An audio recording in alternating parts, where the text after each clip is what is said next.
introduce the beginning, and then anybody else you introduce. Oh, okay. All right. Are we good, Matthew? Are people listening? Wow. All right. Welcome to Saturday, April 10th, 2021, from the campus of Benedictine College with MedCon 2021. This morning we have a dynamite session that the topic was recommended by medical students in the Catholic Medical Association based on their experiences. We've been told that now, even more than us old people went through medical school, that it's taken for granted among so many medical students that abortion is actually a good thing. So we want to give you some understanding of how can you meet this challenge, and it is a challenge that can be overcome with truth. And so I want to introduce, we will have our moderator for this session who will come on after a short talk is Dr. Jonathan Scrafford. He's a OBGYN physician at Via Christi Health in Wichita, Kansas. He's appeared on the Dr. radio show a few times. He's absolutely wonderful. He's put together a great cadre of experts. But kicking this off to give you an idea of what it's like in medical school, even a Catholic medical school, we have Maggie Hartman, a second-year medical student and a Harvard graduate who played basketball there, and will actually share some interesting things about her vocational story as a bonus. Maggie, welcome. Tell us your story. Thank you, Dr. McGovern. It's good to be here this morning.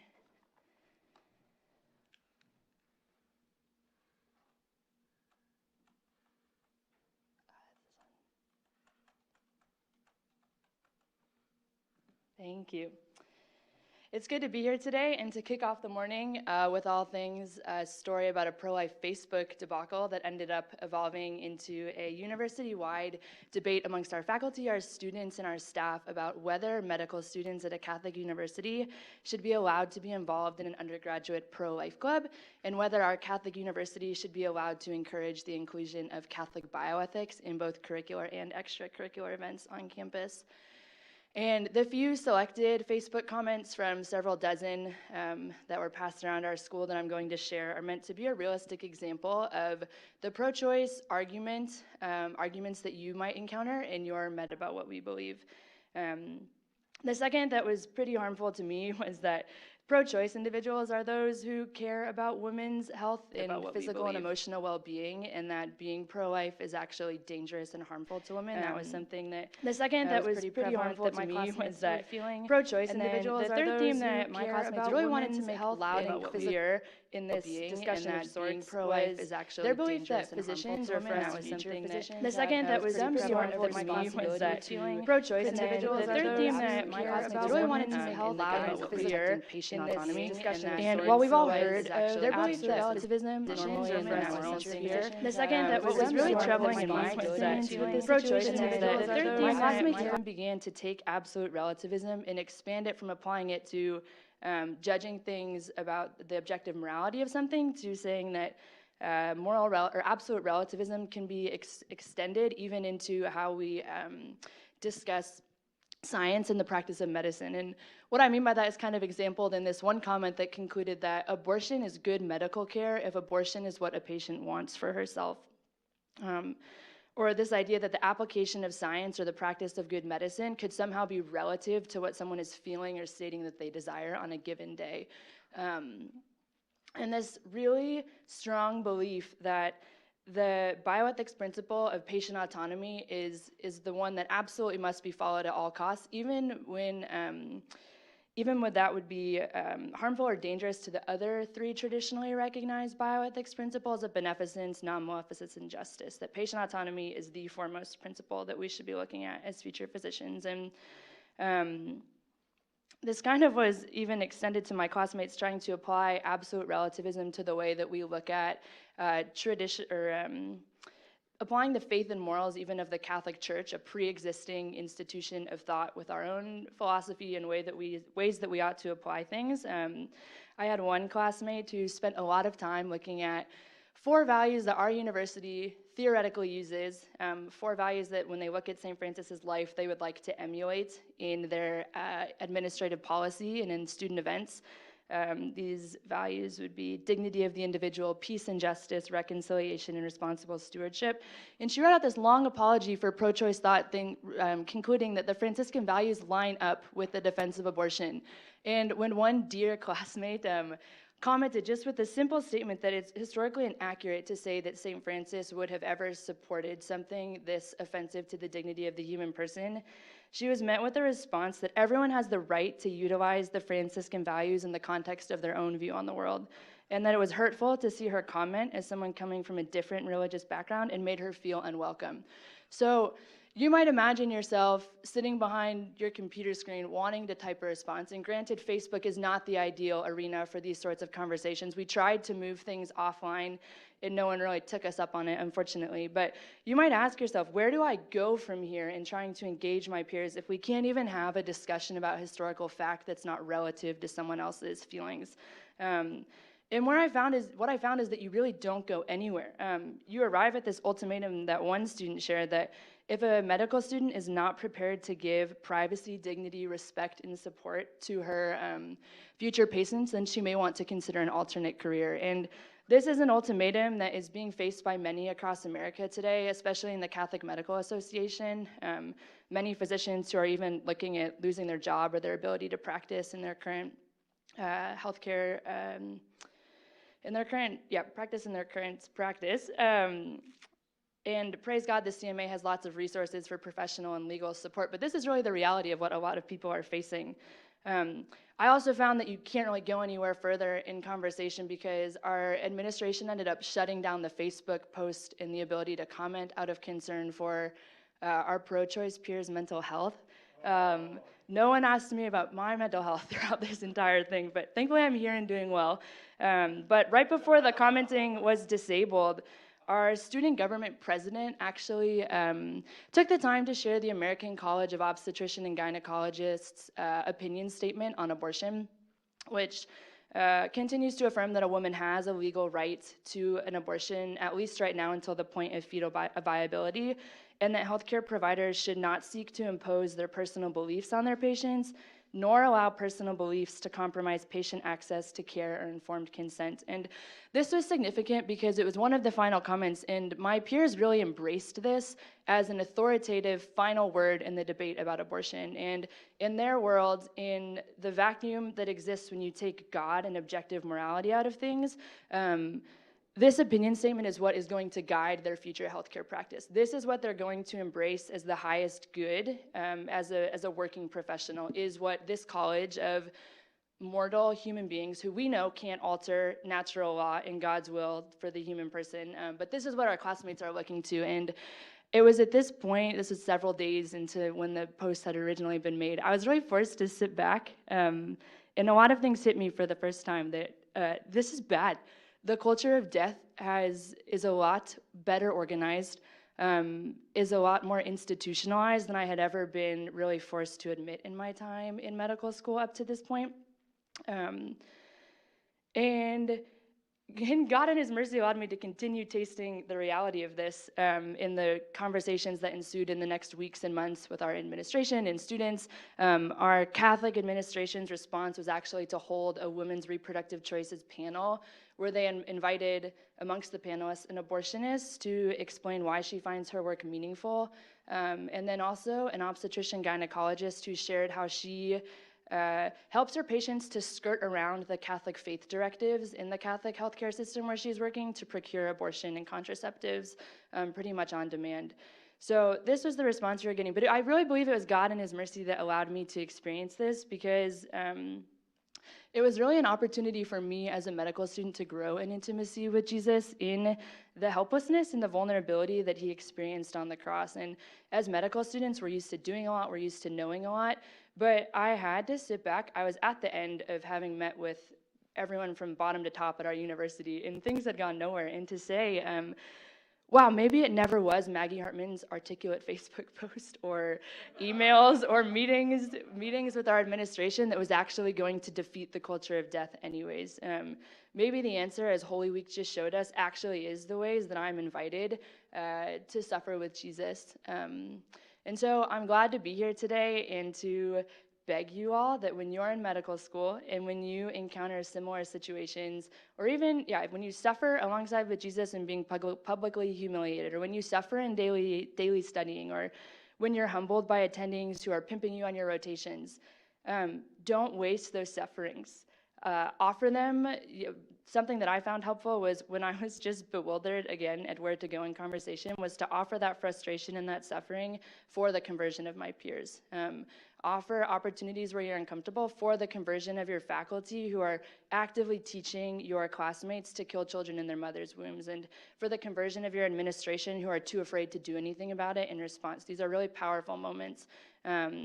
And when God gives you opportunities also to investigate your vocation and opportunities to discern marriage, to discern religious life, to discern the priesthood, say yes to those too, because it's in the context of vocation that all of this suffering and all of your prayer becomes even infinitely more powerful. So this story doesn't have the happiest ending. There are things happening in our university that are good and hopeful, but the best hope that we have as Christians is that when you pocket something from MedCon and are able to share something Dr. Scrafford is going to share with a peer and have a win, praise be to God. But when you suffer and nothing seems to be going right and you're publicly humiliated, also praise be to God, because at the end of time, we will see how all of our suffering with Jesus does lead in the end to the triumph of life over death. And so it is very good that we're all here today on this side of things.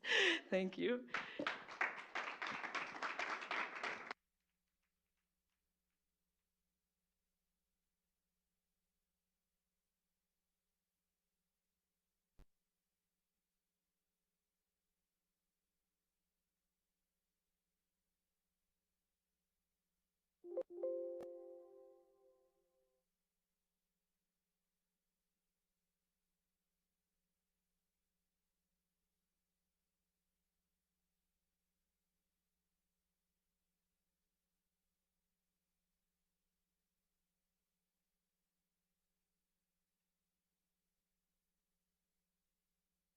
Oh, yeah. Sorry, is this better? So I'm an obstetrician in Wichita, Kansas. My name is Jonathan Scrafford, and I was going to talk a little bit about the pro-choice attitude towards abortion, hopefully to give a little bit of understanding about where pro-choice people come from, especially in the medical field. I went to a secular academic institution for both medical school and residency, University of Minnesota program that's very, very pro-choice.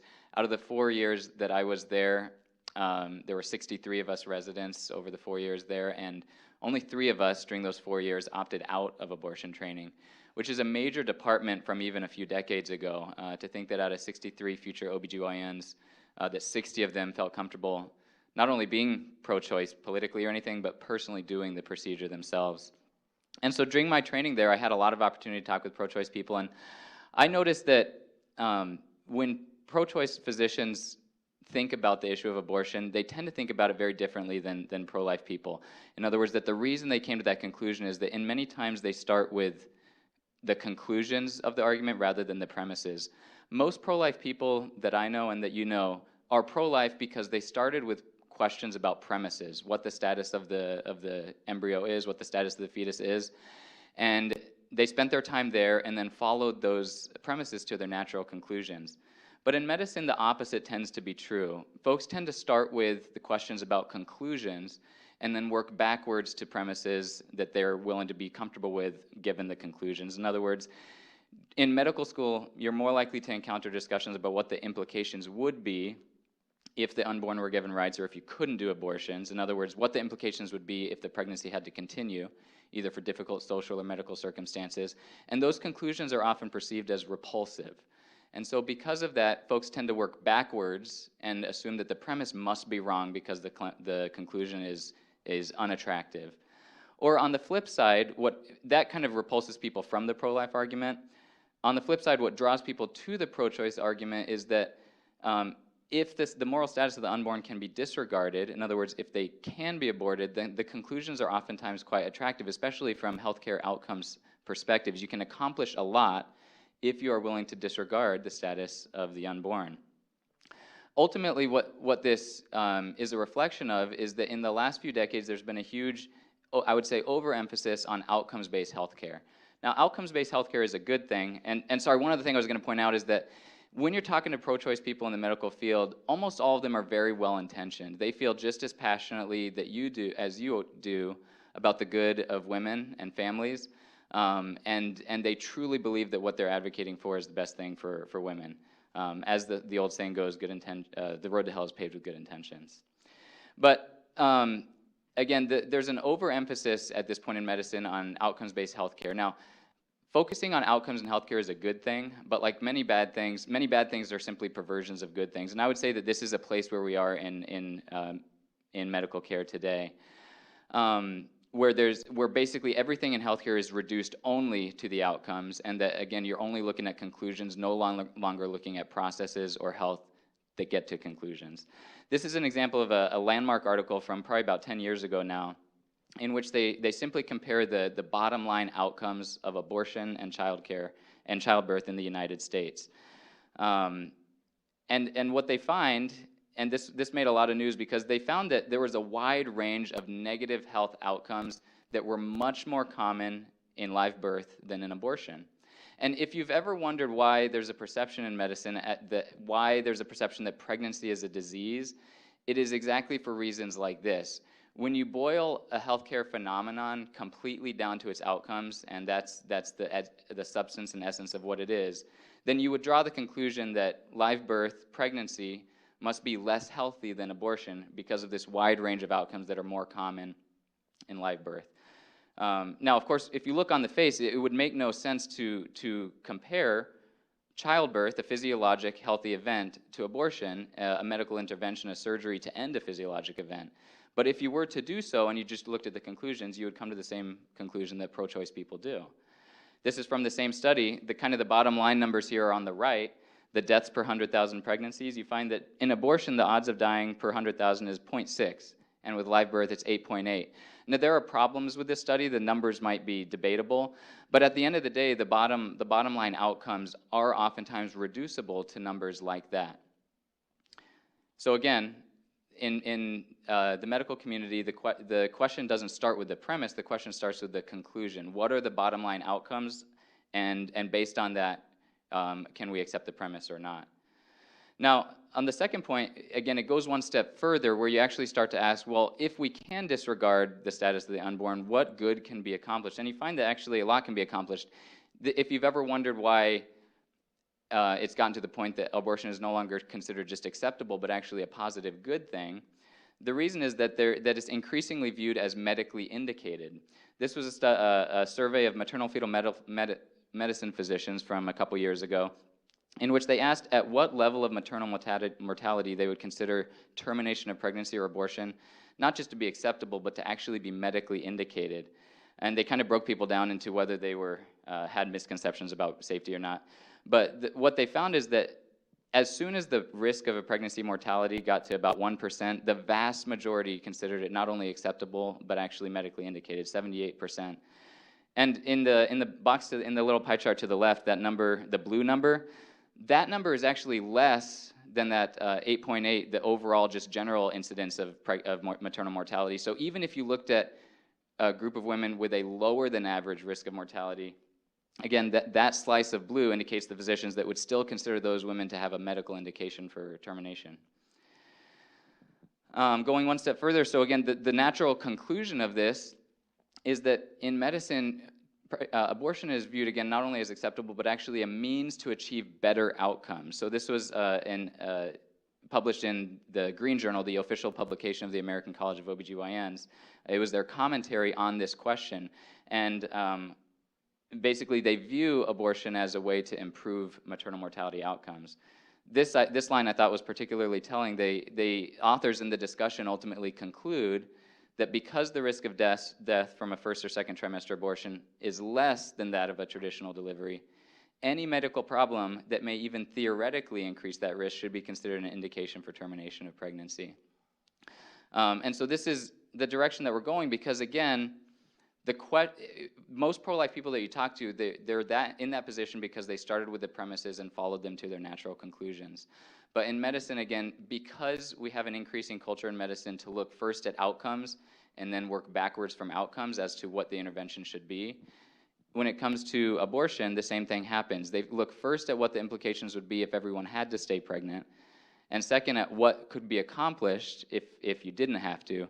And that's kind of, in my opinion, those, and in my experience from talking to people in residency, those are the ultimate drivers of why they feel that abortion should be pursued. I'm going to wrap up here, but a few years ago now in the Lineker, there was an interesting op-ed in which someone wrote in and said basically that this logic of looking at outcomes would be okay if you looked at complete outcomes. In other words, if you looked at fetal deaths also as an indication of mortality. And it was kind of a tongue-in-cheek analysis. They were saying basically that if you counted all the fetuses in the numerator and the denominator and counted that towards mortality, then obviously your mortality rates for abortion would go up orders of magnitude. In some ways, when you're speaking with physicians, in some ways I would encourage you to ask them to think about it in this way. If someone is focusing only on mortality outcomes or other outcomes, in many ways the only way around that is to force them to consider the outcomes for everyone involved, including the fetus. But we'll talk a little bit more in some of the other talks about how to approach this. Just wanted to give a little bit of background on the attitude.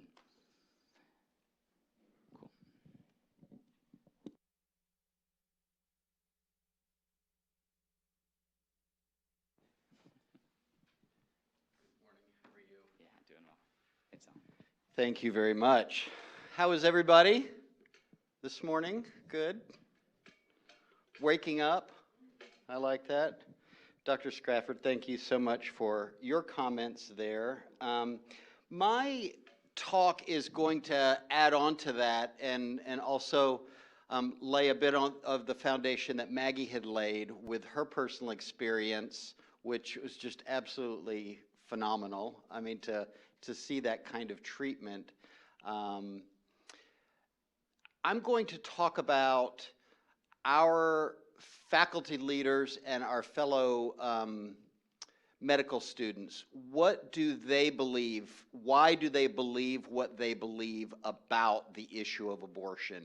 And it's a very, very interesting topic. First of all, because we need to know that many times we come at these topics with the idea of this is why those people believe as they do, as if everybody fits in a box. And in some ways they do, but everybody we know, as we know, are created as individuals. God made them as individuals. And for us to see them as individuals, like we talked about last night, listen to the person. Connect with the person. Do not see them as just, well, that person is a pro-lifer or that person is pro-abortion. That's what they do with us oftentimes. You know, they just put us in a box. Oh, he's a pro-Trumper. He's that person. He's that person. Rather than seeing us as individuals. We as Christians have to see the other person as an individual. Listen to them. Why do they believe what they do? Well, ask them. And listen very carefully to what they say. But at the same time, that does not mean that we cannot make general assumptions about why they come to the convictions that they have. And on the issue of abortion, that is a very interesting one. I was struck, I read this year Václav Havel's The Power of the Powerless, his essay about what was happening politically at the time. And there's the famous story in there of the greengrocers, and that, you know, one particular gentleman, it was dictated by the communists that they had to put up in their shops a political sign. Often like we have, you know, this summer, Black Lives Matter. And if you do not play along, you will be shunned. And so these signs, workers unite. This one particular green grocer, he just put a vegetable fruit seller. He just put this sign up because he didn't believe it. He just put it up because he had to go along with what the communists expected. And it was interesting because in Václav Havel's essay, at the very beginning, I had to look this word up. I was struck by it. He goes, currently in our country, there is a specter spreading across the country. And I had to look up that word specter, and it was a spirit. Now, he is not necessarily a man of faith, but he is believing, and he's talking about there is a spirit spreading across the age that is dictating everybody act accordingly to some particular belief system. And that struck me because I think we have to see that today, particularly on two issues. One that we're going to talk about later on this afternoon, and that is the transgender issue, the gender issue in general, but the abortion issue.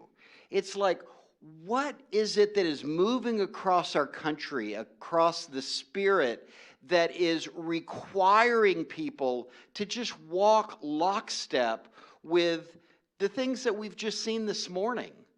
And that the idea that you have a dissenting view is not just simply, well, she's got a different view on this, or he's got a different view. It is unacceptable to dissent from a pro-abortion ideal.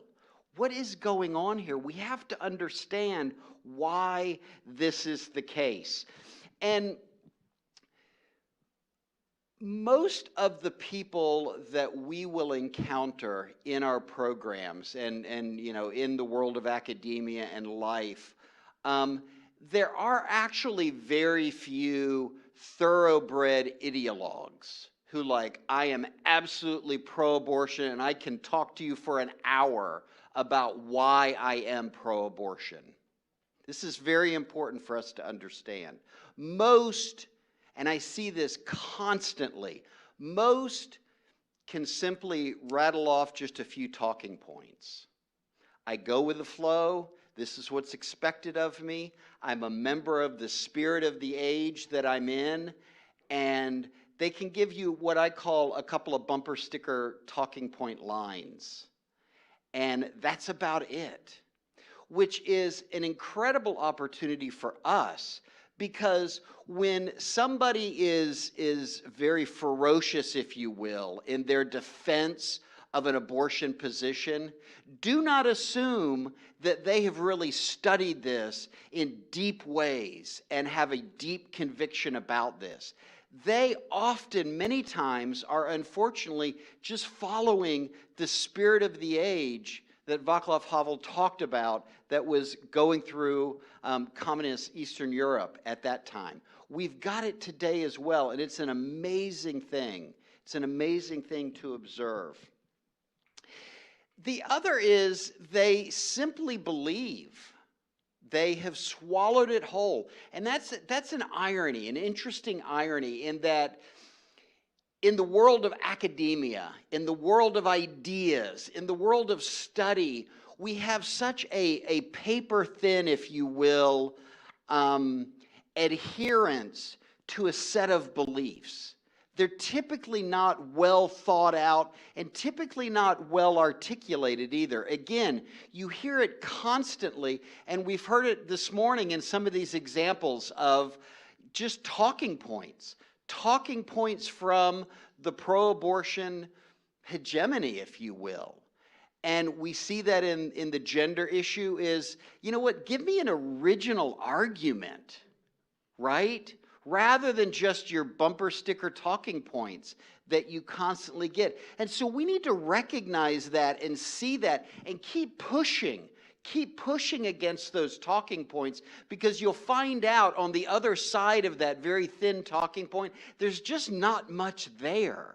And that goes back to what we talked about last night of start asking questions. When you get pushback from your pro-life position, ask questions. Just ask searching, illuminating and eliminating questions that can tamp down the very narrow kind of thin talking points that the other side simply has. The other thing that they have, and you demonstrated this, Maggie, is what I just call, and it's more than bluster, but I call it bluster. It's, you know what, I'm sorry, there's just no discussion about this. You know, this is the position to take. Well, what we've got to do is push back on that and go, oh, I mean, I don't mean this literally, but in spirit, like, oh, I'm sorry, walk out in front of the building and say, oh, university, where there's a universe of ideas, competing ideas, and we're open to challenging, you know, maybe a particular fundamentalist thought about a particular thing. Push back on these things. Ask questions about these things. And I think that's very, very important.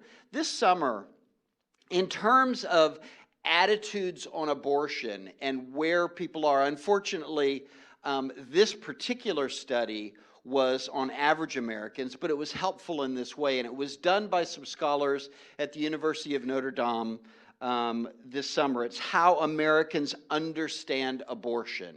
And it was a phenomenal report and very, very well done. And what these scholars found out was across the general public, people are really, really reticent about abortion. They're really uncomfortable about abortion. They see it as a necessary evil. You know, something that, well, I wish the world weren't in such a way that we would need it, but I suppose that we do, therefore it must be an okay thing.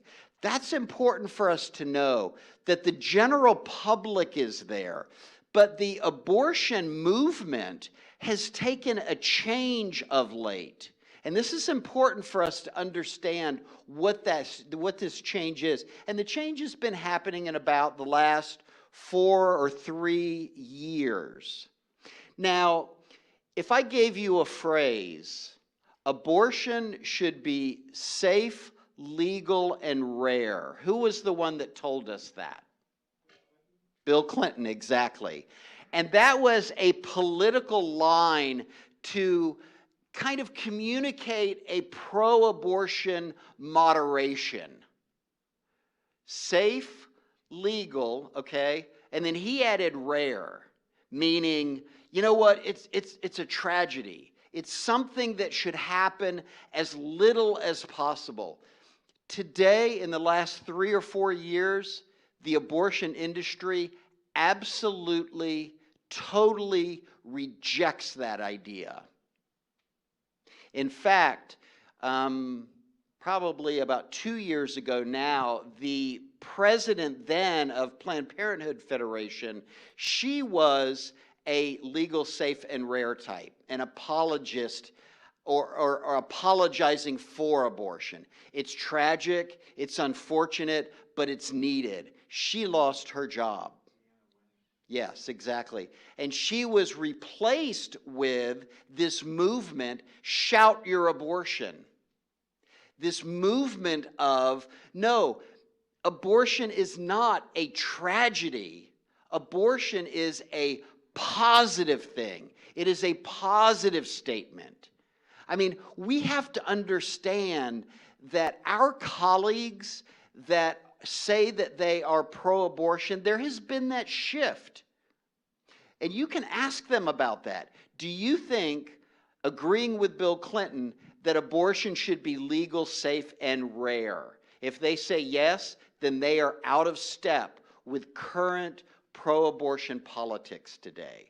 That's one of those questions that you can ask to create division. I mean, it's interesting now that in the abortion industry, it is absolutely something that should be celebrated. And we can push against that. Seriously? A woman in a situation like that where she has to make such a difficult decision. In fact, one of the early feminists in the 80s talked about, or 90s, early 90s, talked about abortion being a tragic thing, like an animal gnawing off its leg that's caught in a trap. You know, the abortion crowd doesn't see it like that anymore. They see it as something to celebrate. We need to push against that. Is that really the best that we can do for women? To call them to deny their unique physiology and unique spirit as life givers rather than life takers. And so it's important for us that as we engage our colleagues, our fellow students, but also our medical professors, to know and to stand up strong against this pro-abortion hegemony, which we're seeing, I mean, incredibly strong and powerfully, but to stand up confidently and humbly. I think that's very, very important. Humility is a very, very powerful tool. To just simply say, I am sorry, but I must dissent. When you stand up with that kind of confidence, now as a medical student, you know, you don't have a whole lot of power. Yes, that's absolutely true. But try to stand on the conviction of what you believe and appeal to the open-mindedness, if you will, of dissenting views. I think that word is very, very important that we need to recover. The freedom to dissent. I'm sorry, is there not the freedom to dissent, to have a different view? If you'd like to ask me what I believe in favor of life, I'd be glad to tell you that. Challenge your opponent to be open-minded in that way. I think that's a very, very important approach in this. But for us to understand that rhetorically, it would be nice if our opponents could give you an hour-long talk on, here's all the reasons why I support this. But unfortunately, they can't. And fortunately for us, they can't, because it's typically very thin. It's power. It is going along and just going along with the flow of things, because that's what's expected of you. And it's pretty thin talking points. And fortunately for us, those talking points can be quite easy to work around and expose just merely as talking points. And it's important for us to be able to do that. And in the Christian world, in the Catholic world, and in the evangelical world, we have lots of different people who are very gifted at doing those kinds of things and learning those sorts of rhetorical turns that you can employ to challenge that kind of hegemony there. So that's very, very, very important, is, you know, just to recap, know that the conviction is relatively thin. It may be presented with a lot of hubris. It may be presented with a lot of bluff, but it's really quite thin, and that your own conviction, your own dissent, your own firmness can really go a lot farther than you might imagine. And I would really encourage each of you as students to know what you believe, stand by that belief, and just say, I am sorry, I must dissent, and I am in the medical profession to care for life, to protect life. And don't back down from that. Be strong in that. Next we have Glenn. That was awesome. And while Mary's coming up here, can you clarify what you mean by an eliminating question as opposed to an illuminating question? Yeah, that's a good question. I talked about that a little bit last night. An illuminating question is a question that turns the lights on, gets somebody to think about something else.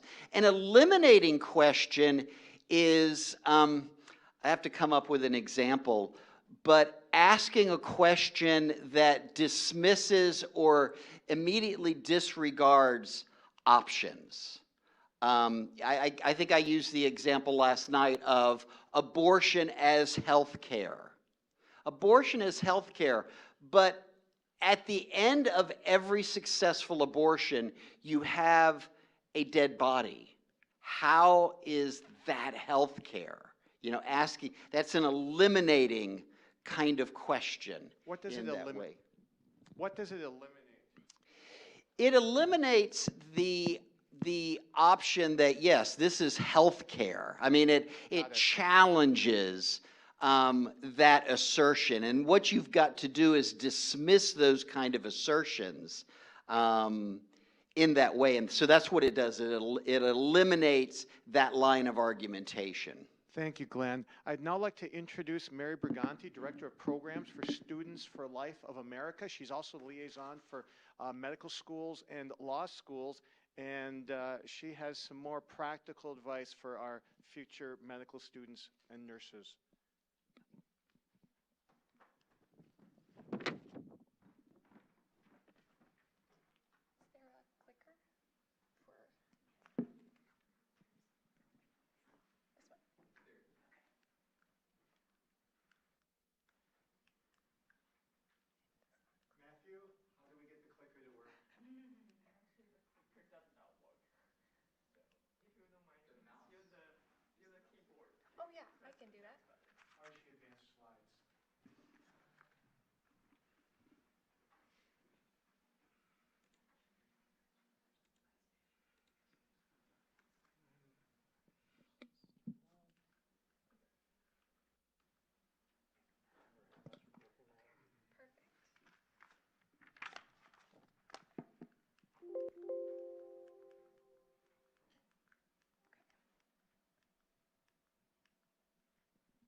All right. Good morning, everyone. Welcome to everybody who is here in person, and then everybody who's joining us online too.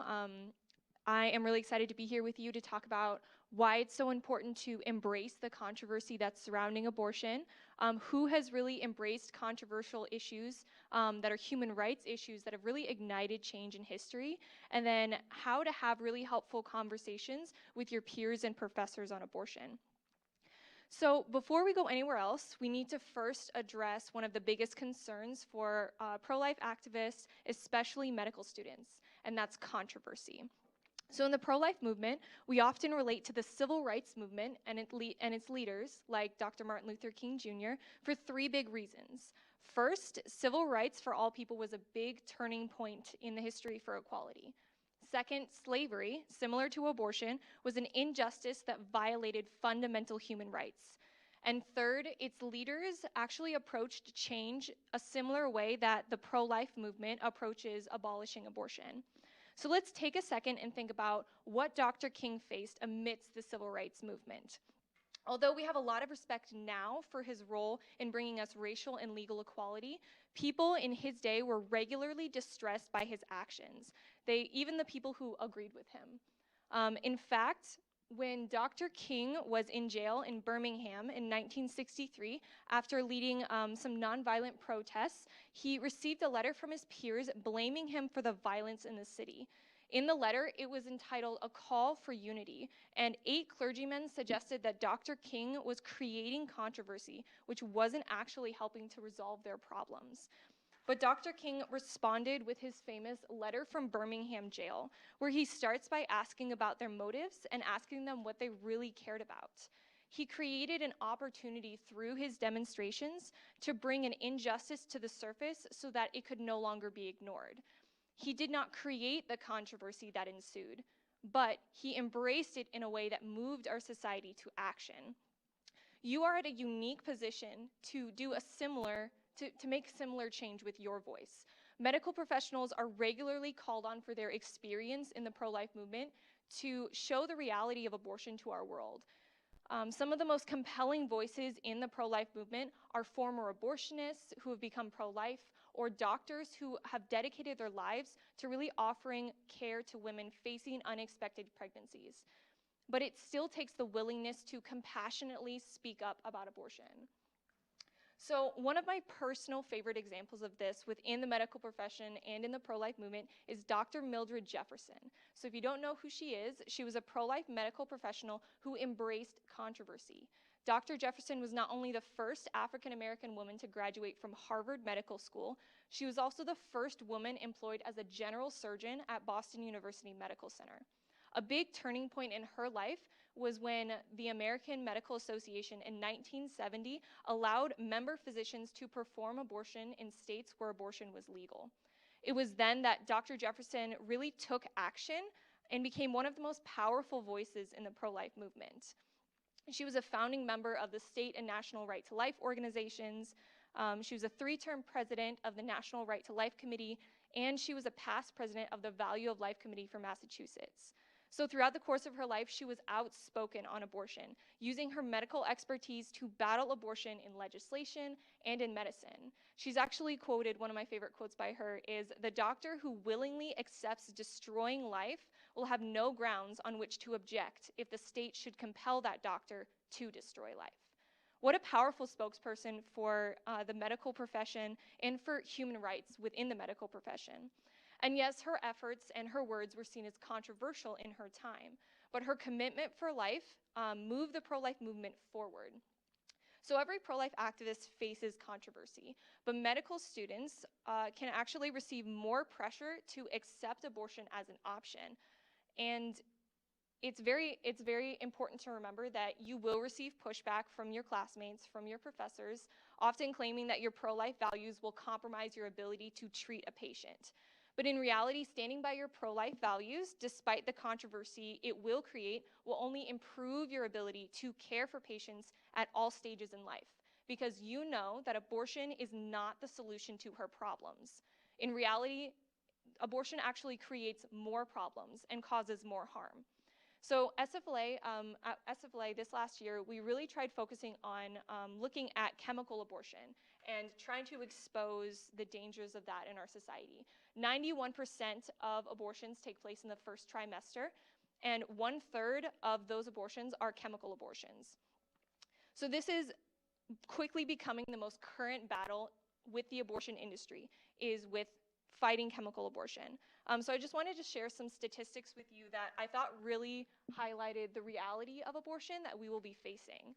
So the FDA actually published a study that from 2000 to 2018, mifepristone, which is the RU46 drug, actually caused 24 deaths, 104 infections. It caused 183 women to experience extreme blood loss that resulted in a transfusion, 274 hospitalizations that are excluding deaths, and 1 in every 12 women experienced bleeding more than 30 days. 1 in every 100 women experienced hospitalization. So to date, the FDA actually reports nearly 4,200 adverse events attributed to chemical abortion, and those are just the ones that we know about. So communicating the dangers of abortion, especially chemical abortion, can go a long way in showing your peers that abortion goes against the very heart of the medical profession, and it's worth engaging in the controversy that abortion creates. So a question that we often get with our students is, can we communicate the truth about abortion in a non-offensive, non-controversial way? And the simple answer is no, and that's for... It's a simple answer, but it's, it's something we all know. And it's for 2 big reasons. First, abortion is offensive by the nature of what it is.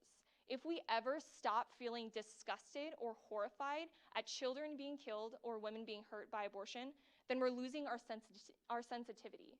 Planned Parenthood actually just released their annual report this spring, and it actually noted in the last year that they committed 354,871 abortions last year. That's 971's lives lost to abortion from Planned Parenthood every day. Abortion has taken more lives and has harmed more women than any other human rights issue to date. This should really upset you, because I know it really upsets me. And we should be willing to act no matter what people will do or how they will respond to the truth. So the second big reason why we can't share or talk about abortion without creating controversy is that it's easy to fall into the trap of moral relativism when we avoid controversial situations or try to use non-controversial statements like I like life or I choose life, because it makes it sound like abortion is a preference issue that you can choose to support or choose not to support, or choose to refer for or choose not to refer for. But abortion violates human rights, as we all know, by killing innocent humans. Therefore, it makes it a moral issue and a human rights issue. So it can't be ignored in conversation with your professors, with your peers, or in a professional career. So students pursuing a career in the medical profession face unique challenges unlike any other career, because you'll be facing those moral dilemmas on a regular basis. And it makes your approach to handling controversy, like around abortion, that much more important. But do not underestimate the weight that your voice can carry in these situations. So before we jump into pro-life apologetics, and I'll be introducing my coworker here in just a second, I wanted to end with sharing a story of an opportunity that I had to really embrace controversy in Washington, D.C. So I'm based out of Fredericksburg, Virginia, and I regularly go to D.C. With the main staff of Students for Life at the headquarters. And we actually had an opportunity to go to the Women's March this last October. So it was about 6 months ago. And we were there holding signs, wearing pro-life shirts, really trying to be an advocate for preborn women and pro-life women. And I had an encounter with a pro-choice person who came up in front of me, did everything possible to cover up my sign and my t-shirt, and tried just, getting in my way so nobody could see what I was there for. And to my surprise, even though I thought she was, not wanting to engage in conversation at all, she turned around and asked me, "Why are you here? Why do you do what you do?" And we proceeded to actually have a really, really great conversation where I was able to get her to agree with me on a lot of levels. She agreed with some restrictions on abortion. It was really great, but it all kind of inevitably came down to her asking me, we agree on so many levels, on so many issues. Why don't we focus on addressing all of the issues that we agree on instead of the one that we don't? And my response to her could have been, well, you're right, we should address those issues because we can work together. But my response was more along the lines of, the one issue that we disagree on is the one issue that is the most important for us to address. Because if we don't see the value and we don't protect human life at the very moment of conception, then there's no way we can solve all of these other problems that relate to human rights. So just keeping that in mind, it's so important to embrace controversy on that level in your conversation with your peers, in society, in your classes, in a medical profession. And we want to jump really quick over to how to have those good conversations. And I have my coworker here, Jalem DeRusso, who is the Midwest Regional Coordinator for Students for Life. And he is going to walk through some really helpful apologetics as well as going through some more advanced ones that you may encounter as a medical student.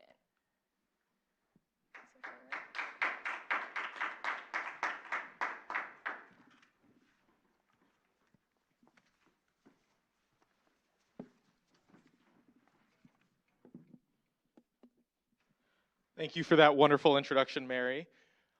So before we actually learn how to articulate the pro-life position, let's discuss the biological foundation for the pro-life message. And as we all know, that it is just absolutely a position that's based in science. So the first question for us all that we need to answer is, what are the preborn? So when we're discussing abortion, we have to start off with our facts, with science. And we should start by asking, what are the preborn? For instance, if your mom is standing at the sink doing dishes and your 3-year-old brother comes up and yells, "Can I kill it?" Your mom's first question is probably going to be, kill what?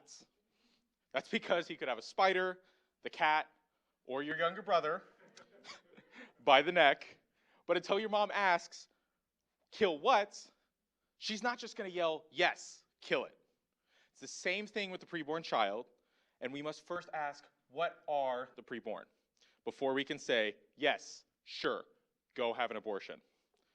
If abortion is not killing an innocent human being, then no justification for abortion is necessary. It would be like trimming your fingernails or cutting your hair. But if abortion is killing an innocent human being, then no justification for abortion is adequate. So, at the moment of conception, we have a distinct, a whole, and a living human being. And what I mean by that, and I'm sure as all of you as pre-med students or medical professionals probably know, it's distinct because at the moment of conception, there's 23 chromosomes from the father and 23 chromosomes from the mother that come together to form a new entity with unique DNA, different from anyone else that was ever created. It's living because, as we know, living things come from other living things. You can look in any biology textbook for the characteristic and qualities that living things must have to be considered living. And the preborn child meets all of these. Things like metabolizing energy, growing, developing, responding to stimuli, etc. And it's whole. The zygote is a self-directed whole unit developed from within. However, there are two types of misconceptions from abortion advocates on this. So you might hear people confuse parts with a whole. People sometimes ask questions like, well, aren't sperm and eggs alive? Why aren't you protecting them? Or they'll say something like, if I scrape the back of my hand and get all those or wipe all those skin cells off, am I committing genocide? But they're confusing two different kinds of cells. Two that I would hope at this point you all know about. Somatic cells, which are parts of a whole life, or a whole like skin cells, and sperm and eggs when they're separate. Sperm and eggs separately each have the information needed to make a whole human. And how do we know this? Because the DNA of the sperm and egg are the same as the parents, and the DNA of the zygote is its own. And then, of course, totipotent cells, a whole unit, which is, the zygote, even at its most basic cell stages, because it is a whole unit even at those stages. And lastly, it's human, because as we all know, the law of biogenesis tells us that two similar species or two of the same species have to produce the same species. So cats produce cats, right? Dogs produce dogs, and humans produce humans. Like I live in Omaha right now. There's cows everywhere. And, if a man and a woman were to procreate, I'm not having another cow into the mix, right? I'm getting a human being out of that. So next, when does human life begin? And as we all know, science says that it's at the moment of fertilization. And you can pick up any modern embryology textbook to find this out. But when it comes down to it, we have to go deeper than science, which is why that we need to get into the philosophical argument for it. Because in order to move forward in discussing this value of the preborn, we have to be able to first scientifically answer that science says that life begins at conception. But we have to also answer this question that if science tells us that we're human beings from day one, then at what point do we, or should we, get our human rights? So in conjunction with Justice for All, we've come up with this 10-second apologist, but we've just done a slight bit of rewording. So the first question that you should be asking in these conversations is, if the preborn is growing, isn't it alive? Second, and if it has human parents, isn't it human? And then third, if living humans like you and me have human rights, then why don't they? So then we will get into circumstance-based questions. And this is where a lot of your conversations will go. In fact, I would say about 99% of these conversations will start with one of these situations. But even when folks are clear on human biology, even when they recognize that there's a life at the moment of conception, they may value them differently based on the circumstances that the woman or the child themselves are in. And they might come up with circumstances like rape, poverty, the age of the mother, such as in the case of like a 12-year-old getting pregnant, no support, fetal anomalies, if the child's unwanted, or the woman's career. So, next, how do we actually respond to this? Here's the 5 steps I'm going to quickly walk through you with. I'll just give you a second to look that over. Okay, second over. First, you have to listen to understand. So you're going to be asking clarifying questions, and I want to quickly kind of ask or ponder or give you a question to ponder. And when you ask questions, Are you actually asking so that you can actively listen to somebody else, or are you waiting to talk? So, if you're like me, one problem you might have all the time is you like to talk a lot, and you're going to be waiting to talk. So in that case, you have to do a few different steps, and this is for everyone, but some of us will have a harder time with this. You need to not just listen to respond, because you need to actually listen to what they're telling you so that you can respond to the point that they're bringing up. Awkward pauses are okay, especially if it's just you taking time to kind of think about what they're saying so you can properly respond to it. And most importantly, and this is like a big one, and this is just a rule for life at this point, don't interrupt them. Next, we have to acknowledge the difficulties that come with situations of abortion. And we have to acknowledge and agree that there is difficulties in situations that face women. So for instance, we all could agree that it's horrible that a 12-year-old girl would end up becoming pregnant from being raped. And these are terrible things that happen to women. And I think that it's hard that a woman might have to find out that her child would have Down syndrome. And these are real and life-altering situations, and we need to take the time to ensure that the person you're talking to knows that you also are a compassionate human being and express real compassion. So, most importantly, don't skip this step. Often the person asking the question is challenging whether you are humane or whether you actually care about real people and not just hypothetical situations. Express real compassion for the situation, so don't fake it. And as medical professionals, I would hope you all are very humane already, but in case you're not, just make sure to follow this step. Next, you need to build genuine common ground and look for things that you can agree with in order to make the conversation more civil and enjoyable for everyone. So this isn't, and I need to make a quick note, you're not compromising your view when you do this. You're just finding ways that you can agree that you're human too. So you could say things like, I know we both care about women. I agree with you about late-term abortion, and I'm glad that we both agree there should be fewer abortions. But also, make sure that you're always taking that a step farther. And an effective way you can do that is what we call trotting out the toddler, which this concept was come up by the pro-life apologist Scott Klusendorf. But after you acknowledge all of these difficulties and the difficulty of the situation, and you've kind of established this common ground, you can help this person understand where you're coming from and understand why you value the preborn by starting a story with trotting out the toddler. So, what the heck is trotting out the toddler, right? And it's creating a parallel example with a toddler and asking, can we kill this child? So, when and in each case, the person that you're talking to most likely will say no, because most people are very rational human beings. And in all my time on college campuses, I've had maybe one conversation where someone said that it was morally acceptable to kill a toddler. I've had thousands of conversations.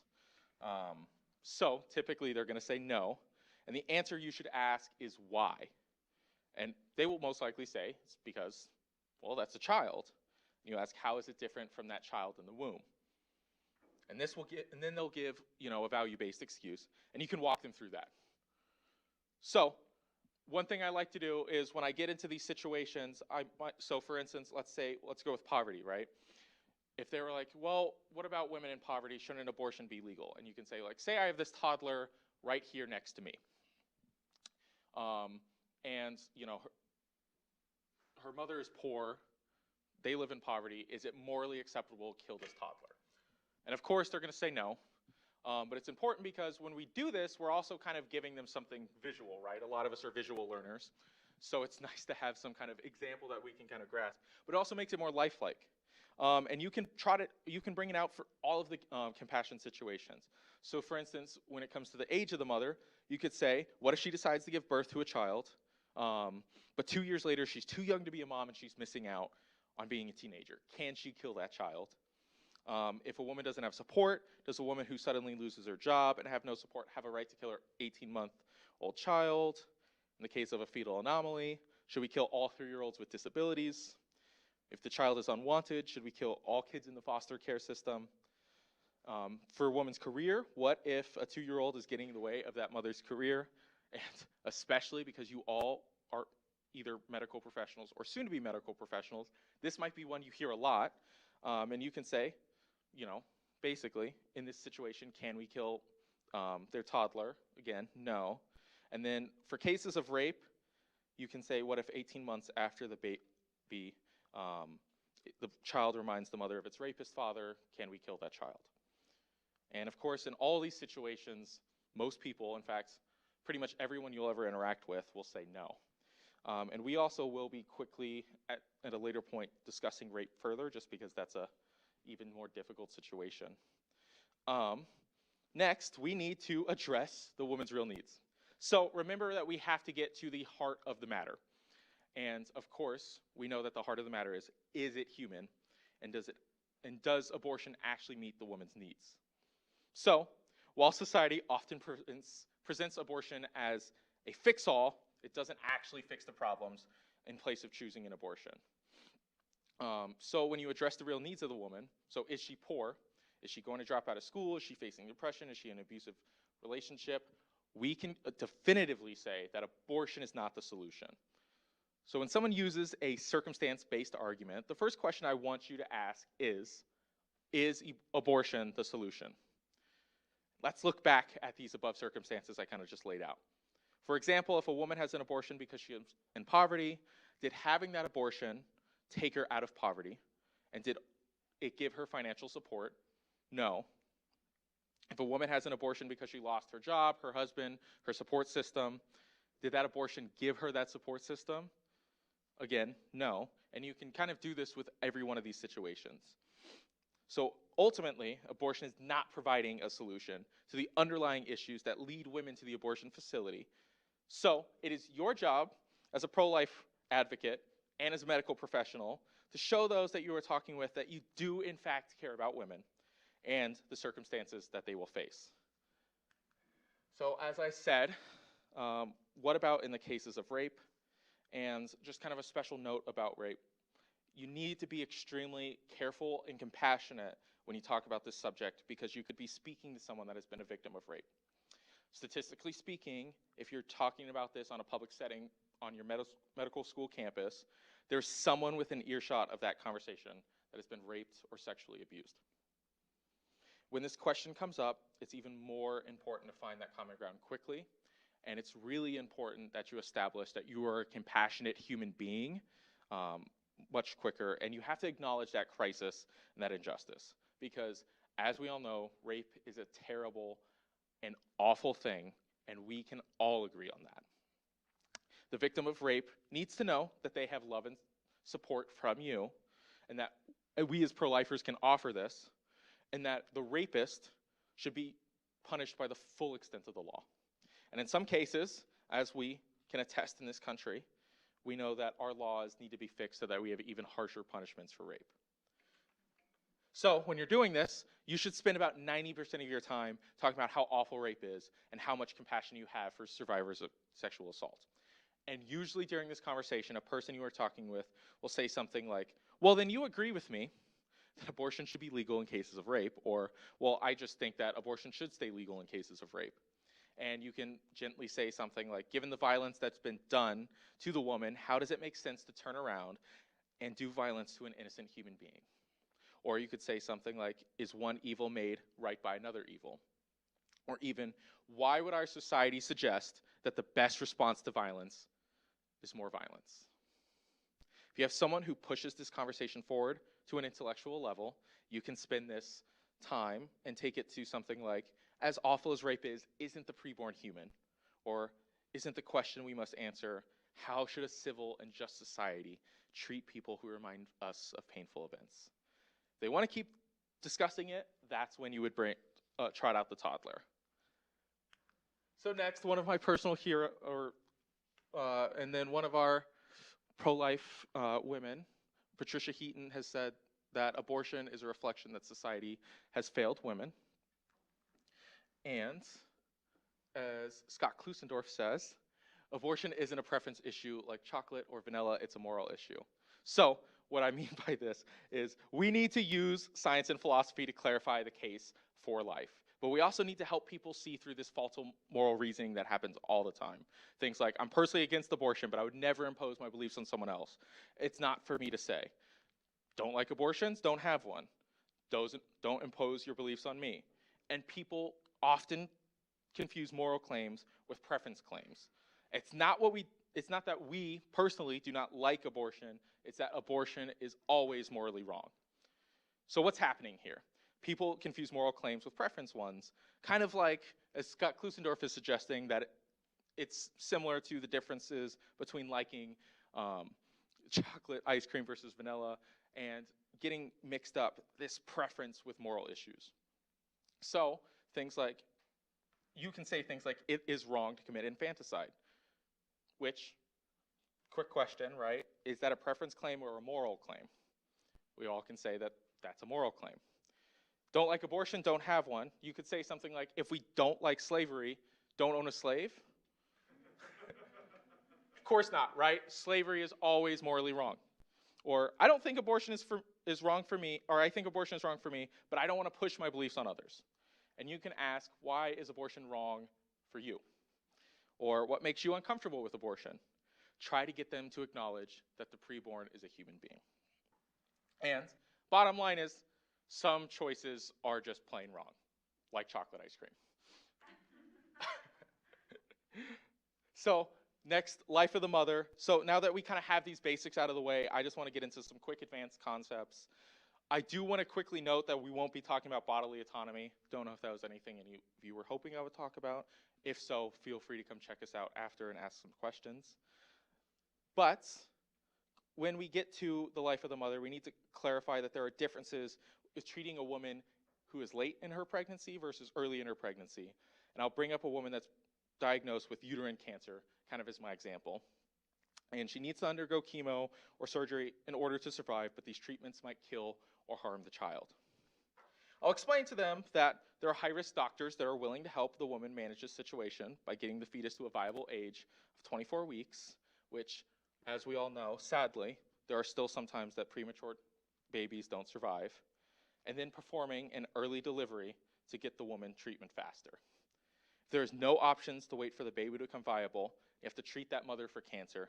We understand that treatment might have the result of killing that child, but it isn't intentional. The intention of the chemotherapy or surgery is to save the life of the mother, not to end the life of the child. And this intention, the intention of abortion, is to kill a child. That's a huge difference, and one that you all should be willing to discuss. Next, in a case of ectopic pregnancy, which right now is really the only threat to the life of the mother early in pregnancy, and sometimes you might have heard this called a tubal pregnancy. In an ectopic pregnancy, the child implants somewhere outside the uterus, and 98% of the time it is attached to the fallopian tubes, which you should be able to see on that slide, and sometimes they implant elsewhere. Some of these cases have survived, which is amazing, but let's focus on what typically happens. In the majority of these ectopic pregnancies, will resolve on their own through natural miscarriage. However, ectopic pregnancies account for about 9 to 10% of pregnancy-related deaths. That's around 36 women a year that die from ectopic pregnancies. So don't ignore the question or belittle the person who asks it. And there are doctors right now that are looking into transplanting the ectopic pregnancies, and I think that that is just amazing how far science is coming. But right now we don't have the proper treatment for this situation. So how can we articulate a pro-life position? So typically there are 3 different ways that in the medical community we handle ectopic pregnancies. The first one is a salpingectomy. The section of the fallopian tube with the zygote inside it is removed, and the embryo dies on its own. Many pro-lifers view this procedure as satisfying double effect, since the doctor is not directly killing the embryo, but rather removing the tube and allowing the fetus to die on its own due to the early delivery. This also satisfies the second criteria, where the bad effect, the death of that embryo, is not used as a means to bring about the good effect, which would be saving the woman's life.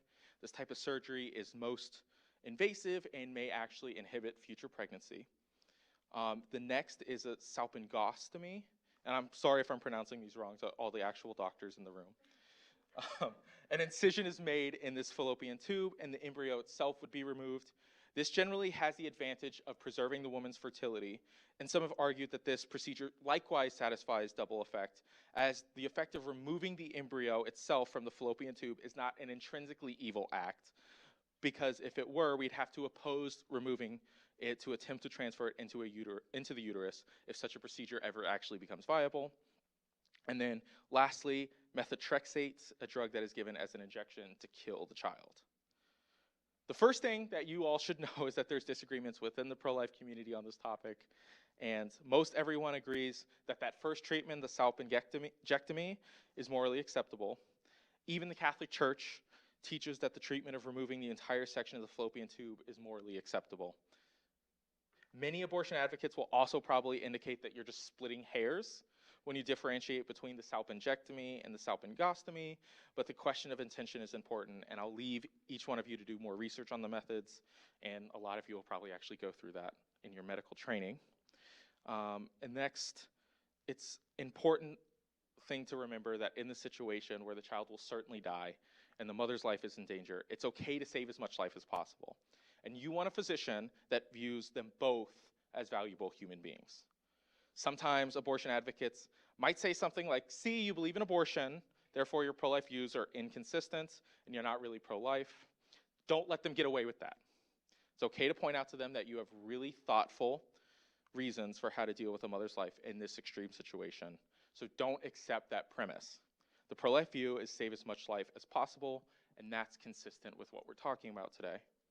So, just kind of as a quick wrap up before we get into role play, you, as medical professionals, you all will be facing difficult scenarios, but you can still practice these pro-life beliefs, and it is important to have these difficult conversations with your peers and professors.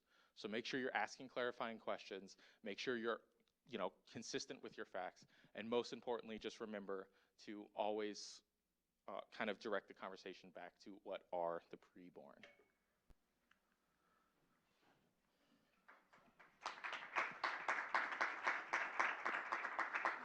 All right. Yeah, yep, I was going to do that too. Yep, because we covered a lot of information, so we can definitely take some questions now if anybody has any questions now. And then if we wanted to see here, just in case there are a couple questions. Yeah.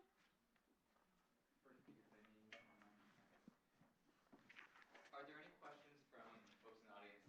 So I think we have about 20, 25 minutes between questions and role play stuff, so we'll get to some role play, but first I thought we'd take a little break for questions. Do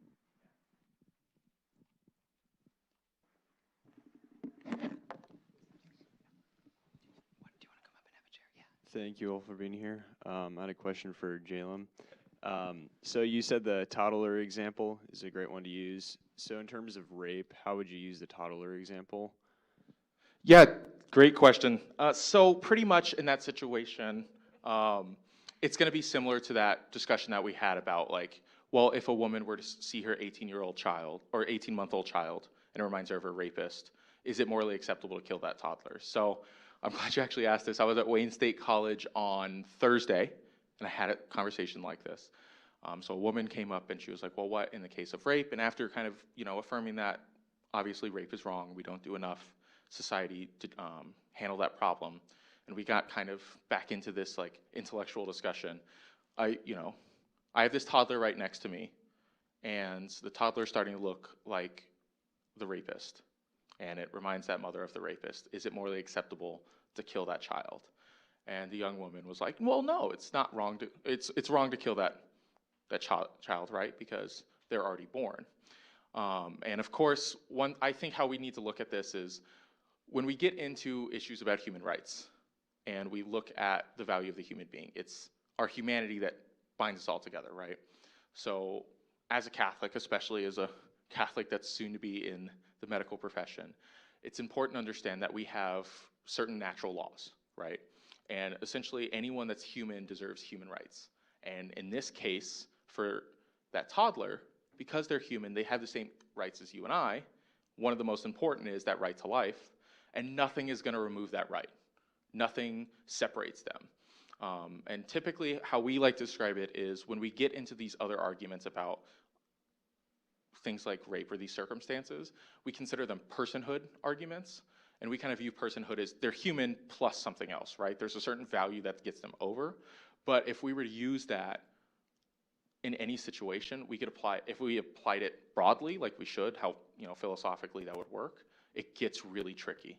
So for instance, in a case of rape, if that woman was morally allowed to kill that preborn child, that would almost suggest that morally speaking and ethically speaking, it's morally acceptable to kill that preborn child, it's morally acceptable to kill a toddler. Pretty much it's morally acceptable to kill anyone in a case of rape, which is wrong. But also I think like when you're trotting out the toddler, once again, bring out kind of that common ground and that compassion.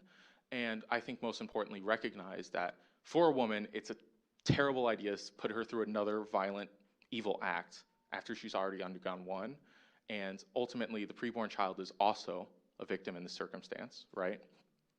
And you have to treat both of them like victims, but also understand that both of them have full human rights, but that doesn't mean that we should be able to kill that child. Hope that helps.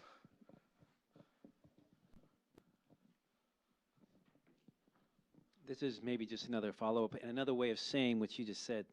I had the privilege of working with Project Rachel and Rachel's Vineyard, which is post-abortion counseling and reconciliation for women, which is a great apostolate that's out there. And I know you guys probably promote that too when you are working with women who've had abortions. But two things I always think of is one, and you just said it in a different way at the end, but that the abortion doesn't undo the rape, which some people think that that's somehow you're just adding another violent experience to she's already been traumatized once, and now she's going to be traumatized again, and she'll have to deal with both of those traumas the rest of her life.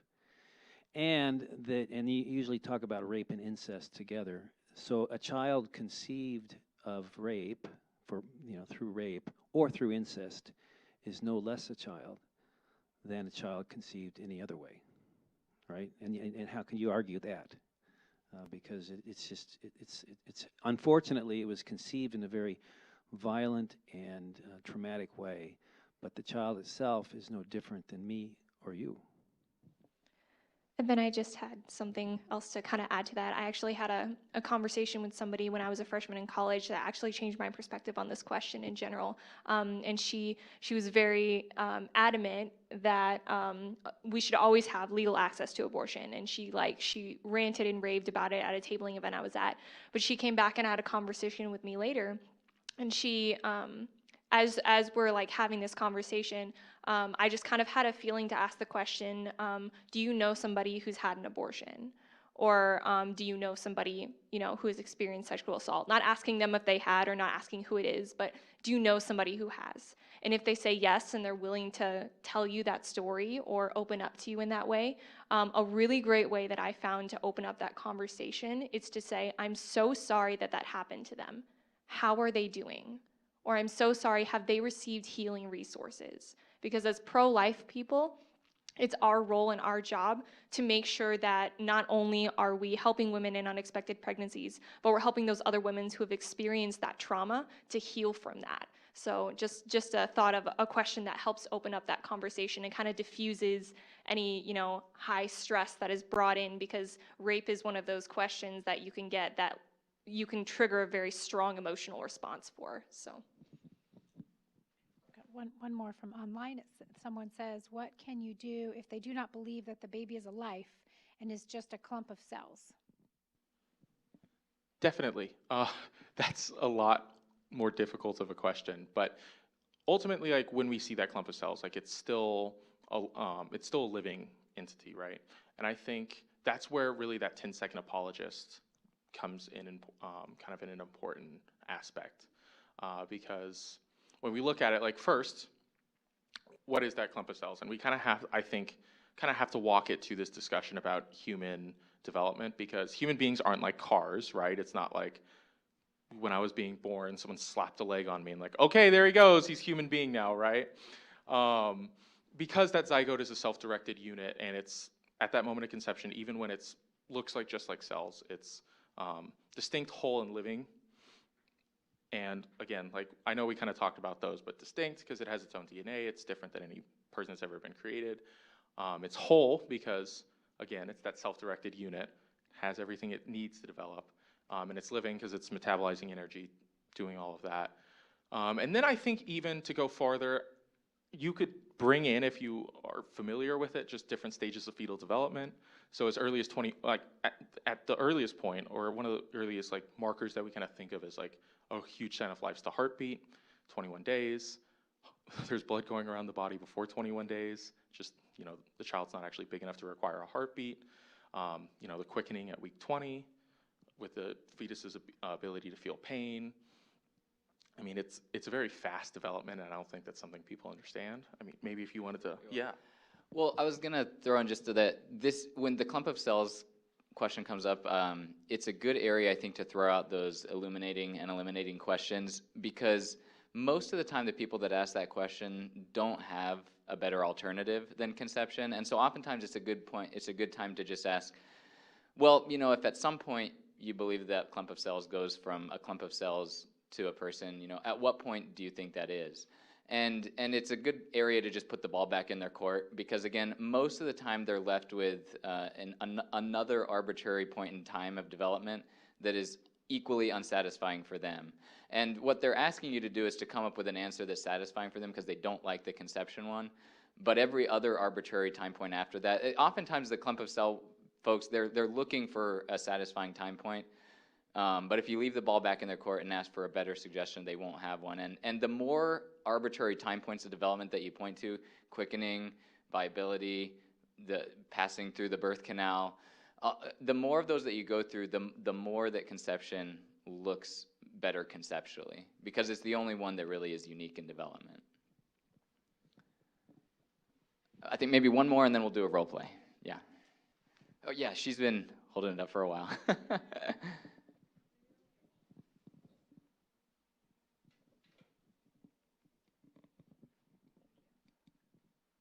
Hi, thank you guys. My question is, so we were talking about totipotency and how totipotency is like the marker for life. What would be your guys' stance, or I guess like response to altering like the genetic makeup of sperm and egg cells prior to fertilization that would lead to totipotency not developing? So like knocking out genes that are necessary for that cell to become totipotent. And are you referring to in the case of a zygote or in the case of a sperm cell or an egg cell? In the case of a zygote, so like when they fertilize, like it would lack something that would allow it to actually develop into, like it would just die. Right, exactly. So it depends on what the exact alteration would be.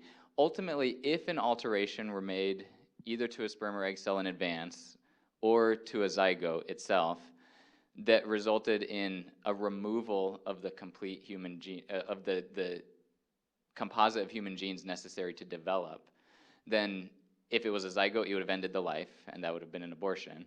And if it was done beforehand to like a sperm or an egg, then you would have never had a zygote. Ultimately, in other words, if the alteration is something that merely weakens the ability so that it's able to develop up to a certain point of time and then it dies, then what that alteration has done is to harm a human being in a fatal way. And then they die days later, weeks or later. Still wrong, but maybe different, you know, in nature than an abortion. But if ultimately what that alteration does, especially to the case of a sperm or an egg cell, is to simply prevent the onset of a complete human genome from ever being there, then all you've done is to prevent conception per se. And so you just prevented there from being a human being. Again, when it comes to the biological arguments, I would always advocate that the marker of a human being is that potential to develop into a human, that whole and completeness that if left unaltered would develop completely. Thank you. Yeah. So we wanted to do a little role play. Part of this, to be honest, a lot of the role play is helpful for so we're gonna kind of break into pairs, and we'll have one person, we're gonna give a scenario, we'll have one person kind of pretend to be pro-choice, but really that person can do a lot of good in just thinking through their mind what arguments might brought up. But then also they're really providing a good ground for whoever they're speaking to be able to practice some of these techniques. So we'll let each pair kind of decide who wants to do which role. But do the best that you can to put yourself in the shoes of somebody across the aisle if you're assigned to that role. And then we'll spend maybe 5-10 minutes talking amongst each other and kind of practice some of the techniques that you've learned about here on both sides. And then what we'll do maybe in the last 5 minutes here afterward is just to see if any thoughts or problems came up during the role play that you want to address. So we'll do this one, okay? So if you can read it up there, you're speaking with a fellow medical student about a patient you'll be seeing in clinic with a high-risk pregnancy at 8 weeks. She has a history of hypertension, diabetes, and a history of a pulmonary embolism following a previous pregnancy. This was an unintended pregnancy. The patient is very stressed, but she seems uncomfortable with the idea of terminating the pregnancy. So you're a couple medical students talking about how we should counsel this woman. So if you guys want to break up into pairs, we'll kind of be roaming around, maybe just eavesdropping a little bit and seeing if there's anything that we can help with, if that's cool.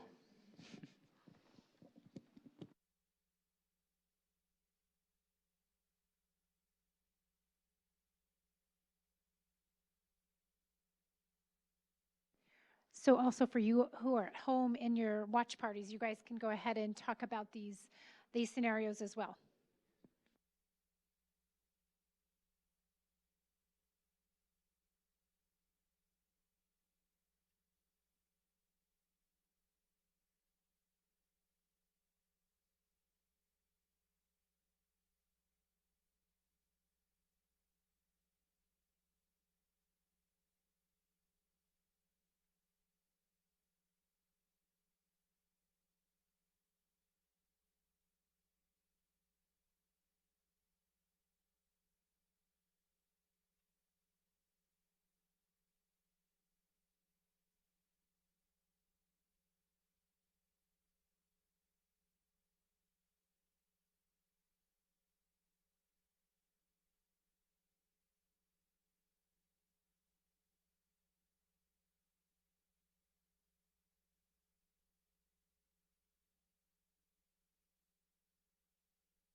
All right, sorry, can you guys hear me? So I think we have a break at 10:15. We probably have time for like one question if there are any issues that came up that anybody has a burning question on, and then we'll go to a break before our next 10:30 talk. And if not, that's okay. Are there any questions that folks have though from either the role play or previously? Okay. Sure. All right, so how can we respond to arguments favoring of aborting pregnancies when the fetus has genetic anomalies that would likely be unviable either later in pregnancy or shortly after birth? So these are hard scenarios where there's a lethal fetal anomaly, is what we call those. They're likely to die either in the womb or after birth. I think this is a reasonable area to trot out the toddler because there are lethal fetal anomalies after birth too, and so these are things that the visual on these is actually easier if you trot out the toddler, because these, especially for folks in the medical profession, they're things that people have often a burned image in their mind of a young child with various medical problems. And so I think it's a good area for trotting out the toddler if somebody brings that up, ultimately to just make that point that just because someone has a condition that at some point is going to kill them does not justify killing them now.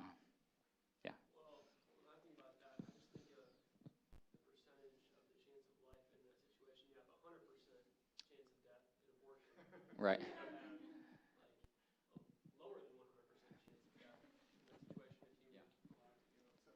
the question, please. Oh, I don't have the question. Yeah. It was Repeat his question. oh, his question. So that people online can hear. Okay, so was it a question? I think it was just kind of a statement.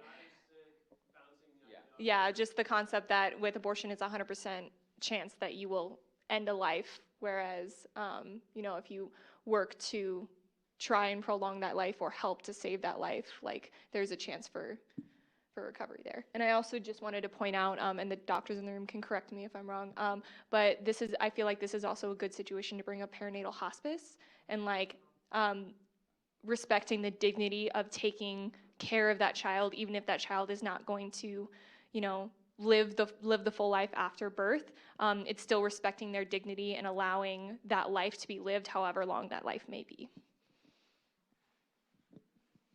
Okay, and then I don't want to fall too far behind, so let's go ahead and go for a break. People can get water, coffee, use the restroom. I think we start up again at 10:30, right? 10:30 Central Time. And are we going to do a couple more real quick? No, we got to move on. Yep. Sounds good. Just one more thing. Yeah, so if you liked all of these apologetic tips that we gave you, if you go onto studentsforlifehq.com, we actually have a ton of pro-life apologetics videos there that you can go through. We have famous apologists like Stephanie Gray, we have Steve Wagner from Justice for All, Jay Watts, some of them even focused on advanced bodily rights arguments. So go ahead and go check that out. We also have the videos from Live Action with Dr. Levantino describing the abortion procedures, which I also recommend going to watch just to inform yourself. But Students for Life HQ is a great resource. I'd recommend. It's entirely free, and we update content every month. And then I'll be here at the table in the back if you have more questions the rest of the day. So. And we also have some prayer cards and some stickers and things down here, so feel free to help yourself down here. So we'll see you in a little bit.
My head. Okay, it's on. Okay, now you can.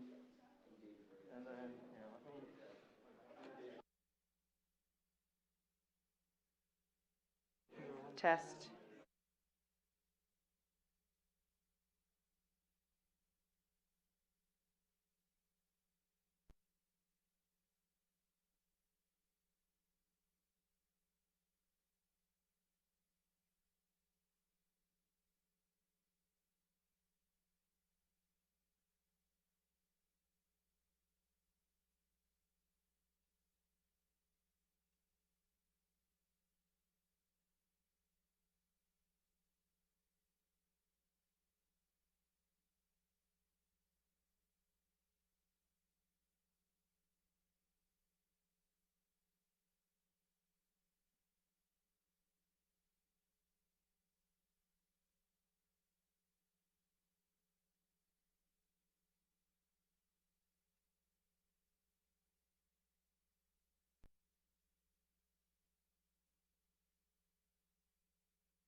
Are we good, Matthew?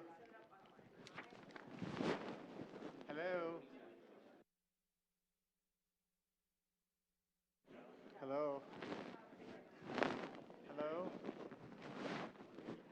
How do we turn on the mics?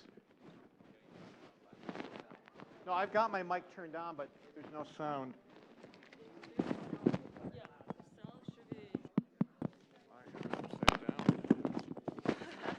That would do it.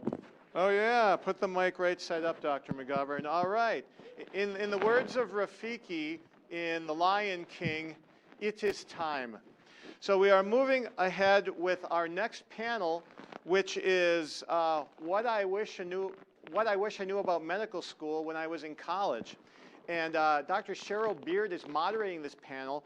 Cheryl is going to be the incoming Chief Medical Officer for Ascension Health in Kansas, or maybe more than Kansas. She's also it's just Kansas. Cheryl's also the chairman of the board of the Kansas Association of Family Physicians, and she's a family physician who sees patients at Via Christi Health in Wichita. But before Cheryl takes over, we have a story from the trenches to illustrate some of the facts about medical school life. And back from last night for his Redux second appearance is Gabe LeBeau, first-year student, KU Medical Center, Med School, and a graduate of Benedictine College. Gabe, take it away. All right, thank you. I'm going to be talking about burnout today and just coming back from, I guess, what we could describe like the brink of burnout. My experience with burnout, especially in medical school, would be the sensation of prolonged exhaustion, just over maybe a period of a few weeks, that also has a characteristic hopelessness, you could say, because you're just so exhausted and you're working harder and harder, and it's this spiral of ineffectiveness, and it's frustrating. And I've really had to rely on some good advice. There was some moments, especially at the beginning of med school, just adjusting to moving to a new city, graduating college, starting med school in the midst of a pandemic, right? Doing school online, not really knowing my classmates as well as I'd like to. So it was a pretty unique time for me. But some advice that I was given was just keeping priorities. It was pretty basic advice, but it was honestly life-saving. So keeping your priorities straight. There's a C.S. Lewis quote that I love. If you keep first things first, second things will follow, right? So if you hear anything else from this talk, you got to pray. And your relationship with the Lord is your source and summit. It doesn't matter if you're a medical student, if you're a surgeon at some high-level academic center, like you're not too important to pray.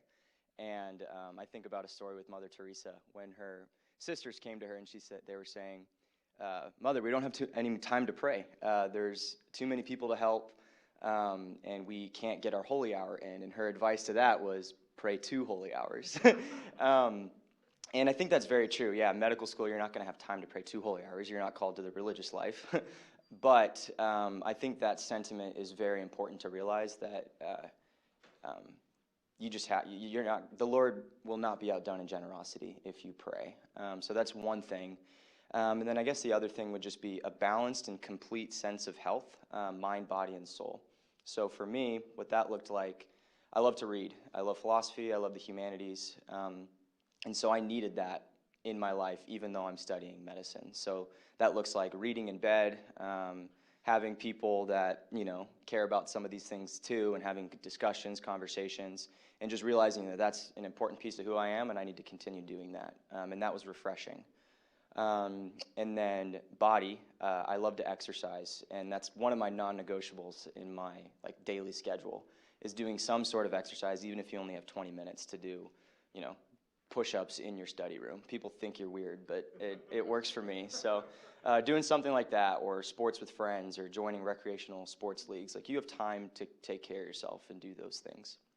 And then soul, kind of like what we mentioned, praying and giving your time to the church and things like that, because you won't be outdone in generosity. So those things, I think, have helped me in my first year. I'm sure there's going to be new challenges along the way with burnout, especially in the field of medicine. But just always remember, whatever you're doing, you're not too important to pray. So that's what I got for you guys today, but thank you.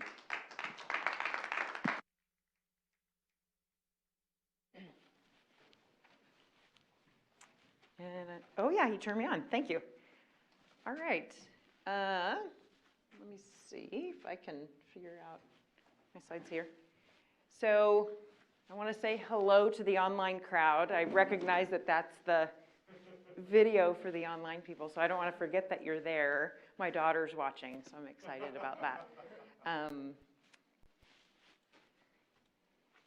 So like Tom said, I'm Cheryl Beard, and I currently practice medicine in Wichita, Kansas, which is about 3 hours from here. And we all go into medicine because we enjoy caring for people. And I liked what Gabe said last night about practicing the corporal works of mercy every single day, every day. And so it's the year of St. Joseph. And one of the ways to get an indulgence for the year is to practice a corporal work of mercy every day for me, right? So it's those kinds of things that I think sometimes in medicine we take for granted. So I'm going to talk a little bit about burnout today. So first, I'm going to give really just a history, and then we'll kind of have some discussion here at the end. But first, burnout could be thought of as having a low battery. There are some analogies that it's just the batteries are wearing down. But when you think about a toy that has batteries in it, the toy stops. Humans don't stop. And so Dyke Drummond, who's a physician who's been working in physician burnout for about 10 years now, he describes burnout as like an energy account, just like a bank account. You make deposits, you make withdrawals, and you can have a negative balance. And it's really bad at the bank when you have a negative balance, but you can have a negative balance. Same with your energy account. You can have a negative balance. And so what sort of deposits are you making to your energy account? What sort of withdrawals are you making from your energy account? And if you think about it in that way, like Gabe said, the exercise could be, for me, it's a withdrawal from the account. For Gabe, it's a deposit. But and then spiritually, like filling up your energy account with spiritual things. Okay, so first, so in 1974, Dr. Herbert Freudenberger was the first person to describe burnout. Dr. Freudenberger was a clinical psychologist who recognized burnout in a free clinic he was working at. And he described it as excessive demands on energy, strength, or resources, and it's accompanied by symptoms: fatigue, malaise, cynicism, frustration, inefficacy. And so that was really the first time that was described. And then in 1981, Dr. Christina Maslach developed an inventory which measures the amount of burnout that's present. And we still use Christina Maslach's burnout inventory today. And it describes three things, measures three things: emotional exhaustion. Gabe was talking about just being emotionally gone. The second is depersonalization, sort of disconnecting yourself from others. And then the third is a decreased sense of accomplishment. So for clinicians, that's, do you find value in what you do? And so if you don't, then you don't provide good care to people. All right, so then some believe that burnout was first caused in medicine by the rise of HMOs. If you don't know what an HMO is, an HMO in the mid-'80s, early '90s, it stands for Health Maintenance Organization, where entities would have these primary care physicians who would be gatekeepers to allow other care to take place. So if you wanted to go see the Mohs surgeon to get your basal cell carcinoma removed, you'd have to go see your primary care physician first, and they would have to refer you. And then that primary care physician would have to give up part of their income so you could go see the dermatologist. That was sort of like one of the first things where physicians were seen as, I have less time with my patients, I'm making less money because it's all going to these, specialists doing all these different things. So that was kind of the first rise in where's this coming from. Then in 2009, some people call it meaningless use, but the American Reinvestment and Recovery Act put in meaningful use as legislation. And in this legislation, it gave hospitals money and incentives for using electronic health record technology. So if you had an electronic health record, you could make more money. So of course, all of these entities jumped on board to get this technology. And many researchers and clinicians sort of point to this as sort of like really the start of the downturn for burnout because the requirements were so cumbersome. Then what happened? Well, in 2013, Medscape surveyed physicians in 27 different specialties and found that 40% of the respondents had at least one symptom of burnout. And remember what we talked about, depersonalization, the sort of like the cynicism, the decreased joy in your work, and the highest percentage of burnout in these groups, emergency medicine and critical care, were the highest groups back in 2013. Then in 2014, healthcare had really taken on this ownership of the triple aim. And the triple aim was increase in population health, like let's engage the populations and make them all healthier. The patient experience, so patient satisfaction, and decreasing cost. Lower the cost of healthcare, give patients a good experience, and also improve populations. What they added in 2014, because they realized there was a need, was healthcare professional enjoyment in work, because it was seen at that time as something that was very important. So the quadruple aim includes clinician well-being. And then in 2015, the Mayo Clinic published some research they had been doing for about 5 years on physician burnout. And about half of physicians in 2014 were burned out. 54% had at least one symptom of burnout. But what was most striking, okay, so half of physicians are burned out, 40% met criteria for clinical depression, 40%. And 6% had suicidal ideation.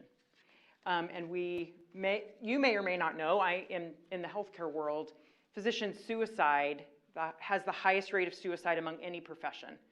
And I don't say that just to bring you all down, but it's a reality, and this is something that we need to combat. So in 2016, major health system CEOs got together and said, this is a crisis. Like burnout is on the brink, and citing the Mayo Clinic data to say, we can't have this much suicide and depression.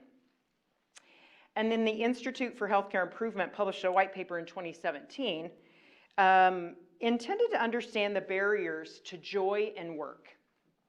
How do you find joy in work? And it was going to help create strategies for workplaces to engage their workforce to help them find joy.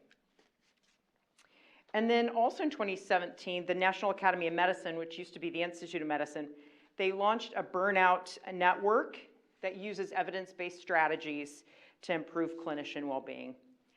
And then in 2017 also, the Accreditation Council for Graduate Medical Education, so all the residencies in the country sort of fall underneath this umbrella of administration.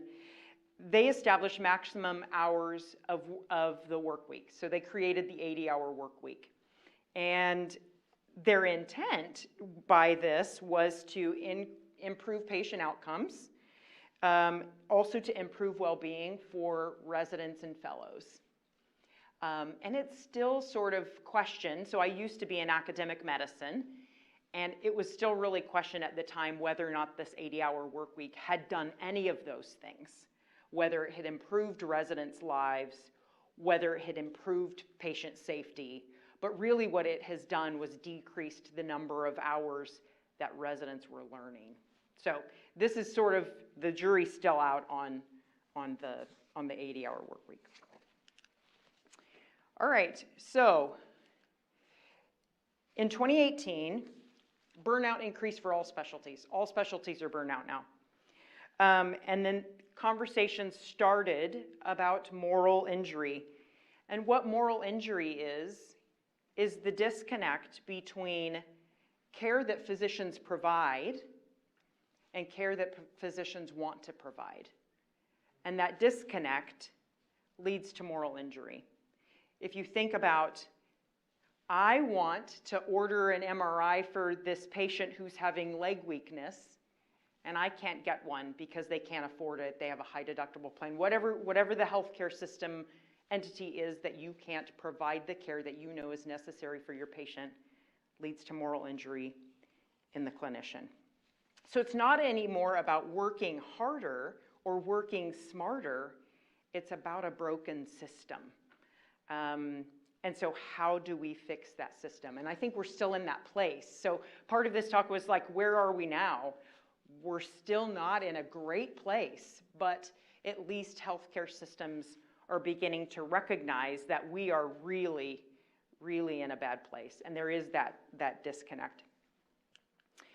So other major medical organizations pointed to this burnout as a public health crisis, and a survey from Harvard showed that 90% of clinicians feel that burnout is related to ineffective technologies. So the EHR, lack of scribes, whatever you want to describe as the technologies that are ineffective in providing or moving the care forward. And then in 2019, they actually created an ICD-10 code for physician burnout. There's a code for that now.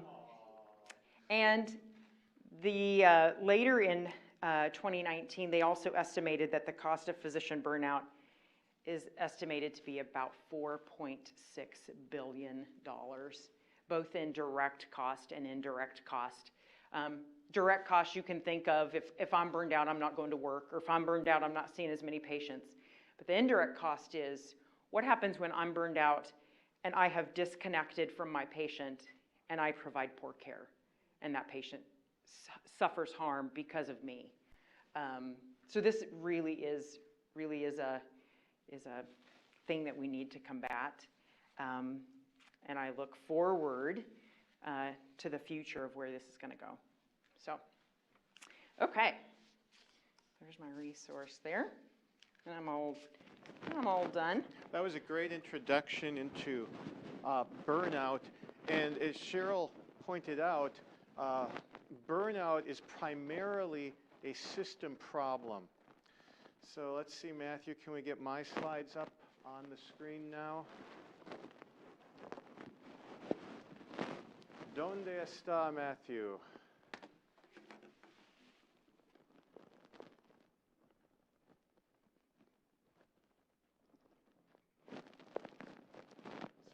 Matthew still back. We have to response of a provider that seek to address the suffering and needs of a person through relational understanding and action. So it's virtuous.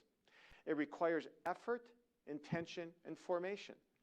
It addresses suffering, which, I talked about that Thursday night.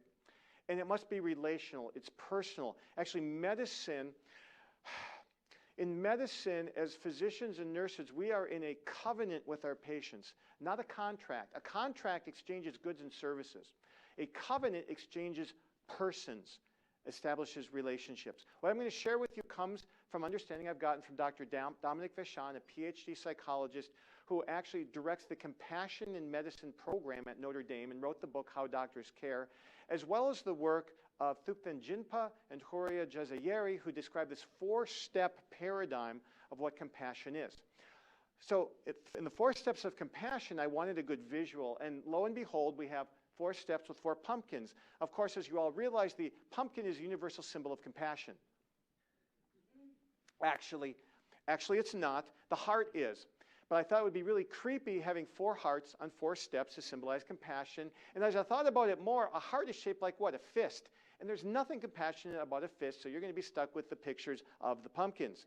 And the first step, or the first pumpkin, is something that we see exhibited by the Good Samaritan. The first step of compassion is to notice, to observe, to see the suffering. Step number 1, notice it. Okay? Usually not hard. The second step is automatic. Be moved emotionally. Now, some people have erroneously thought that we need to be trained to be empathetic. An automatic emotional response is part of being a human being. You can unlearn it, you can ignore it, but it's there. So once you notice the suffering, the second step, it just happens. Now, those emotions you feel initially may only be negative. Okay? You might feel bad when you notice somebody else suffering. The third step is then move from the emotions to reason, rational thought, the will. Desire the relief of that suffering in the other person. And finally, use your body to give help. Sounds pretty straightforward, but there's a lot of meat on this bone. And what I want to focus on is something that is related to burnout, and that is we often get stuck in that second stage of that automatic emotional response, that empathy. And Dr. Vachon believes that this is one key to extinguishing burnout, or what's been called in the nursing world, compassion fatigue. And I have a story to help with that. We just finished the NCAA basketball tournament. Well, this is a tournament 8 years ago in 2013. It's a regional final between Duke and Louisville. And these are 3 of the players on the Louisville team. Their mirror neurons are activated, so they are feeling this horrible negative response of something they have just seen. They have noticed and been moved by something that went on the court with one of their teammates. Okay, remember, 5 basketball players on the court. Those 3 are there, and they are stuck in what's called empathic distress, which is a real problem in caring for patients. What have they just witnessed? This. Okay, that there is no joint between the knee and the ankle. His leg is bending there. This is Kevin Ware. He's got a compound fracture of the tibia from a twisting injury landing on his foot the wrong way. They are stuck in the second step of compassion, empathic distress. And oftentimes that can happen to us when we see a patient who is suffering, or a friend or a family member, and don't know, what do I do next? There are multiple different bad directions that can take. And all of these directions are meant to be self-protective. But these self-protective reactions are not helpful to our patients. What might these directions be? We might want to withdraw from the situation, either physically or emotionally. That's what was modeled to me in med school. Withdraw emotionally. Just put on the straight, serious, professional face. Or we might act hostile. I've got these horrible feelings. What am I going to do with them? You're the cause of them. I don't like you. You start to be mean to the source of your pain. Or you might become over-involved. It's like, all right, the only way to get rid of these bad feelings in me is to get this person better. So whatever it takes, I'm going to do. So you're treating the patient to treat yourself. Not good things. Now, as I said, there are 5 people on the court. Where's the 5th one?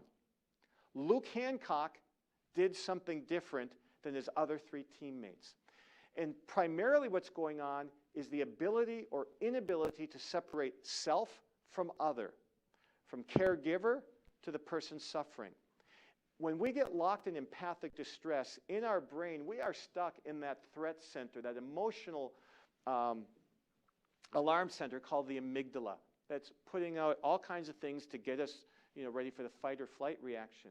What we need to do is travel a few inches forward to the rational part of our brain, the prefrontal cortex, to actually think about it. Move from emotions to thinking. Leave the threat center to the reasoning center. And that can simply be done. I mean, one of the simplest ways Dr. Vachon said is, how bad do I feel on a scale of 1 to 10? That's a rational question. What is the other person feeling? That's a rational question. It starts you thinking instead of just feeling. And so why was Luke Hancock different than his teammates? Because that previous summer, he had undergone a gruesome shoulder injury in a pickup game. And he remembered how bad he felt when he went down. So what did he do? He ran to be next to Kevin. He focused on the thought, what can I do? He didn't focus on how do I feel. So Luke decided to be vulnerable, okay? Here's a good oxymoron. Be comfortable with vulnerability. 80% of life, it's been said, is just showing up, just being there. Don't worry about what you're going to do, just be there, because that's a major accomplishment. And he went there, and then Luke said in an interview afterwards, he said, he took a deep breath, he clenched Kevin's hand, and he started to pray, Lord, watch over us, and let Kevin be okay through this tough time. So one thing he did was breathe. And in my talk Thursday night, I talked about how important breathing was to help get us out of an emotional, high-revved state into a rational state where we can act on a challenge.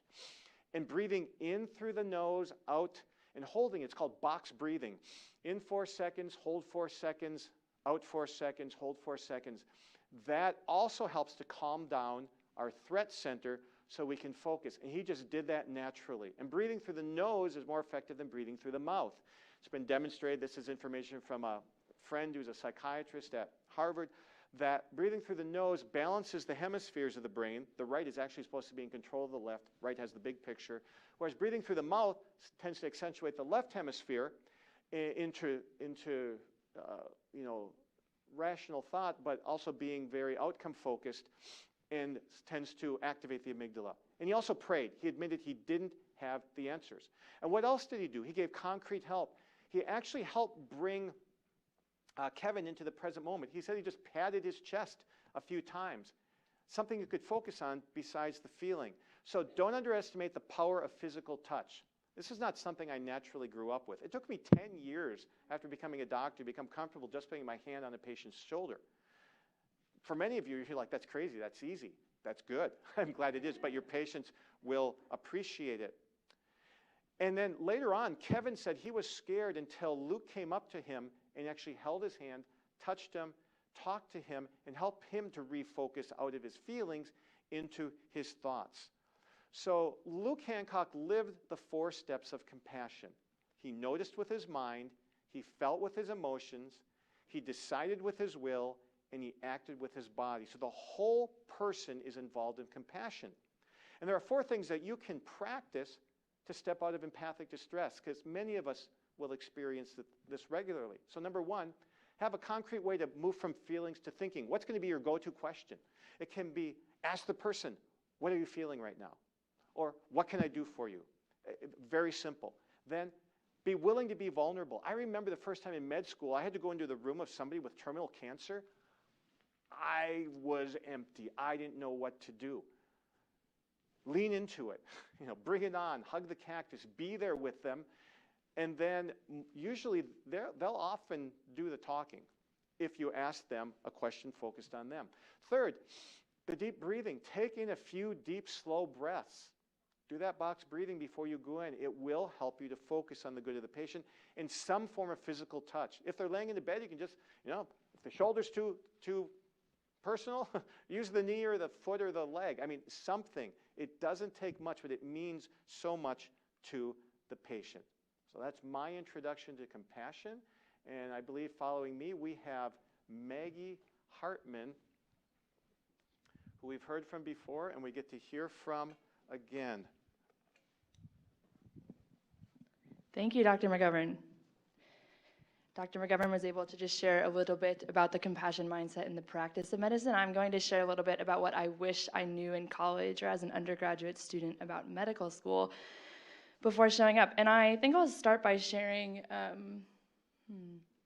little bit about the image I had in medical school as an undergraduate student, which might be something that you've kind of kicked around in your own heads. And it was kind of this very vague image of some fortress into which I was trying to break with my MCAT score and my resume. And inside of this fortress, and I'm sure this was informed by my time as a college athlete, there were some sort of powers that be who were drafting this really rigorous and demanding and horrible med school curriculum, kind of like the seniors on the basketball team. And I was going to show up as a freshman and owe these people my entire life. I was going to owe them my schedule and my feelings and my dreams, that they were all of a sudden going to become subject to this party in this fortress of medical school. And that if God's will is for me to become a doctor, then I need to show up and take a deep breath and be ready to submit myself that all these people ask of me outside the obvious issues of things that would be offensive to the human person. And the idea that if they asked me to study 14 hours a day and reject all of my other identities, such as daughter of God or friend or person who loves their family, that I must be okay with that if God's will is for me to go to med school. And so today I'd just like to debunk this idea that medical school is only miserable, and that this sweeping statement that in order to be a successful medical student, you're going to have to give up everything that brings you life, and things that are actually important for you to become the saint that Jesus Christ created you to be. And instead, to remind you that as Catholic Christians, one, we are an Easter people. You're allowed to smile and lecture and be like, oh my goodness, God made that. Like, you don't have to go complaint for complaint with your peers. It's not the healthiest mindset to be in, to try and have, well, I stayed up till 2 a.m. doing Anki, you only stayed up till 1 a.m., I'm going to be a better physician. It's just not true. And also to remind you that as Catholic Christians, our job is to take the topic of discernment from big picture items such as graduate medical school and actually bring discernment down to the everyday questions of, when am I going to exercise this week? And what am I going to eat for lunch? And when am I going to serve the poor? Because I feel like I haven't seen Jesus in a long time after that abortion lecture, so where can I go find him and be with him and his people? These are all important questions. Because God does have a will for every moment of our life. St. Ignatius of Loyola reminds us this, that in every good election or choice, our intention ought to be simple, only looking at what we were created for, namely the praise of God our Lord and the salvation of our soul. That's kind of the principle of discernment of spirits. And I'd like to encourage you that this still holds true in medical school. The measuring stick of every day that feels like a million years, especially those first 2 years of med school, you can't ask yourself at the end of the day, how well did I glorify God today? The only barometer is not how well did I move up in my class rankings or how many points did I theoretically, hopefully, increase my step 1 score. And these are important things, and if and when all of you head into the medical professions, God's will for your life will include a lot of studying. And it is to glorify God in a lot of ways, to increase your mind's ability to praise God for the wonder of creation, and to praise how beautiful his handiwork is, and also to be at the service of your future patients. But his will also include giving you opportunities to grow in virtue, most especially faith, hope, and love, which Gabe touched on with being especially committed to daily prayer.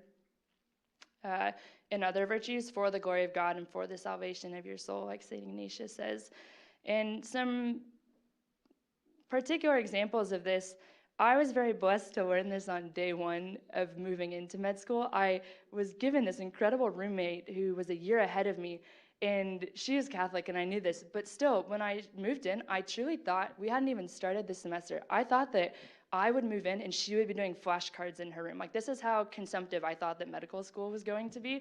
And so it just amazed me when I moved my things in and she ran out the door to soccer practice. I was like, where are you going?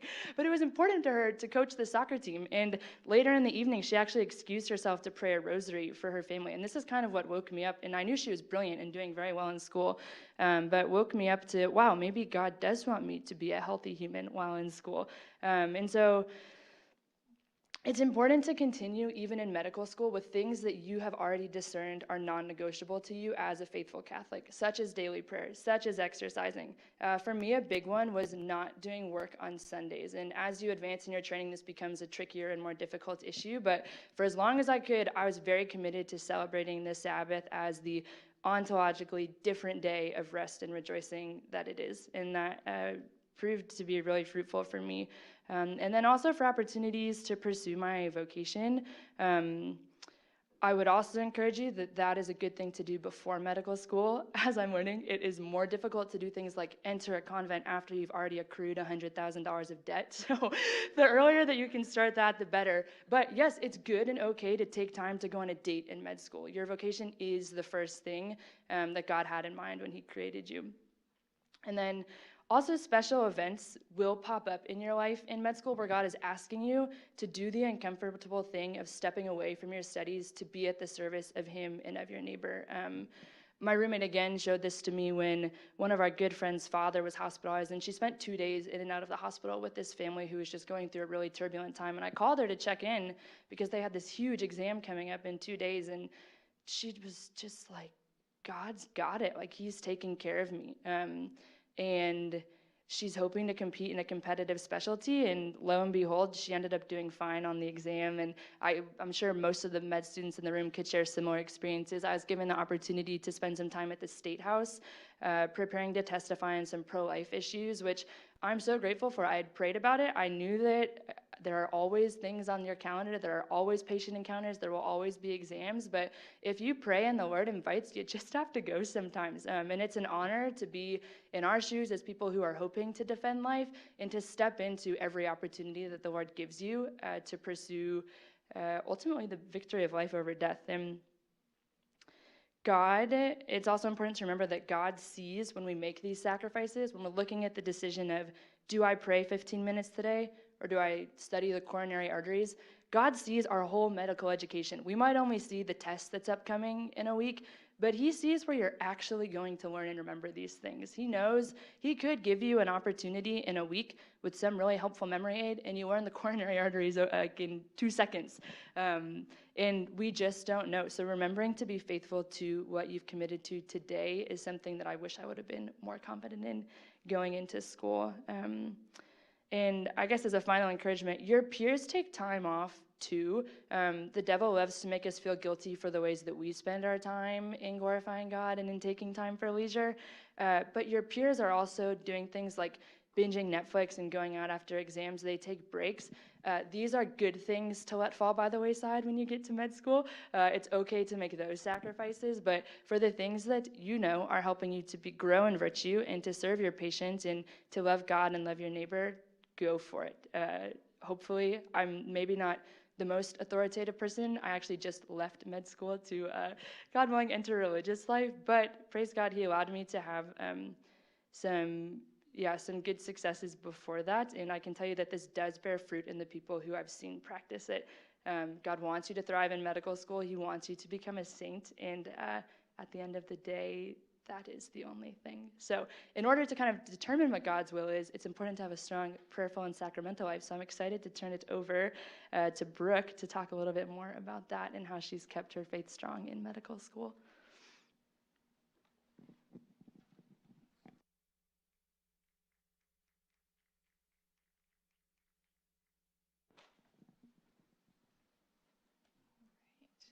Hi, everyone. What a joy it is to be with you today, and thanks to Maggie for such a beautiful talk.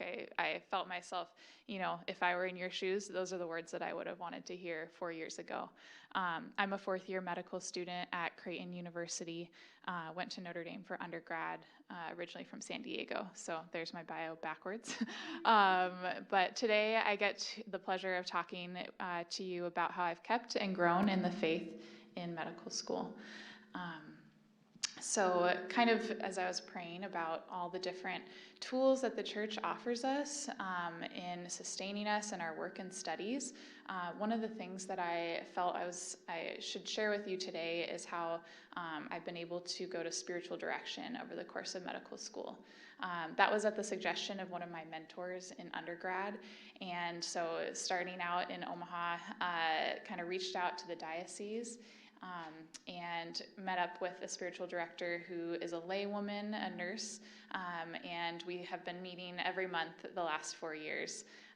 So if you're unfamiliar with spiritual direction, what that is it can be with a lay or religious, one-on-one meetings, and you sort of determine how often you're going to meet, but it's a way to have really a guide and someone to reflect and encourage you to grow deeper. Should I pause with this microphone? It's kind of echoing.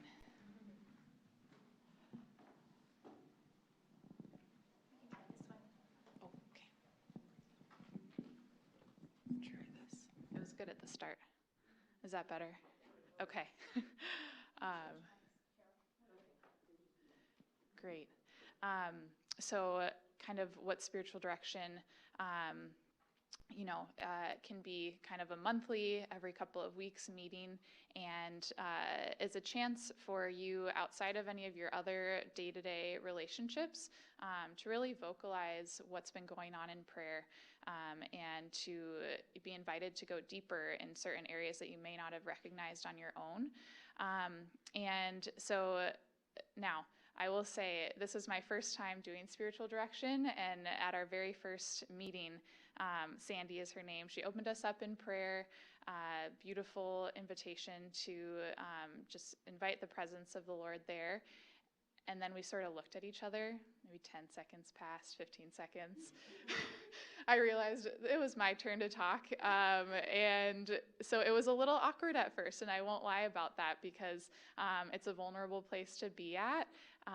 But I quickly realized, this was a way for me to bring the content of my prayer to somebody else. And so in a way it was a great accountability tool.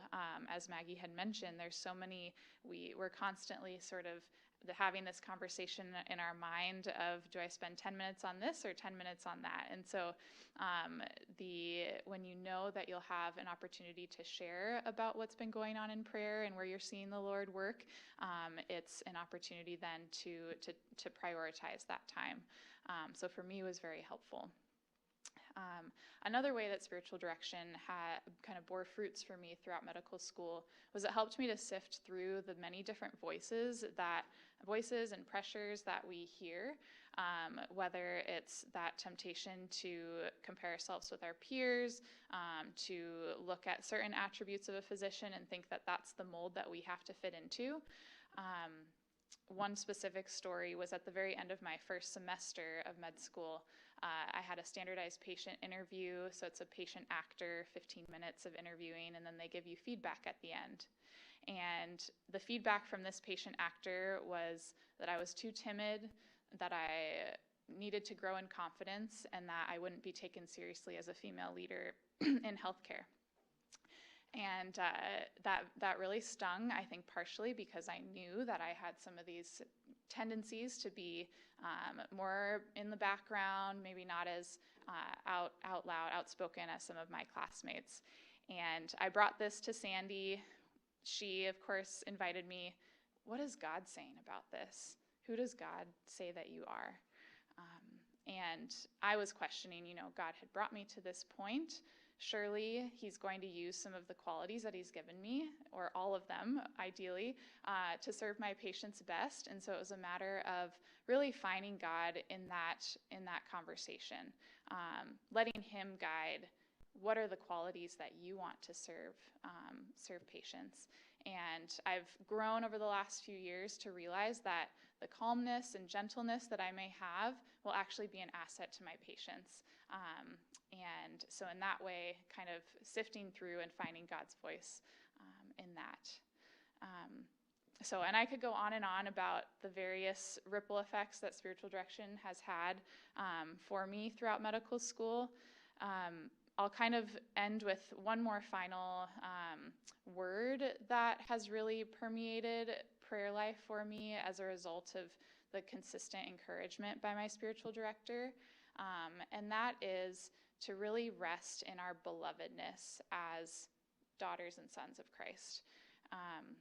This sort of posture in prayer has been such a welcoming way to, leave those other voices, the high standards that we hold ourselves to in our studies and time management, and to really just sit at the feet of Christ and have and rest.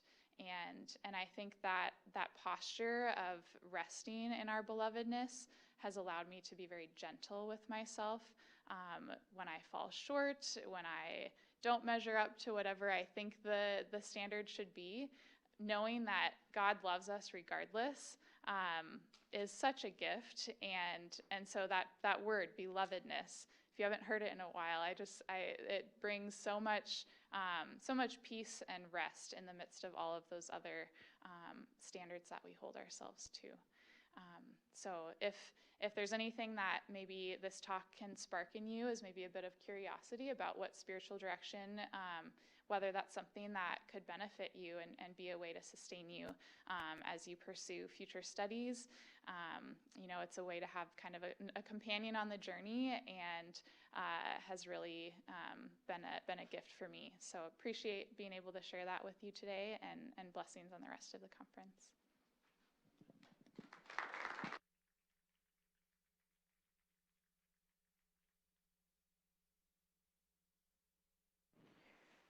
Is this on? Okay, yeah, it's on. Okay, good. So I would like for Gabe and Maggie and Brooke to come back down. Well, before we do that, because we're going to do Q&A. We'll do Q&A, but we'll do small group discussion first. And so what I would invite for small group discussion is two things.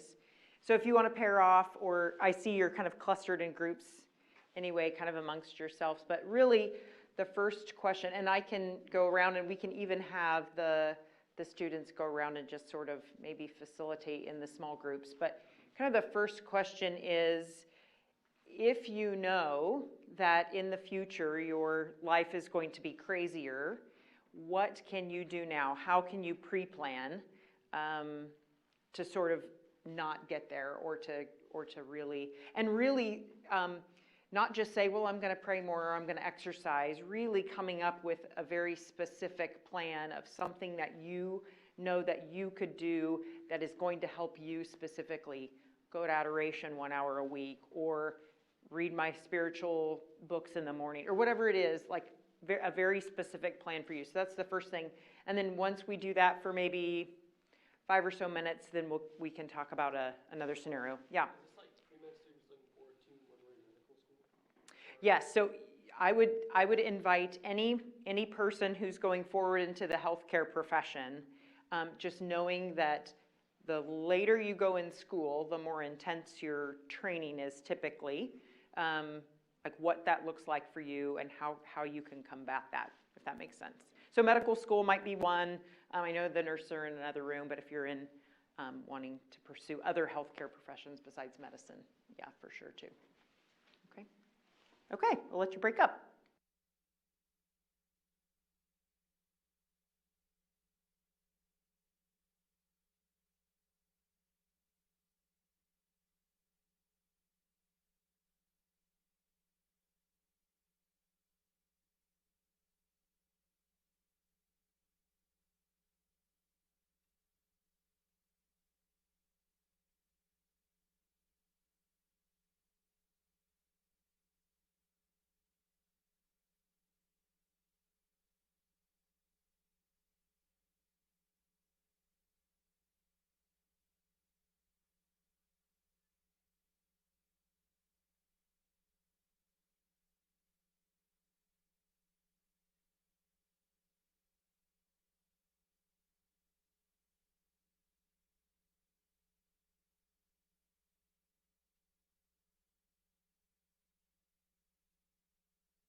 Okay, so we'll go ahead and kind of regroup again, and then I'll go ahead and ask our students to come down, Maggie and Gabe and Brooke, if they'll come down, and we'll do like question and answer here.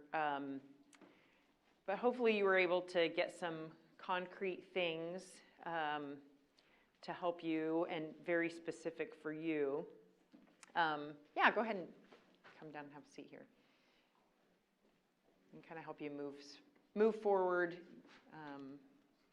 either in your burnout life. So, not burned out life. And okay, so first I'll just open it up and see if the students have questions for our med student panel here.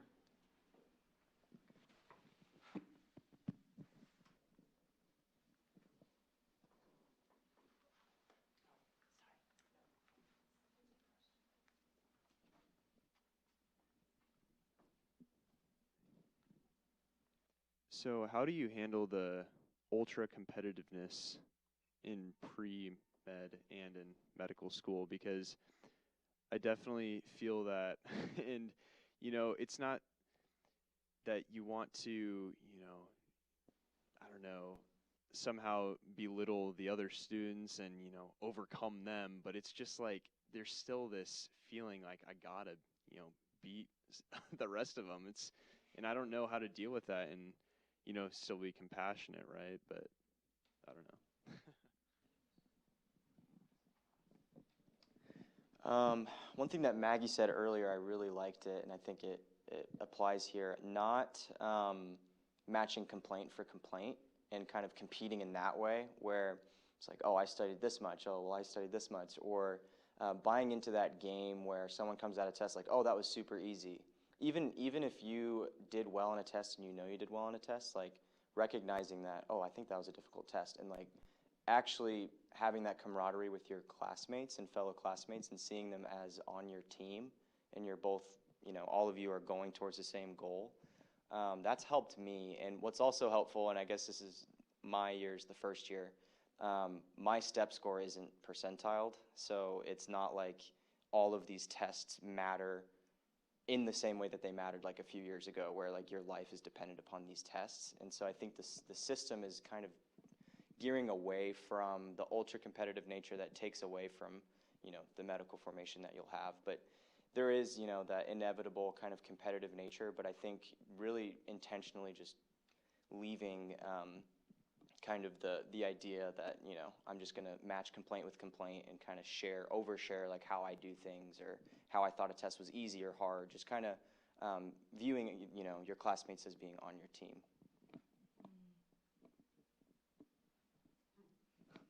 Brooke, you look like you want to say something. Yeah, forming my thoughts. I agree 100% with what Gabe said.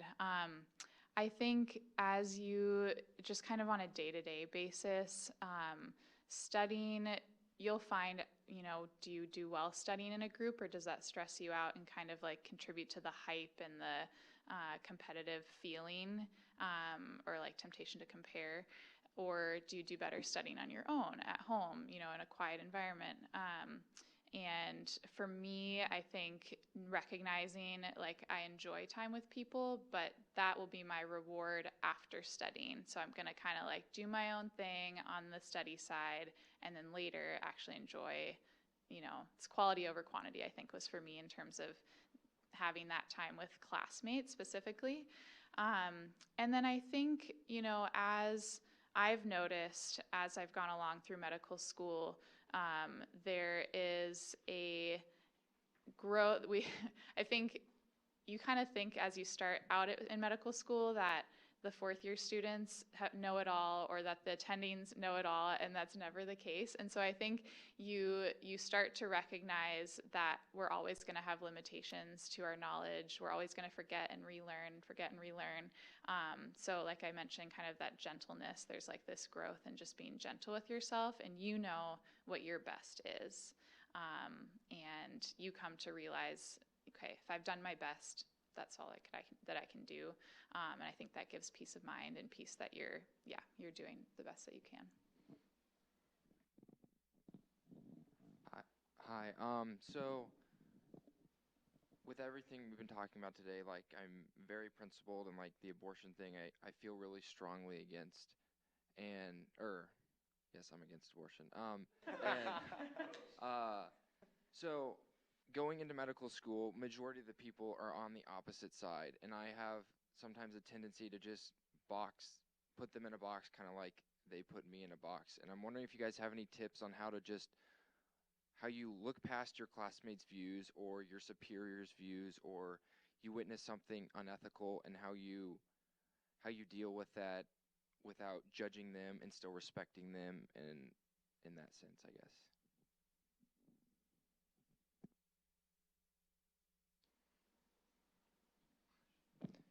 Formulating some thoughts.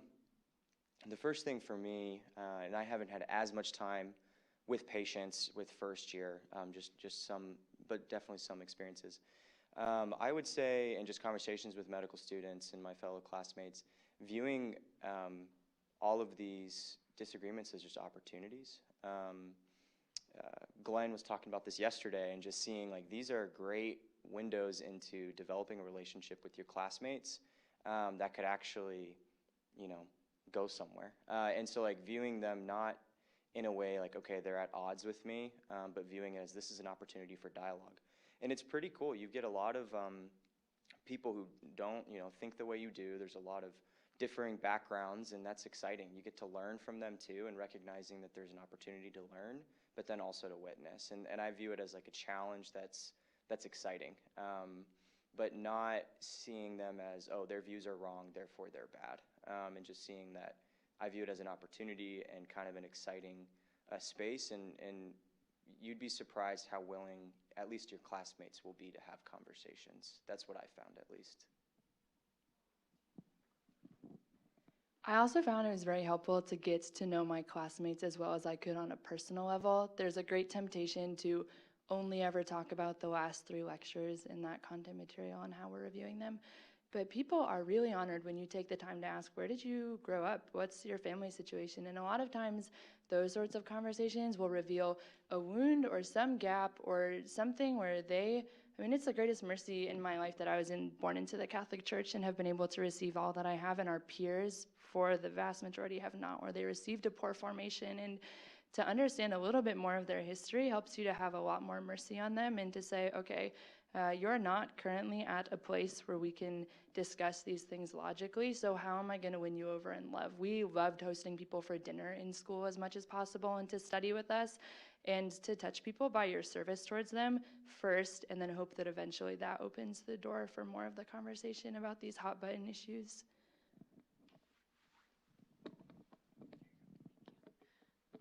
First, I definitely empathize with where you're at. It's been a continuous process for me as well, in kind of really understanding and being finding such truth in the church's teaching on pro-life issues, and then 3rd and 4th year, having real patient interactions, and that causing me to consider what is my role in these situations, especially going forward. And what I've discovered, and I think what it struck me, kind of that box idea, because that's how I've thought about it in the past too, is there's more of a spectrum of where your classmates may be at. And the culture kind of forces us to go into these 2 camps, but there's so much more gray area. And for instance, I had a conversation with a Christian healthcare provider who is pro-life in certain ways, but doesn't have an issue with contraception. Okay, so would never perform an abortion as a family medicine physician, but okay with contraception. And so the next question is why, and so those fruitful conversations that can come, I think it is an ongoing process of how do we love the patient in front of us best, sharing the truth that we know, but doing our role as a physician too, which is to educate and provide options, but to lead to truth too, and live according to our conscience. So it's by no means an easy task, and thankfully we have the Lord to lean on and keep us, give us the confidence in that, and our colleagues, yeah, so more of a empathize and I think finding that, yeah, being open to conversations with those folks who we may disagree with. Other questions?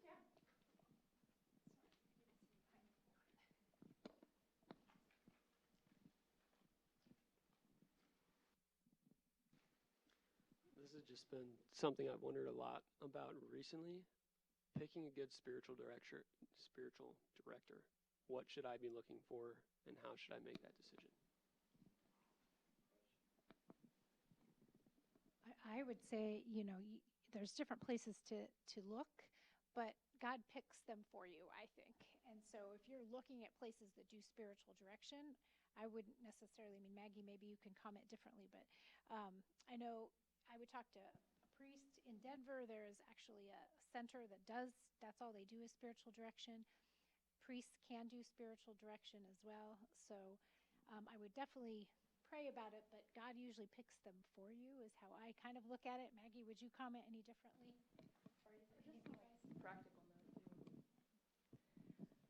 encouragement also that our priests have a lot on their plate, and it is not meant to be offensive to you if someone's not able to accompany you right now in spiritual direction. I actually had a missionary friend who sent me a list of 10 priests, and everyone who I reached out to in Indianapolis said no, which ended up being an incredible blessing because I had to move a diocese over and was gifted with just a phenomenal priest. But I think you can also tell when our priests are living lives of prayer and contemplation. It comes out in the direction that they give you, and when they pull from their own prayer life or pull from spiritual reading that they've done, I found that those are really good signs. I'd also agree with you don't really pick one. I think a lot of opportunities arise and it just makes sense. I have a new spiritual director in Kansas City with a wonderful parish that I'm a part of. It's called Our Lady of Good Counsel.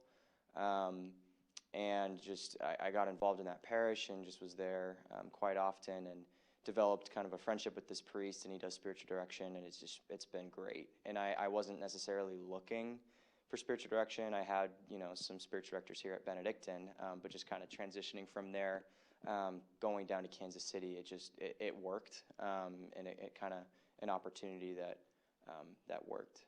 And I didn't necessarily pick or, what qualities am I looking for? So, yeah, I definitely think God picks a good spiritual director for you. And at the same time, if it's not working, the way that my spiritual director worked was he said, do 3 or 4 sessions and then make a decision. And so that was also helpful. It's kind of more of that's where the practical element of, okay, this isn't, as, beneficial or not really in the spiritual direction that, that's working for me right now. So, yeah, and that was something that was an option, but it's working really well. Yeah, I'll just speak kind of to that process of choosing. I had met with 2 different spiritual directors. I had gotten a list through the Diocese of Omaha, and yeah, met with 2, and they both approached it similarly where, let's meet, let's learn a little bit about each other, kind of how we envision direction going, and then discern it through prayer. So I think I would caution if, somebody jumped right into it or didn't, say, let's approach this in a prayerful manner, then that would maybe be a bit of a red flag. But yeah, I think being okay with saying this isn't the right fit, I'll keep looking or something like that too.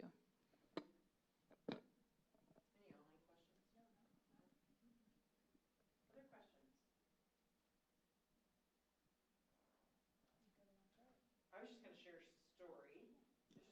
story. So my story is, I think I shared with all of you that I was in academic medicine for a while, for about 11 years, and I would give lectures to the medical students. I had a lecture on natural family planning that I would give and sort of like the science behind it, and there was one, and this speaks to the story relates to your question about meeting people where they are, and about people who think differently than you. And there was an individual who was my student advisee, and he was, his thought processes were quite different than mine. And I could tell the first time we met that he wanted to learn about abortion. He wanted to learn about LGBTQ issues and be able to go into that and treat that and do those things. And so after our first meeting, I thought, I don't think I'm going to be able to help this student. Like, I don't think I'm going to have anything to offer. And so then I go through each of the clerkships, and I had given a lecture on NFP, and one of my slides shows conception occurring. And when I show the conception slide, I say, and a unique human being is created. Like, that's the words I use. And I said it so many times that I didn't even, like, the words just kind of roll off my tongue, and I don't think too much of it. Well, then, you know, a couple of months pass, and I had that student again as an advisee, and we met, and I said, how are things going? And he said, well, my girlfriend's pregnant.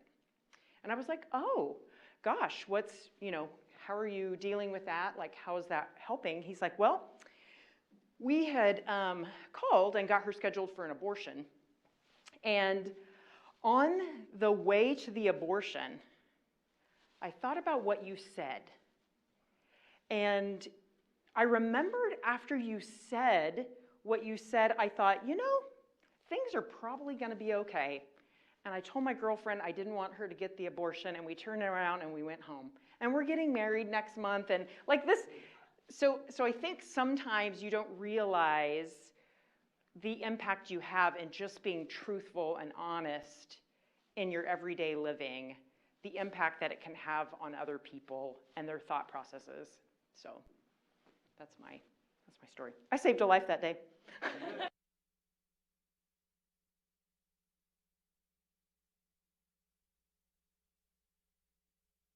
We're good to go to lunch. So lunch is going to be over in, the students can probably guide us who are not from here. It's in just the cafeteria. And if you're a speaker or here, I think maybe Brooke might be the only one, I have tickets for y'all. So, all right, thanks guys.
So really, I've been, I've helped draw out this interest in you, right? This love in you that you didn't know that you, maybe you do want to date, women.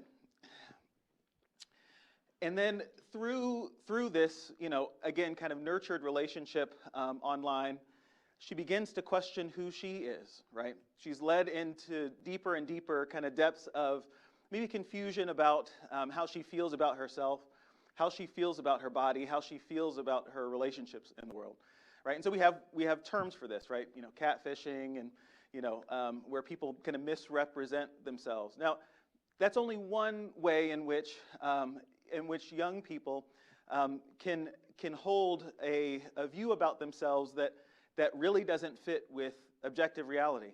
The hard part, and one of the most difficult parts, and maybe perhaps one of the most heartbreaking parts of this, is that when this teen gets identified either by family or says to themselves, "I'd really like some help understanding myself, help in regulating my emotions, help in understanding who I am and forming a solid identity," that she may encounter people along the way who, rather than helping to untangle or question some of the experiences that she's had in order to have a unified, holistic, integrated view of herself, are instead going to say, "No, I want to keep you where you are." And so I think that is the time that we find ourselves in, where many kids, and I wouldn't be surprised if either in your classes or people that you've met, and certainly most of our big kind of medical societies too, are okay with saying, why don't we affirm this state, affirm this confusion that someone may be struggling with, and instead codify that in the hopes that makes them better. And so hopefully through our time together and discussion, you'll get a sense of not only why this isn't right, but why it isn't healthy. It doesn't actually offer, if we leave someone stuck in feeling that they can't identify with their body, that their body's betraying them and not telling them something important about how God made them, that actually doesn't translate into healthy relationships as an adult typically.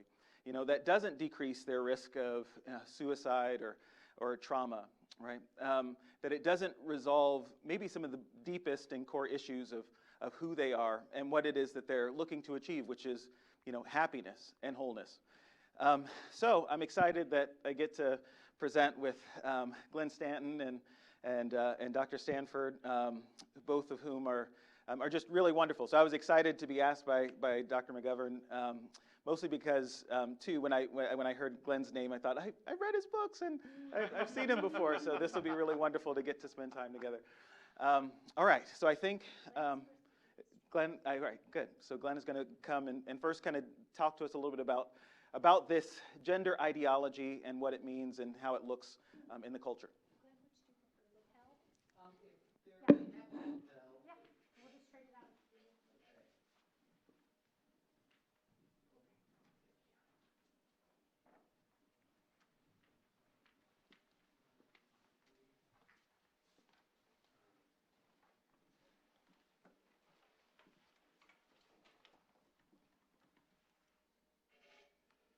Okay, it's always difficult to be the speaker after lunch because whenever you're trying to determine God's will, the easiest time that I'm ever able to determine God's will is when it's nap time. Take a nap. It is not God's will for you to take a nap now. In this session. Here we go. Beautiful. What I am going to speak about, it's interesting when you have a speaker come up and they tell you, what I'm going to speak to you about is incredibly important. It's the most important thing that you'll hear today. I mean, you like that kind of passion in a speaker. We've heard many, many important things. But this one in particular, I'm very passionate about because we're hearing this topic of sexual orientation and gender identity. I'm going to talk primarily about sexual orientation, but a good bit of it in general can be lent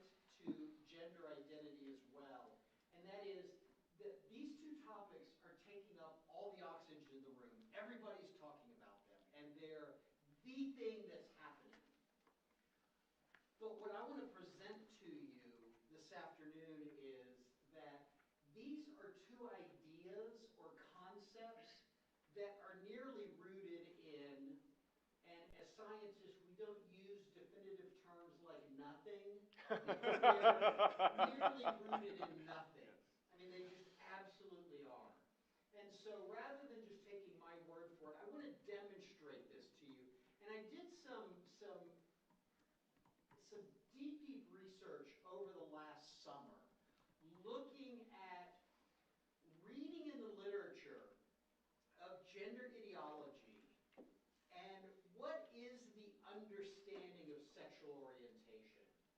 Because even in just a couple of recent Supreme Court decisions, in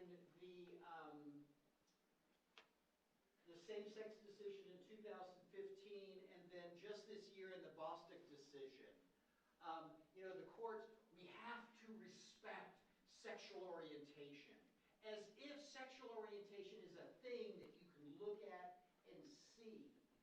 And so I want to challenge, and we need to challenge this idea that sexual orientation simply is not what we think that it is. And not just from our perspective, from a faith perspective, but from gender ideologists themselves, gender theorists themselves, that the whole sexual orientation conversation is absolutely changing under our feet. And that most people who are out there talking, your authorities in medical school, people at the Supreme Court, like, oh no, sexual orientation is an objective thing that we can measure and that we can observe and that we need to respect. Like, these people aren't even paying attention to their own literature. And this is what I'm going to go through, is demonstrate in the literature how this is a very imprecise thing that is not even really rooted in any objectivity. And I'm going to give two talks this afternoon. My first one here is going to go a little bit longer. My second one is going to be shorter. So when I go long on this one, you're like, oh my goodness. The second one is going to be short.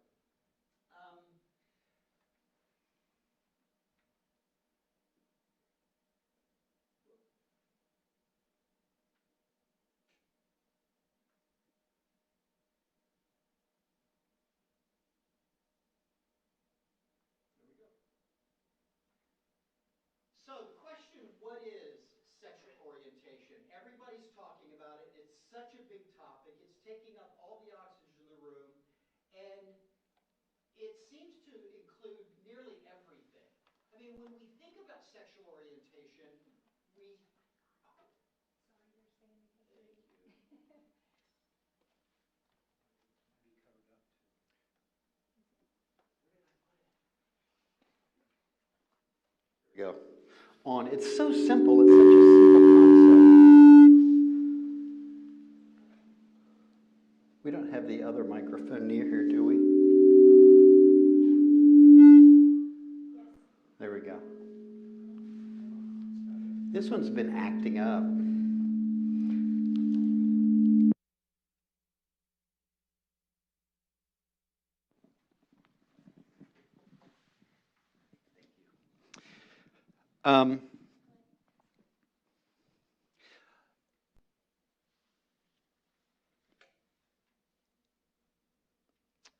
We typically think that sexual orientation is we're just talking about heterosexuality or homosexuality, that those are the two things, and that heteronormativity is the problem, the fact that heterosexuality is the dominant thing and people just assume, but no, there are other options.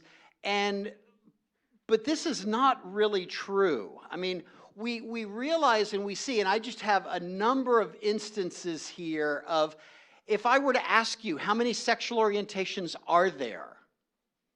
Okay, there's more than just two, according to the orthodoxy of the time. Here, there's 15 different types. Here's another article, and I love some of these, that they're expertly reviewed by medical professionals, so you know it's right, you know it's true. From gray sexual to heteroflexible, here's a big list of the sexualities, and I love this, in 2020. Okay? If you're going off a 2018 list, you are way behind the times because we're just adding sexualities, quicker than we can make them up. And that's nearly literally true. It's interesting, just simply Google how many sexual orientations there are. That's what I did here. And you'll see 46 terms that describe sexual attraction and orientation. And it is insane, the list of names, like things that you can't even make up. And I'm going to end my talk with just a few of those. Abrosexuals, demisexuals, object sexuals. That's people who are sexually attracted to objects. Like I'm sexually in love with my car. Don't laugh. These are real people. These are real things. So the question gets, okay, what actually is a sexual orientation? And then what is not a sexual orientation? Let's go to some of the medical definitions. You will not find a specific objective definition that this is a sexual orientation and this is not. Even the American Psychological Association, for the longest time, they have not changed this answer to their question online. What causes a person to have a particular sexual orientation?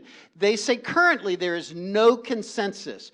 For all the research that's been done, starting in the early 90s, looking for a gay gene, they haven't found it. There is currently no consensus among scientists about the exact reasons that an individual develops a heterosexual, bisexual, gay, or lesbian orientation. What's interesting here is they're already behind the times because they're excluding a whole bunch of all these other 46 different sexual orientations. Although much research has examined the possible genetic, hormonal, and developmental, social, and cultural. I highlighted that term, much research. Oh my goodness, there has been so much research because they're looking for this definitive cause or ideology, if you will, of sexual orientation, homosexuality, whatever the case may be. And they just have not been able to find the smoking gun, if you will, that says, okay, yes, this is an objective, real kind of thing. No findings have emerged that permit scientists to conclude that sexual orientation is determined by any particular factor or factors. And then down there below, most people experience little or no sense of choice about their sexual orientation. Well, we generally know that. But this idea that, well, it's just how people are, that whole thing is changing today. And that's what I'm going to conclude my talk with, is showing that point. Thank you for getting that. That helpful little symbol that the light bulb needs to be replaced. So what is sexual orientation? What is sexual orientation and what is not sexual orientation? The literature on this is absolutely fascinating. And you just go into Google Scholar, you can find fascinating articles. Just this question, defining sexual orientation. And this scholar, he says, unfortunately, and this is, I think, from 2016, is the date on that. Unfortunately, the concept of sexual orientation is not well defined, and a clear definition of sexual orientation is needed before, extending this idea and the concepts. I want to just show you some of the text from this study.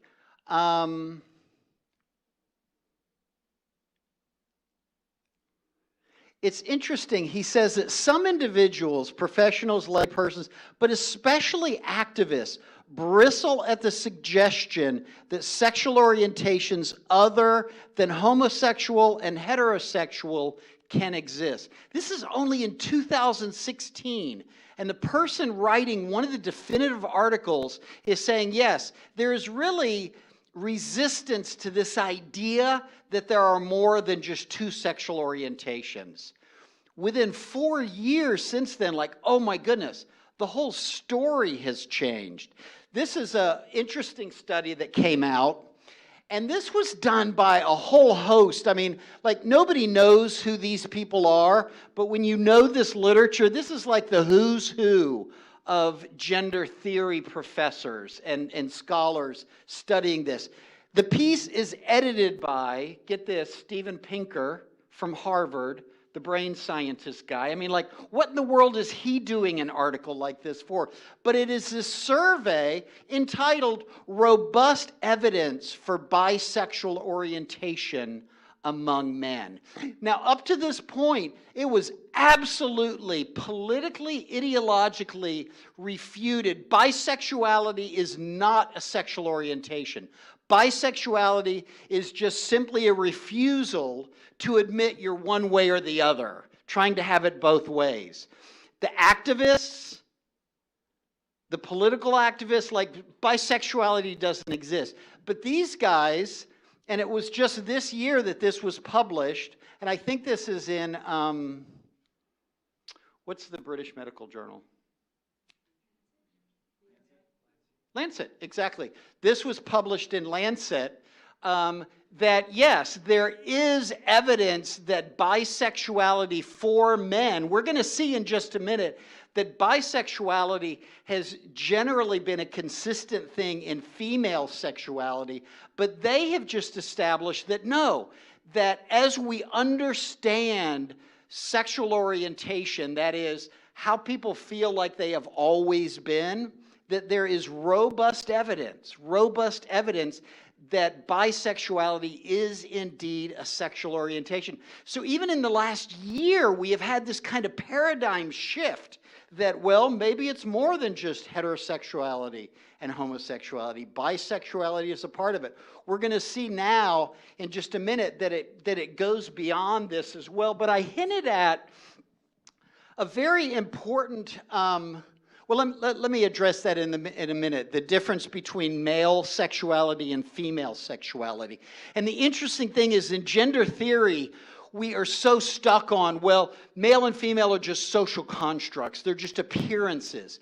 But in homosexuality and lesbianism, we see these very distinct and unique types of sexuality that present themselves in men and present themselves in women. I'll go into that in just a minute. But this next scholar,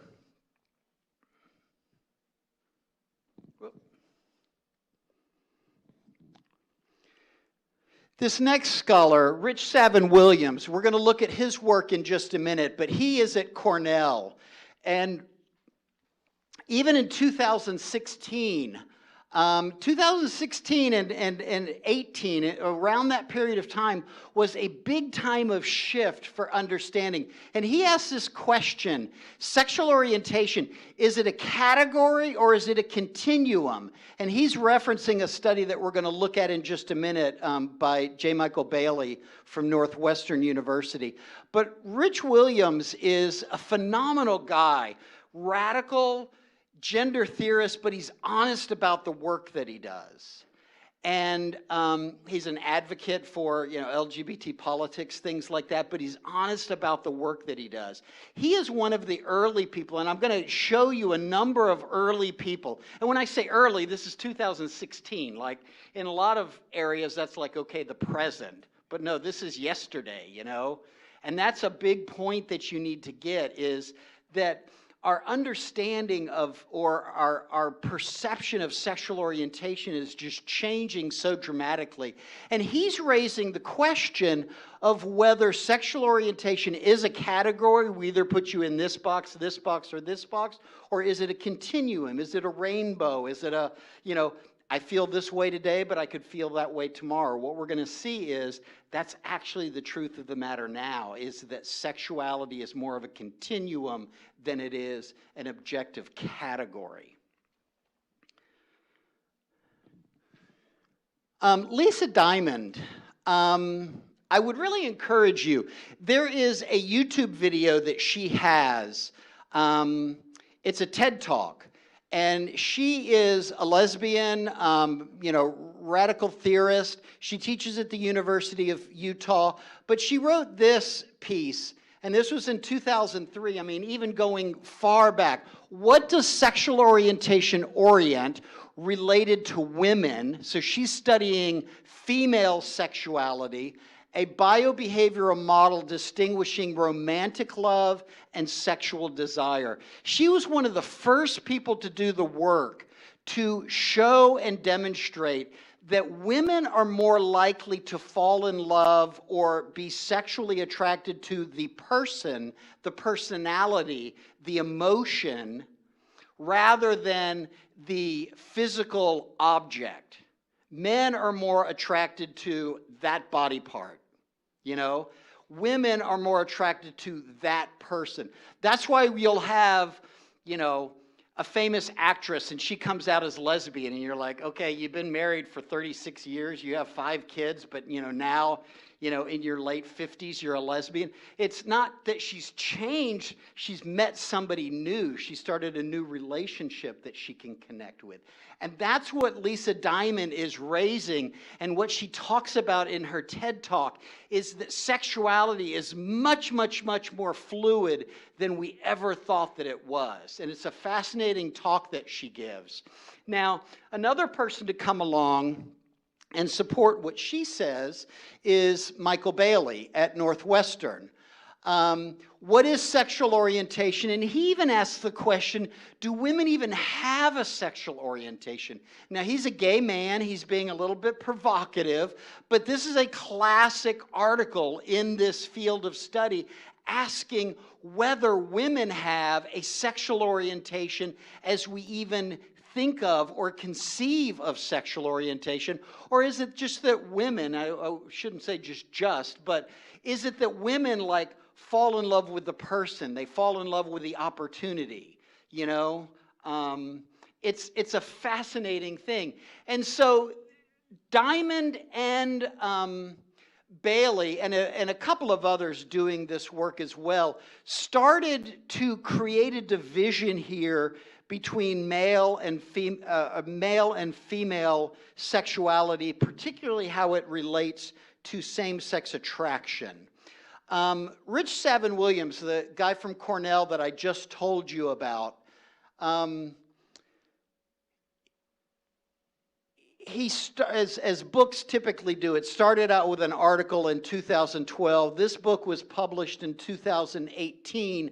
But he has come up with, and this is Harvard University Press that published this book, so an academic press, and he says that there is this thing called mostly heterosexual, as he calls it in his article, as a distinct sexual orientation group. He calls it in his book mostly straight.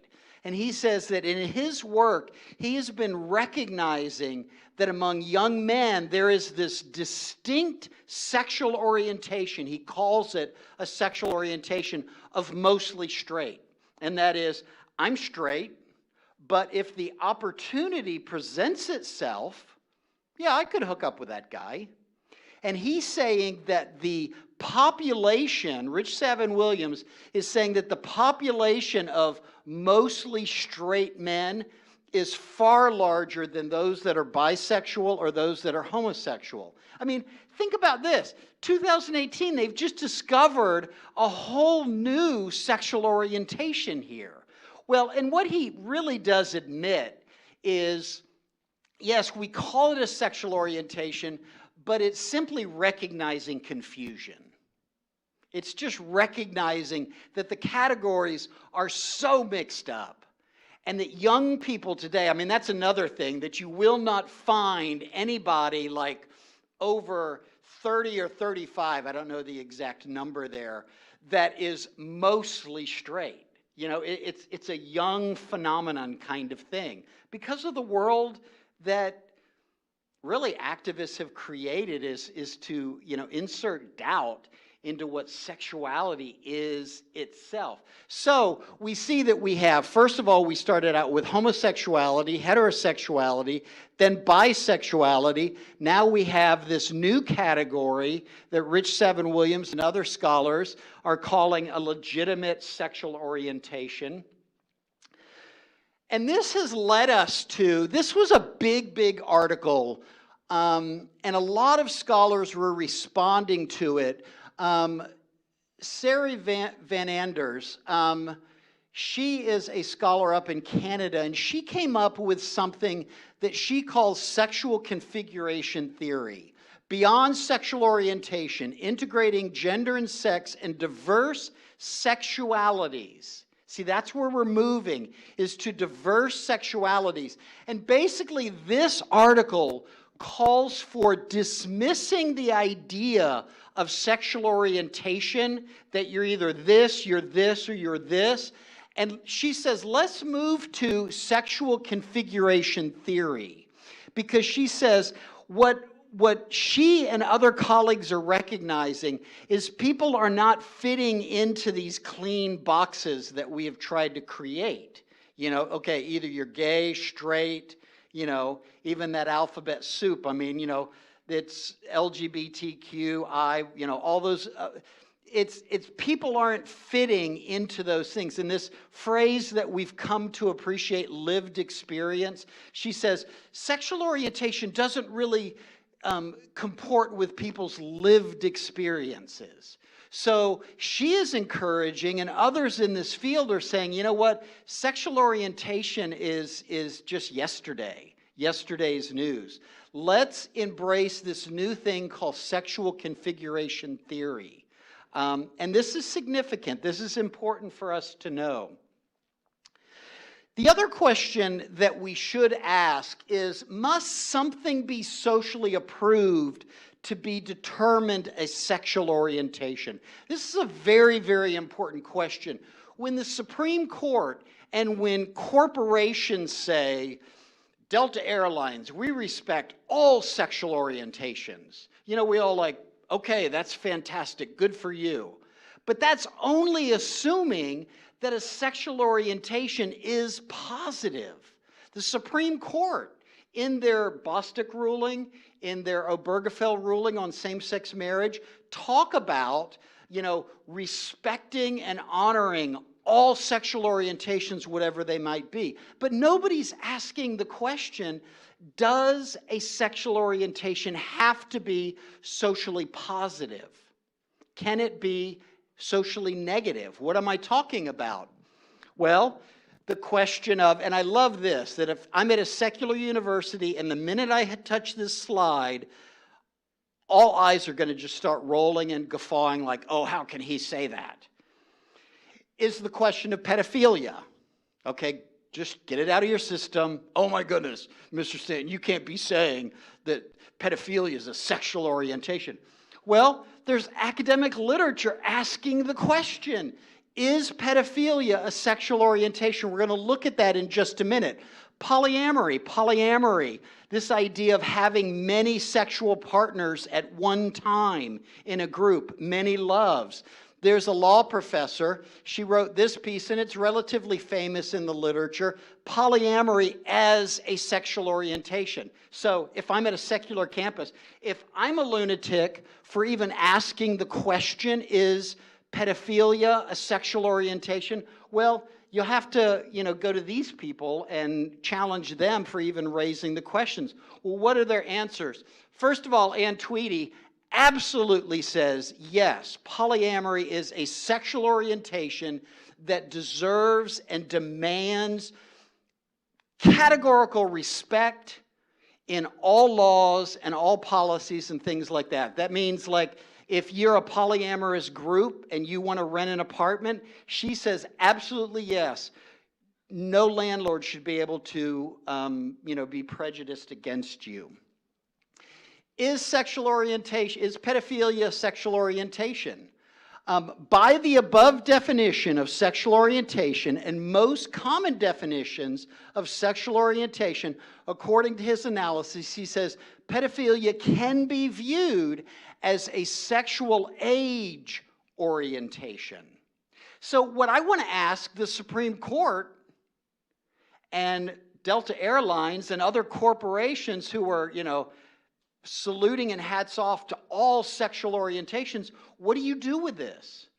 Well, they're not addressing it because it's not convenient to their system. But in the literature, yes, these are questions. Sexual orientations do not necessarily have to be, if you will, pro-social, things that we collectively agree upon.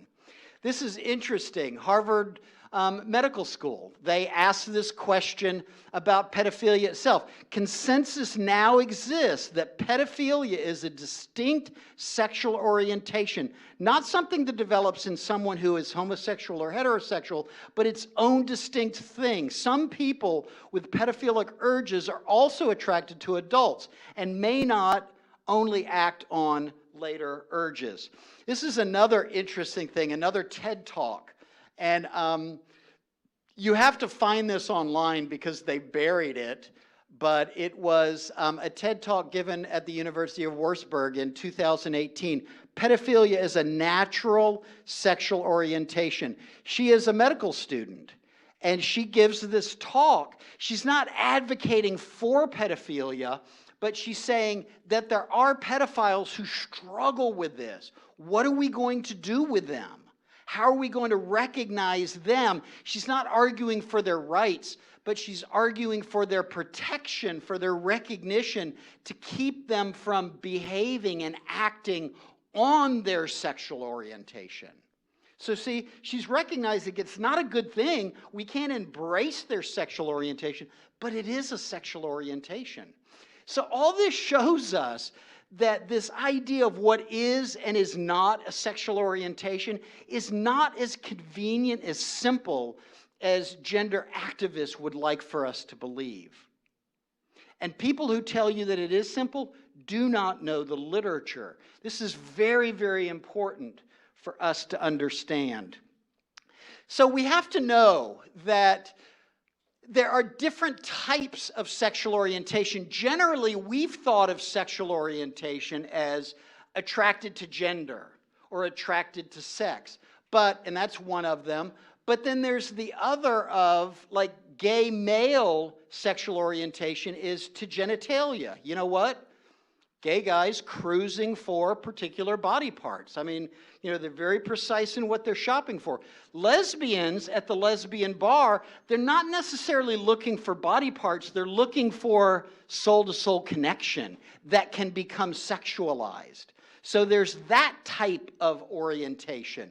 There's romantic. That's another thing within lesbianism, is the romanticism and the romantic connection with the person rather than with the body part. Pedophilia is an orientation to age, okay? So there are age-related orientations. Some attracted to young, some attracted to very old. So the other is behavior. Bondage and sadomasochism. I mean, there's literature and data that, yes, those are legitimate, objective sexual orientations based on activity and behavior. Number of partners, polygamy. I mean, that's an interesting question that for the alphabet soup of LGBTQIAA, you don't have either of the P's appearing there, polygamy or polyamory. You know why? Because those are not hip, cool, trendy kind of things. The polygamists, they wear a lot of gingham and long dresses and long hair. They don't like them going to the marches and stuff like that. So, but number of partners is a sexual orientation, and that's very clear. And then you have what we're going to see is just the blenders, is people who like, I do everything. I'm into everything. And there's words for that kind of stuff. I mean, this is one of them, demisexuality. And you should do this sometime later on this week, is just look up all the terms. And it's almost as if it's an Onion article, But they're not. They're serious about this kind. A demisexual is a type of sexuality or sexual orientation where the person has to develop a strong emotional bond first. That used to be called falling in love, you know? I'm like, yeah, I'm not going to just hook up with you. There's another, abrosexual. And I love this one.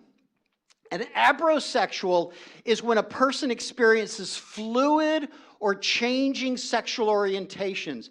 People who are abrosexual can switch from 1 to 2 or more sexualities at any given time, even within an hour. I mean, that just means like you're just, I don't want to say it, you know?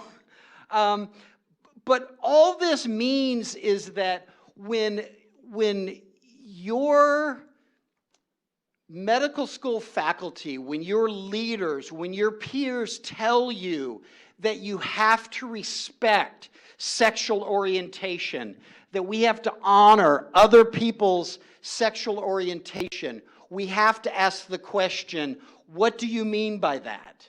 Do you mean this? Do you mean that? Do you mean the other? We need to refuse to accept that sexual orientation is, oh, well, it's just this nice, neat packaged thing.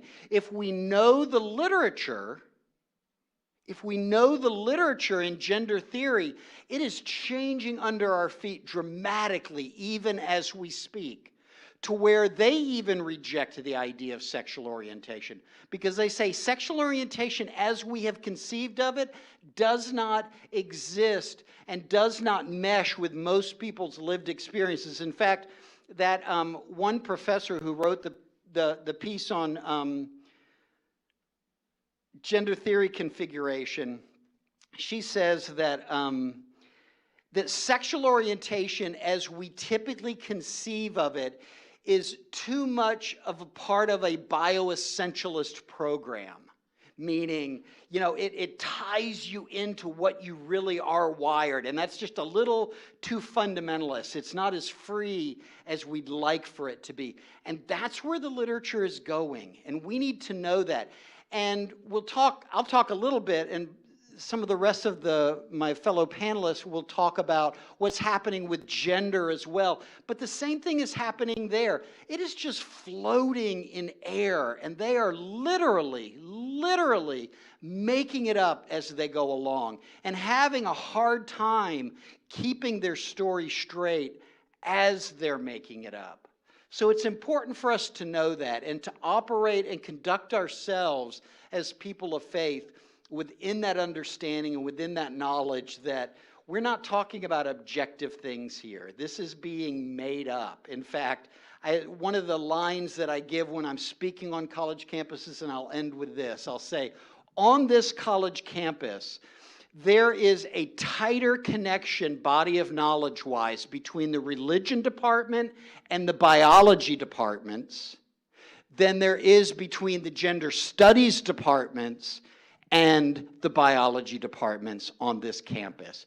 I've never been challenged in that because the gender theorists know that to be true.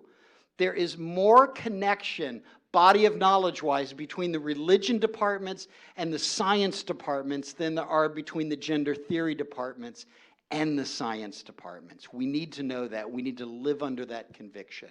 Thank you.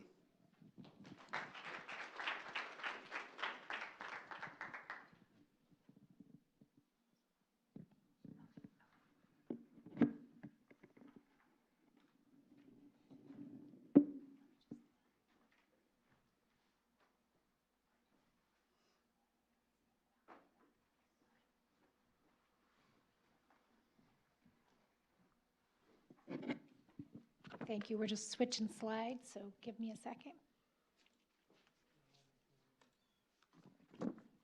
Yes.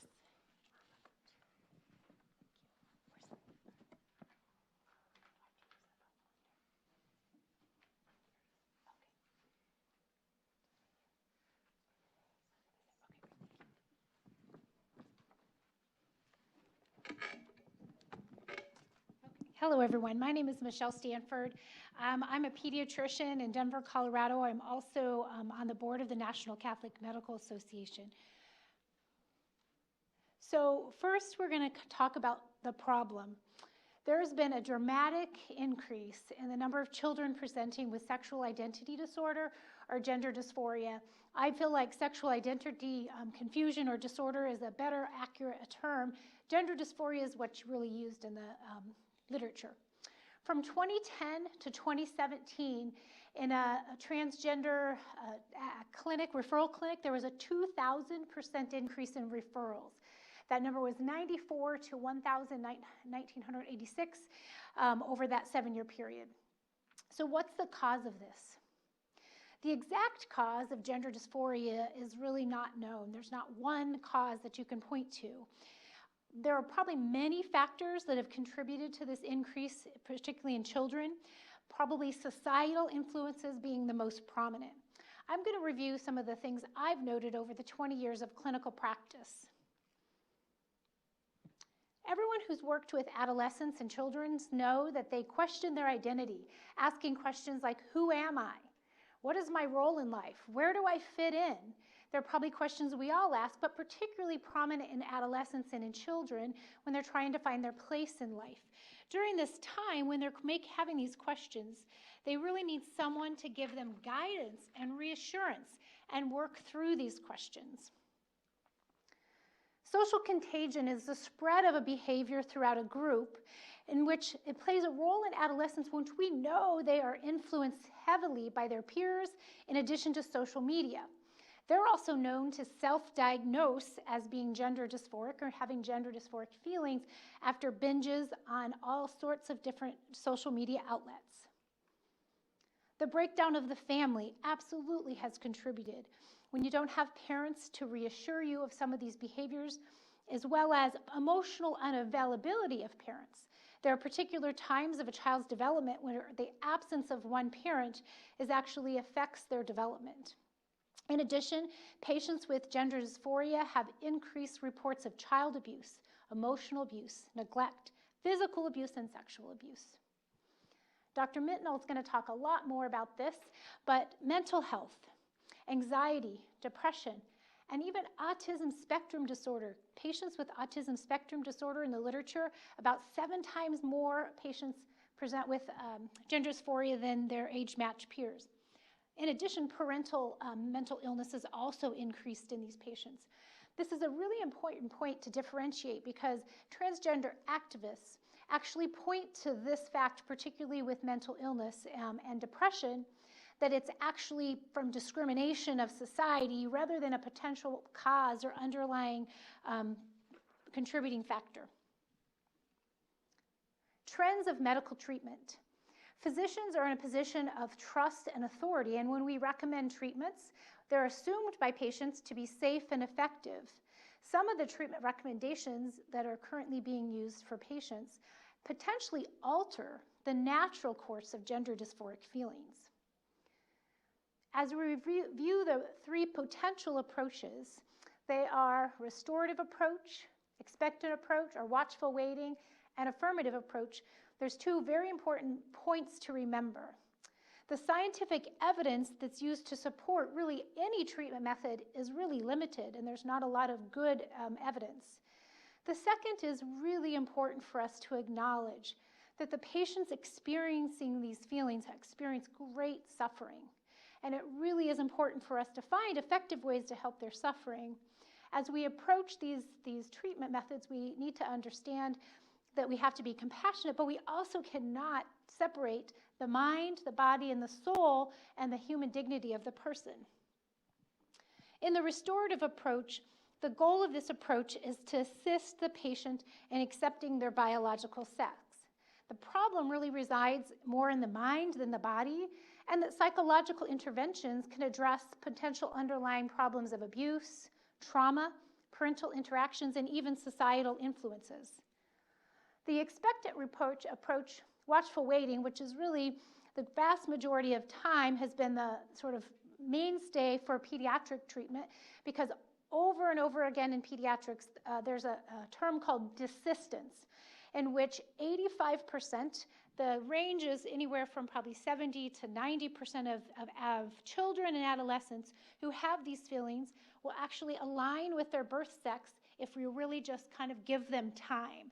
And so this approach really works with that, as well as avoiding lifelong medical treatment that has many side effects.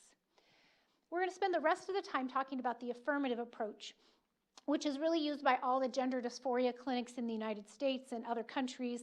And in pediatrics is sort of what they're recommending for treatment. We're going to go over some of the evidence of why there really isn't good evidence to use this method. They also, in this method, they assume that gender variation is normal and fluid, and it's really something that you choose rather than inherent to your biology. So the affirmative approach's current recommendations are made from this document from 2017 from the Endocrine Society treatment guidelines. As physicians, we're very used to having treatment guidelines. I would call it sort of the Reader's Digest for clinical guidelines, assuming that they have actually gone through and dissected all the literature and they're presenting you the best evidence for this treatment. And you'll see in this guideline, they actually grade their recommendations on a scale of 4+ being very high quality evidence to 1+ being very low quality evidence. And so they lay that out in their study. You could sort of think of a 4+ being an A and a D would be a 1+. Well, 80% of the treatment guidelines that they actually are recommending for children are graded in the study as 1+, very low quality evidence, or 2+, low quality evidence. So keep that in mind as we review those recommendations. So there's 4 arms of the gender affirmative therapy: social transitioning, puberty blockers, cross-sex hormones, and surgical treatment. Social transitioning just refers to the preferred use of names and pronoun, cross-dressing, access to sex-segregated facilities. Can be recommended from toddlers to adults. And there is some short-term studies that show that their gender dysphoric feelings are improved from social transitioning alone, but there are no long-term studies on social transitioning. But it has been shown social transitioning alone increases the likelihood of persistence. So desistance, as we remember, is 85% if we do nothing. Will realign, so that just social transitioning will increase the likelihood that they'll continue with those feelings. Puberty blockers, Lupron or GnRH agonist is the most commonly used. The intent of this treatment is to hit, quote, the pause button, allowing the child time to decide his own sexual identity, to alleviate their dysphoria, as well as improve cosmetic outcomes for surgical intervention. But it interrupts the normal process of development of their brain and some parts of their body, as well as it counters the natural course of gender dysphoria. So some side effects of this treatment is it actually will prevent maturation of the brain, impair memory, it decreases bone density, and it can even arrest bone growth. It prevents sperm and egg development. It's not approved by the FDA for this use. So there is a study in the American Academy of Pediatrics that really proposes to support this method for treatment that decreases or improves mental health outcomes in these patients. It's from February of last year. This study is put on the media everywhere. It's published in the American Academy of Pediatrics all over the place. If you critically analyze the data, it's a very poor study. The study is actually just based on an internet survey. So people took the survey online. They self-identified as gender dysphoric. And they even took the patients who underwent medical intervention, puberty blockers, who subsequently stopped taking them and were no longer having gender dysphoric feelings. They took those patients out. And so they ended up having a very poor quality study, but they still, quote, make the claim, even though they really did not come up with those outcomes. And there actually is a couple articles that have refuted the results of that study, but they are difficult. They've been published, but in some smaller journals with less publicity. Cross-sex hormone is when testosterone is given to females desiring to be males, estrogen or androgen binding inhibitors for males desiring to be females. And there's many health risks associated with this treatment: blood clots, Strokes, males who receive estrogen therapy actually have a 5 times increased risk of having a stroke. Many cardiovascular risks, high blood pressure, increased body mass index, insulin resistance, elevated lipids. Also effect on bones, bone density, voice changes. There's actually atrophy of their genital organs, sexual dysfunction, significantly increased risk of cancer, and sterility. Surgical treatment, this graph just shows actually a cost-based analysis, how much money is projected to be being spent on surgical therapies. They call it both top surgery and bottom surgery. So you can see there's a dramatic increase in this.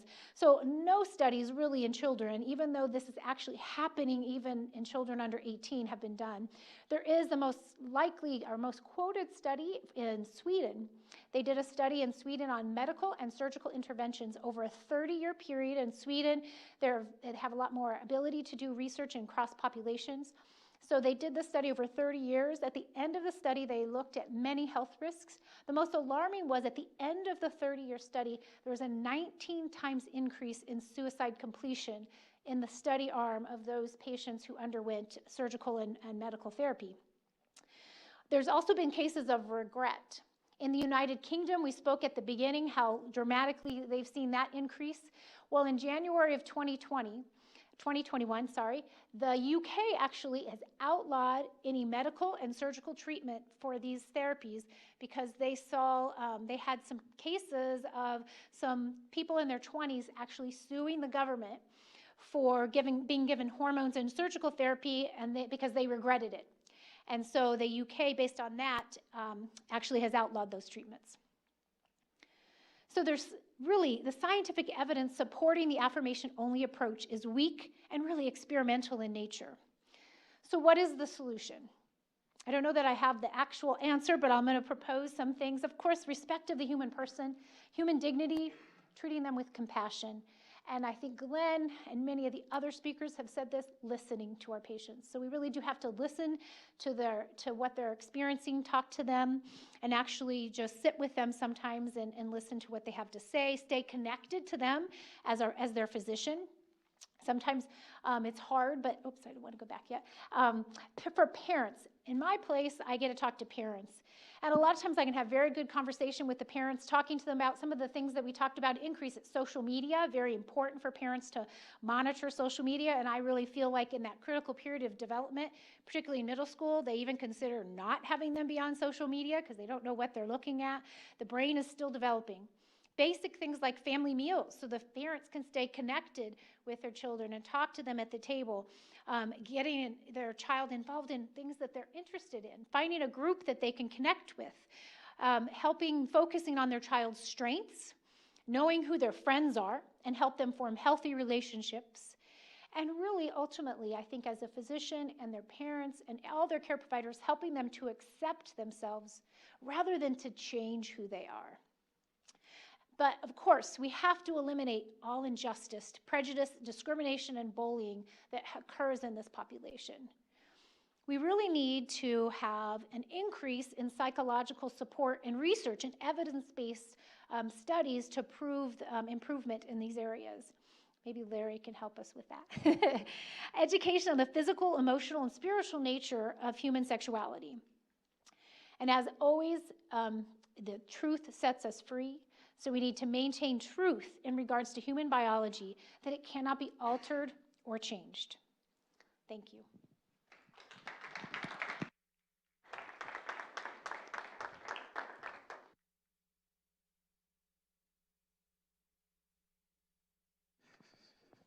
All right, let's see if I can get my slides. Thank you. Oh, thanks.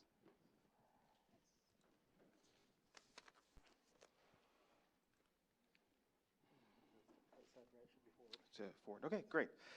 Okay, so again, it's such an honor to be amongst these really great speakers as well. And so I'm going to spend a lot of time just focusing on gender dysphoria and helping you to understand a little bit more about that and also about the research. And gratefully, Dr. Stanford has commented on some of this too. So you'll get a chance to maybe be my doctors, giving me recommendations as we do. So it'll be a little bit interactive as we move through. All right. So as an intro and disclaimer, so as Dr. McGovern mentioned, so I am at Ascension via Christi, but I'm speaking for myself. So I'm not speaking on their behalf, and I do some other things too with like the American Heart Association and that sort of thing. So those are all kind of separate things, but you're getting the full meat, and I'm going to talk about. Again, what the literature shows and what we'll be seeing. And I think the other thing that I'd like to say is, and as you've been hearing it, just in a number of different ways, is that we love the human person, right? And so our goal is, and certainly in medicine, is to help in arming the body and supporting it in its fullest expression, right?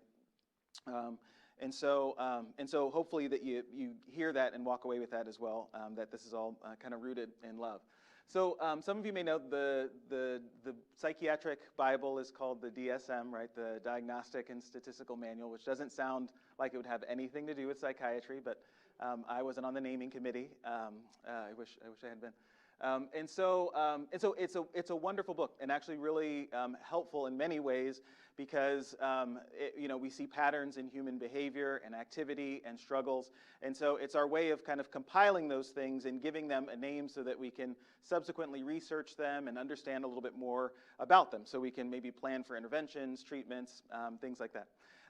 So what's important about this manual, though, is that it continues to get iterated and hopefully improved. It changes, and so with each of those things, while they are important at categorizing maybe some of the struggles that humanity's had, it does have its limits. So one, it isn't the perfect manual that describes everything about human nature. What's also interesting about it is that we name these things by disorders. So there's major depressive disorder, generalized anxiety disorder, post-traumatic stress disorder, right? But you won't find a chapter on what it means to be ordered, right? On what does the ordered life look like, right? That is not contained in the book. And so what happens is, as clinicians, when we approach the book, we're approaching it with a lens, and that lens actually encompasses a lot of different things. It encompasses, our philosophical perspective, right? It encounters our, anthropological, expectations for what man is meant to do and be. It has some teleological, parts there too. And so I say that because we're going to talk about this diagnosis of gender dysphoria, which is rooted in a history, a specific research history in time, but it doesn't necessarily map onto either human experience or the science. That sometimes we're just categorizing a collection or cluster of symptoms where we see people struggling, and then look for the answer or trying to understand it, better understand it. And so I almost I joked to my wife that I think had Jesus given Pilate a verbal answer on what is truth, his next question would have been, what is normal, right? Because there are so many variations to the expression of how we live our lives. This actually makes me think of another point too, which is also related, and why I think this is so important, because there's so much ideology tied to understanding this, and why the science gets obscured. Because I think once you see the science, it's going to seem just plain and obvious, and you're going to wonder why it is that our profession isn't stronger at being a champion for our kids and adults who are struggling in this way. But I once asked one of my supervising attendings, we were talking about Freud, because you can't be a psychiatrist and not talk about Freud. And I said, so what are we aiming at? Like, for Freud, what's our ideal? Like, how do we get to ultimate happiness? And he's a really thoughtful guy. He actually writes on all the national board exams for psychiatry, at least for trainees. And he said, I think Freud's vision is the best that we can do is managing our neuroses. And so again, knowing whose lens you're using for how we look at the data, how we diagnose, and how we move to find treatments that help people to really thrive, that's important. Okay, the background is important. And so, having said that, so there can be no true promotion of man's dignity unless the essential order of his nature is respected. And I think that's one of the beautiful things about, about our Catholicity and faith tradition, is that we have a beautiful anthropology and type that we can kind of anchor ourselves towards. And so, when you're in conversations with other people who say, well, you're just, inserting your, fill in, dogma, philosophy, the truth is they are as well, right? And so I think, like Glenn said, the question is, so whose vision are you using as we talk about this? So what's the history of gender identity disorder? So I mean, if you look at some older kind of psychiatric writings. You'll find in the middle of the 19th century, you start to see some studies, or at least people describing encountering patients who are struggling to be at peace with who they are, and finding a fit in their genetics, and so or in their rootedness. They wouldn't have called it genetics, but in who they are and what their physical and sexual attributes are, and the way that they feel about themselves. Now, things speed up pretty quickly where we get to the 1950s, where you get your first sex reassignment, right, surgery. And again, the language is important because we've been talking about what is sex. I mean, your cells cry out and have a really important and special, unique code that tell you you're kind of male and femaleness, and so. So what we're really talking about, even though the terminology often sounds more complete than what is actually being presented, right? I mean, you can't actually rewrite your DNA to suddenly be XX when it's XY, right? And so you'll see those imperfections in the language too. We've talked about, and Dr. Sanford mentioned, cross-sex hormones. Well, if it doesn't exist, if it isn't a thing that we can point to, then our language even falters to describe what it is we're recommending for people. So after that, following the sex reassignment surgery, we have people like Henry Benjamin and John William Mooney writing about this concept of gender, right? And they start to make a distinction again that's not biological. It's not rooted in a particular philosophy. It comes out of some of his work in thinking about the subconscious. And is there a sense of ourselves? Is there a sexual sense of ourselves that's different or distinct from our biology? I mean, we might call them just how do you feel about yourself and about who you are. But he really, I think, gets the ball rolling in large measure in terms of using the term gender and separating gender and sex, and then from that we see kind of an open door to thinking about, okay, what does that mean, and can you have just as many genders as you can kind of sexualities. And so that shift in thinking led to the DSM-3 in the 1980s, which called gender identity, or described something called gender identity disorder, that carried on to the DSM-4, and then we're currently at the DSM-5. So I'm going to put up the criterion for the DSM-4 and 5, just to give you a flavor of how things have shifted a little bit in terms of our diagnostic criteria. So you'll see criterion A, a strong and persistent cross-gender identification, not merely a desire for any perceived cultural advantages of being the other sex. And then, so this is the criterion set for children, must have 4 or more of the following: repeatedly stated desire to be or insistence that he or she is the other sex. In boys, preference for cross-dressing or simulating female attire. In girls, insistence on wearing only stereotypical masculine clothing. Stronger persistent preference for cross-sex roles in play or fantasies of being the other sex. Intense desire to participate in stereotypical games, pastimes, strong preferences for playmates of the other sex. Now, again, I should say this. So anyone who's ever looked at diagnostic criteria in the DSM, you will find some of those things that apply to you. So everyone in your Psych 101 class says, am I a hypochondriac? Do I have, you're fine. I'm going to tell you you're fine. I haven't done individual exams. But you'll see, wait, I was young once too, and maybe I did have a strong preference for playmates of the opposite sex. But again, the way to read the DSM is that often we not only look for these criteria, but does it seem like it's making a significant impact in someone's life?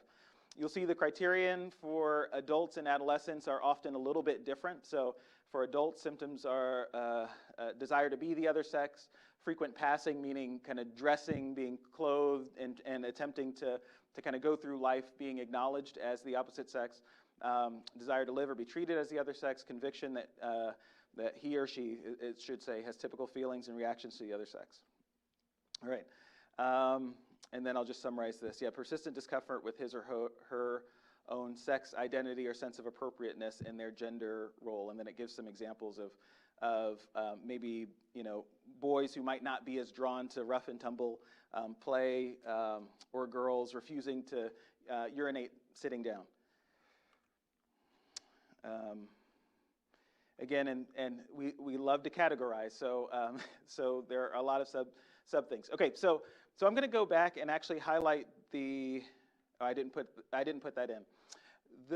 You'll see something distinct about the DSM-5 criteria. So if you just kind of your eyes scan down for some of the other bulleted points, which you must have at least 6 of those following things, they look pretty much identical to the DSM-4, right? So you know there might be a dislike for one's physical anatomy, strong desire for physical sex characteristics of the other's gender, strong preference for certain toys. Okay, so there weren't very many details or changes there, but what did change? So the DSM-5 defines gender dysphoria in children as a marked incongruence between one's experienced expressed gender and assigned gender, lasting at least 6 months, as manifested by at least 6 of the following. Okay, so what happened in the DSM-5 is the call went out for more kind of science-based nomenclature and to try to find correlates in research. And so that research often comes from brain imaging, from we use electricity as well to kind of map and scan people's brains as well.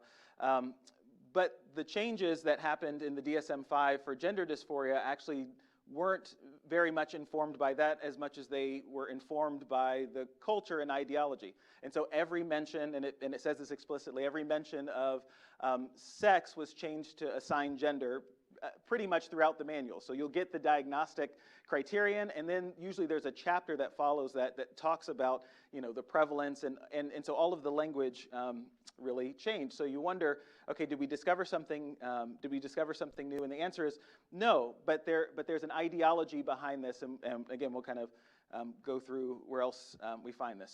So taken together, it is true that we have children, and I see children in the clinic who may be really struggling.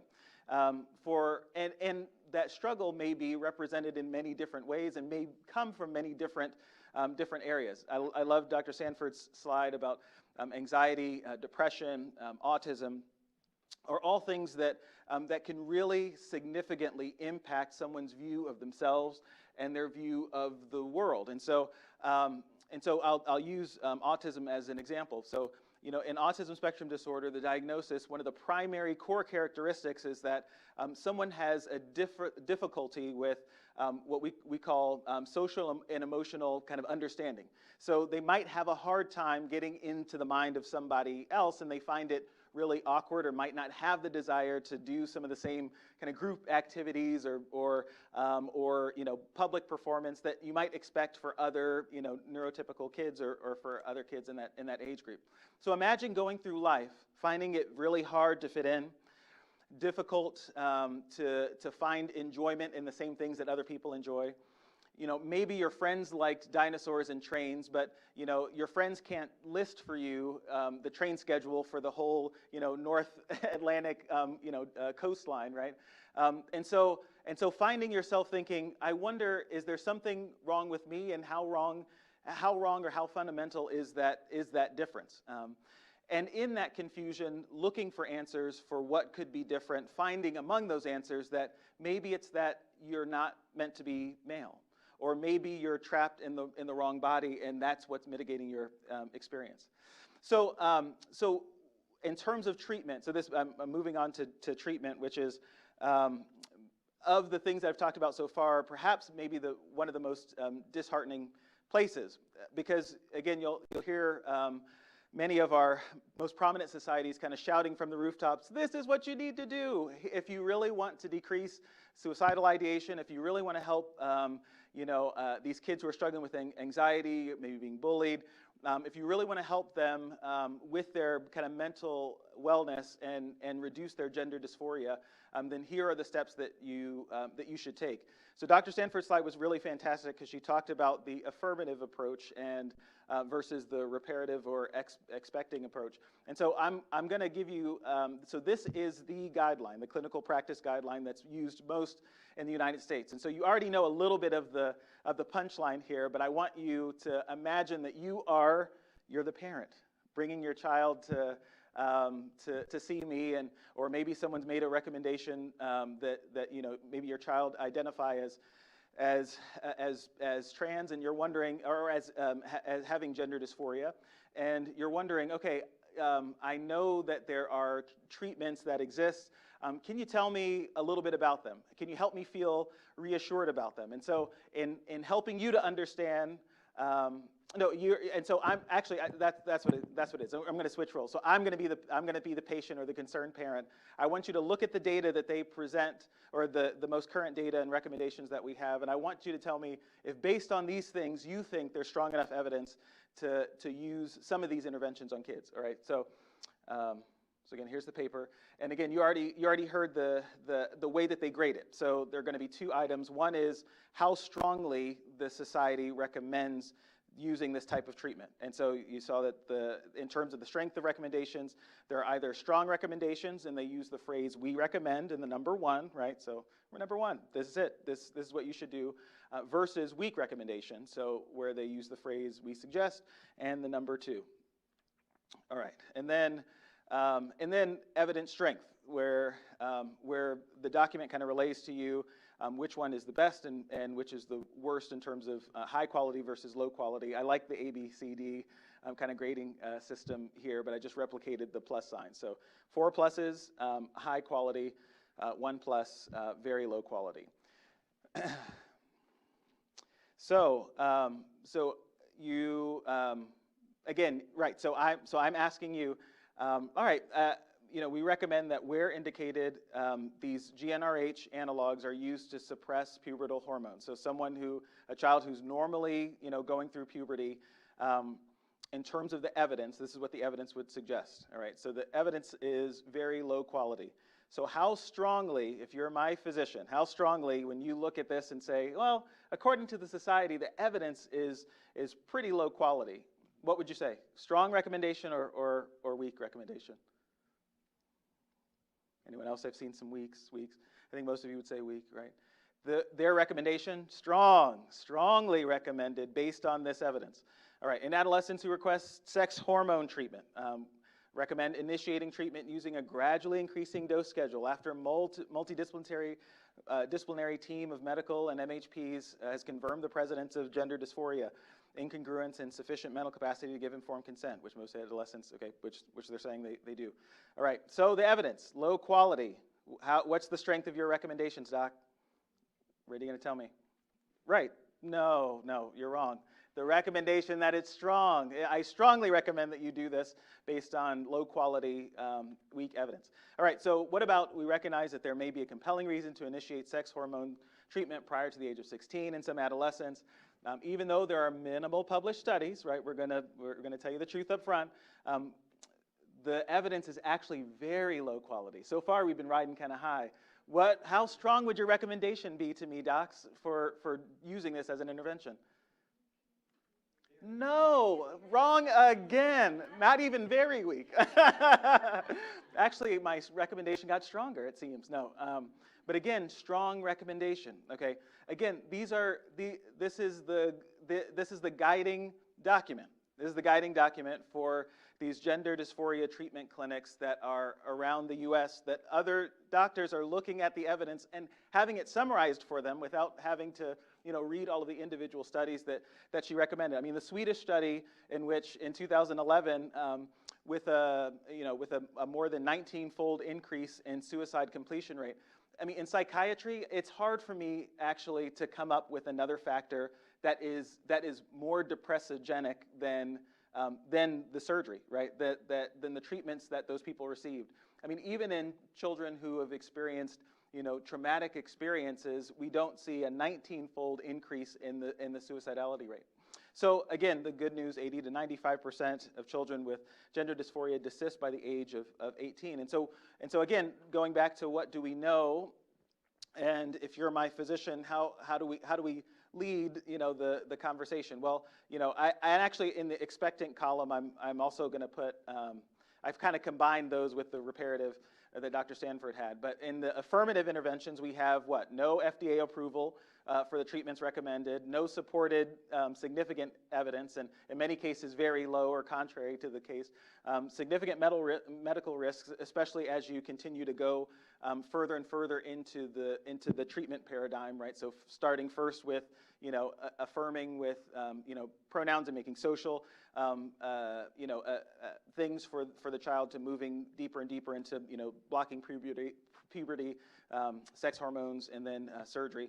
So bone density, sterility, acne, stroke, polycythemia, insulin dysregulation, cardiovascular disease, cancer, and even in adults, the studies of kind of missed screenings because their doctors don't know. And again, that's not something that people talk about, but you ask a primary care physician, do you have transgendered, individuals in your practice? And some say, honestly, I'm not sure. I mean, it's been hard to ask, or I might not know, and it might not be obvious to me, and so they may be getting inferior care just because I'm blinded. I'm blinded to how they might be presenting, and then also the health risks to mental health in the affirmative model, both for suicide completion and psychiatric hospitalizations and suicidal ideation, and then there's also just kind of the price tag of lifetime dependence on medical treatment versus, right, still on the expectant side and on the reparative side, we're still learning.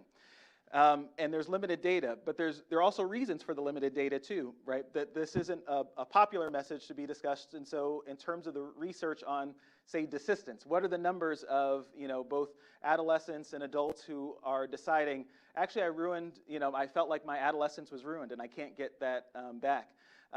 There aren't enough people, and many people, kind of doing this because to say that or to speak out might risk their academic careers to try to take that on or answer that question because they're seen as someone who doesn't actually care for the whole person and is looking toward their success. And then of course treatment for co-occurring or underlying distress like trauma, like autism, like depression, anxiety, and some of these environmental supports. So anyway, so hopefully that's been helpful, at least in getting you updated on where the science is, if you're really going to follow the science on gender dysphoria. And I think on that note, maybe I'll pass it back over to Glenn.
Okay, good, beautiful, thank you. All righty, thank you so much. Getting situated. What I want to talk about is, this comes to the good part of how do we love our transgender, gender confused neighbor, but also love our gender affirming colleague. And it's important for us to make a distinction between two of those things. And I deal with this all the time. I just categorize it as the difference between the person themselves and the activist. The person that is dealing with the issue, and then the activist. The activist is somebody who wants to get in your face. The activist is somebody who wants to oppose you. You know, they're an advocate, you're an advocate. The individual is just an individual. You know what? I'm just trying to live my life. Can you help me out? You know?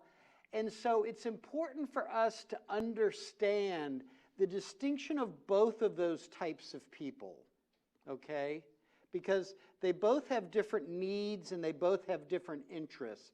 But before I get into this idea of how we as Christians love and where should our love come from and how do we develop that love, I want to show you and just go through one other unique angle to this. And it's what I call, and this is primarily not for when you're dealing with individuals who are struggling with this, it could be, but primarily activists who are trying to convince you that, no, this is a legitimate thing that we have to affirm. And so one of the ways that I like to refute that idea is what I call a technique of comparing like with like. And this is interesting from a medical point of view. This is really fascinating. Being transgendered, as we know today, with the orthodoxy of the age, being transgendered is perfectly healthy and normal and actually brave, that we should celebrate people like that and really affirm them. But that is supported by an ideology. But what about being transabled?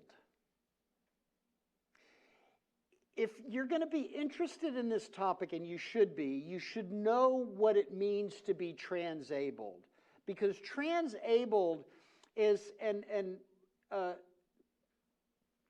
Michelle had talked about the two different words, trans and then gender dysphoria.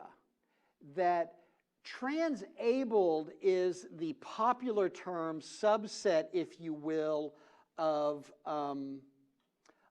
gender identity integrity. Body identity integrity disorder, BIID. We're going to look at this. It goes by transableism. That's the more popular term. The clinical term is xenomelia. Another term, it becomes sexualized as epitemnophilia. There's a fascinating article that was published in 2000, December 2000, in the magazine The Atlantic, A New Way to Be Mad. And it was talking about xenomelia. And this is this idea of, rather than being born in the wrong body gender-wise, I'm born into the wrong body limb-wise. And just like, you know, my penis or my breasts that I have been born with, they're not mine. I am the opposite sex.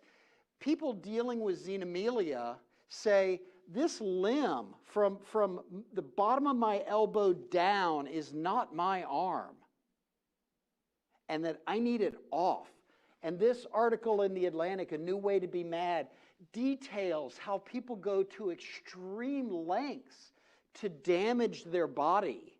So putting it on a train track, having a saw accident, creating a guillotine where they can cut off a limb, and if they can't cut it off, they can damage it enough to where a legitimate physician will have to take their limb off. We're going to look at some examples of this. I mean, this is a real thing that real people suffer with. This is some of the academic literature on the topic. And xenomelia is typically the word that you're looking for. When less is more, implicit preference for an incomplete body in xenomelia. Body identity integrity disorder, BIID. And I'm going to show you some examples. This is a woman, her name is Jewel Shuping. She's a woman from North Carolina, And she's been like on Dr. Phil, things like that. She is sighted. She's a sighted woman, born a sighted woman, but she identifies strongly as a blind woman. And so she found a doctor to damage her eyes with chlorine, burned her eyes. And when you talk to her now, she says, now I'm complete. I am the person that I was meant to be. And you talk to her and she is, you know, otherwise a happy, healthy, well-adjusted individual. But she damaged her eyes. This is Chloe Jennings White. She is a Stanford and Cambridge trained research scientist for the state of Utah. She is able-bodied, but she identifies as a paraplegic. She lives in a wheelchair. She doesn't need braces. She doesn't need braces in the wheelchair, but she feels better wearing braces.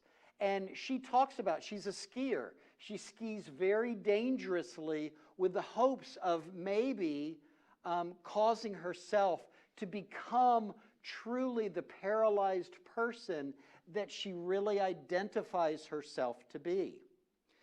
Next person, this is Nick. He's from Edinburgh, and this is the video that I want to show.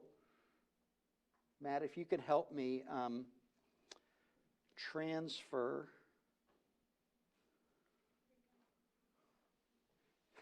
Thanks. He comes forth from his cave. This video is just like 7 minutes. See, that's a video of Jewel up there. You can see that online. This one? Yeah, that one. I'm still a dozen short. But it's interesting. Listen to him tell his story and listen to the way that his friend describes him. Leg, I'd like it to be amputated. That's what I perceive to be my end goal.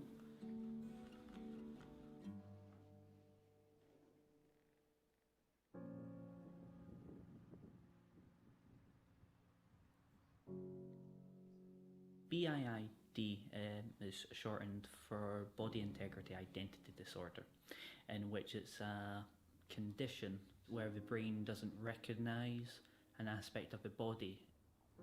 For me, the map stops on the right leg 3 inches from the hip. It manifests in an itch. It would be the equivalent of someone who is whole growing an extra limb. It does not belong there.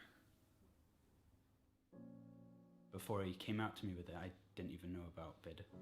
It felt like someone was coming out to me as gay or trans. You know, I could see how important it was for him and how nervous he was. My first thoughts were, that's unbelievable that my friend is having to go through this. I've tried myself a few times by injecting medical grade alcohol into the limb, but there was intense pain. More pain than I anticipated because you could actually feel the alcohol drying up the muscles. There was a sense of feeling of success. You couldn't move it, but after 8 hours, it was fine. I got put in contact with a man who was regarded as what's called a gatekeeper, and he knows the names of surgeons who are willing to do an amputation for a set fee, and what they would do then is they would give you documentation to say it was an accident.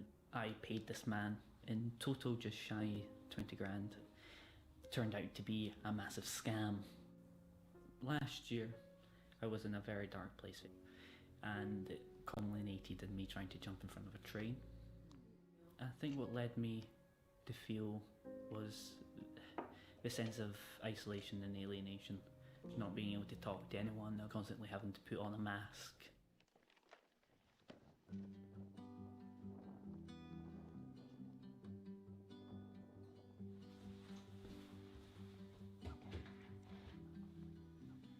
In terms of pretending, I try to do it at least once a day, if not longer.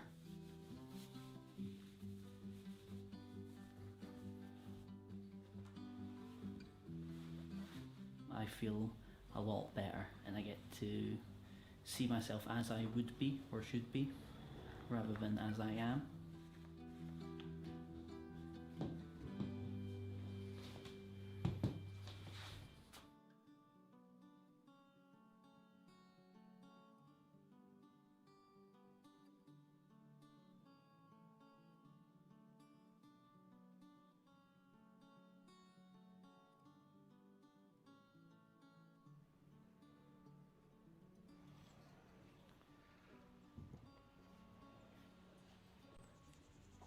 It's a peculiar condition. Okay, so that tells Nick's story, and you can see similarities there, right? I was born in the wrong body. That Atlantic article, that journalist says it's the same sort of language you hear with these people that you hear with transgender people. I was born in the wrong body. I'm trapped in the wrong body. This is not me. This is me over here. And if I can just adjust my body, cut off certain body parts, then I'll be the me that I really am. So we need to understand, as compassionate individuals, we need to be able to ask the question, okay? And I'm being a little facetious here. Okay, being transgender is hip, cool, brave, the thing to be, that we need to salute this. And that, you know, organizations that don't salute this will be punished severely, right? But then over here, they're just different body parts. The leg, did you see how he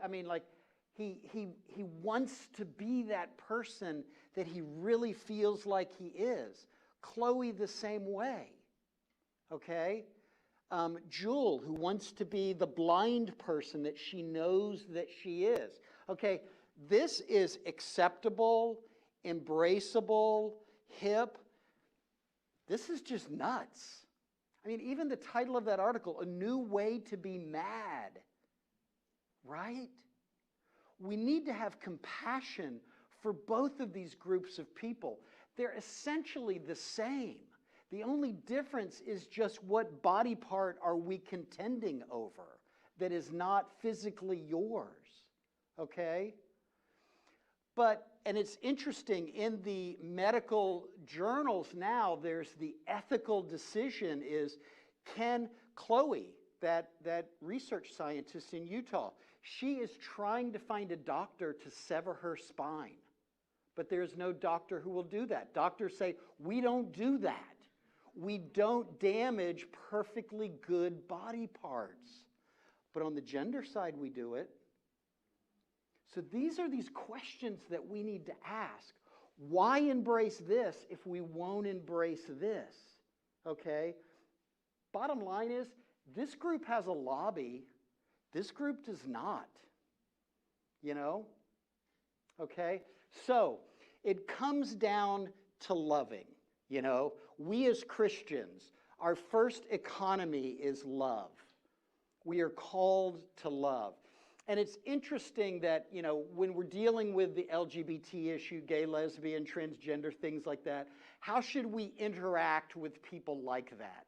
How should we confront people like that? It's really quite simple. Do it just like Jesus did, right? That's always the right answer. In John 1:14, we're told that God comes down and dwells among us. God comes down and dwells among us. But the rest of that verse says that Jesus came down, the firstborn of the Father, the beloved of the Father, from the bosom of the Father, and dwelt among us, full, it uses that word, full of grace and truth.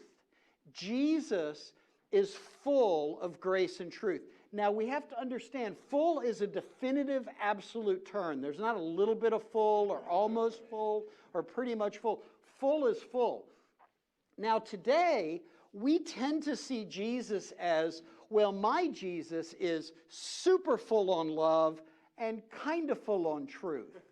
But if he had to pick one side or the other, he'd fall over on love, right? Or depending on our personality, no, my Jesus is all truth. He'll tell you how it is, and he doesn't care about your feelings, you know? And, well, he's got a little bit of love over here, but no, Jesus is full of both of these things. And in my book here, Loving My LGBT Neighbor, this is a book that I wrote a number of years ago out of my experience of dealing and developing friendships with trans and gay and lesbian people that I debate, and developing real friendships. And how do you disagree with them? How do you stand against them?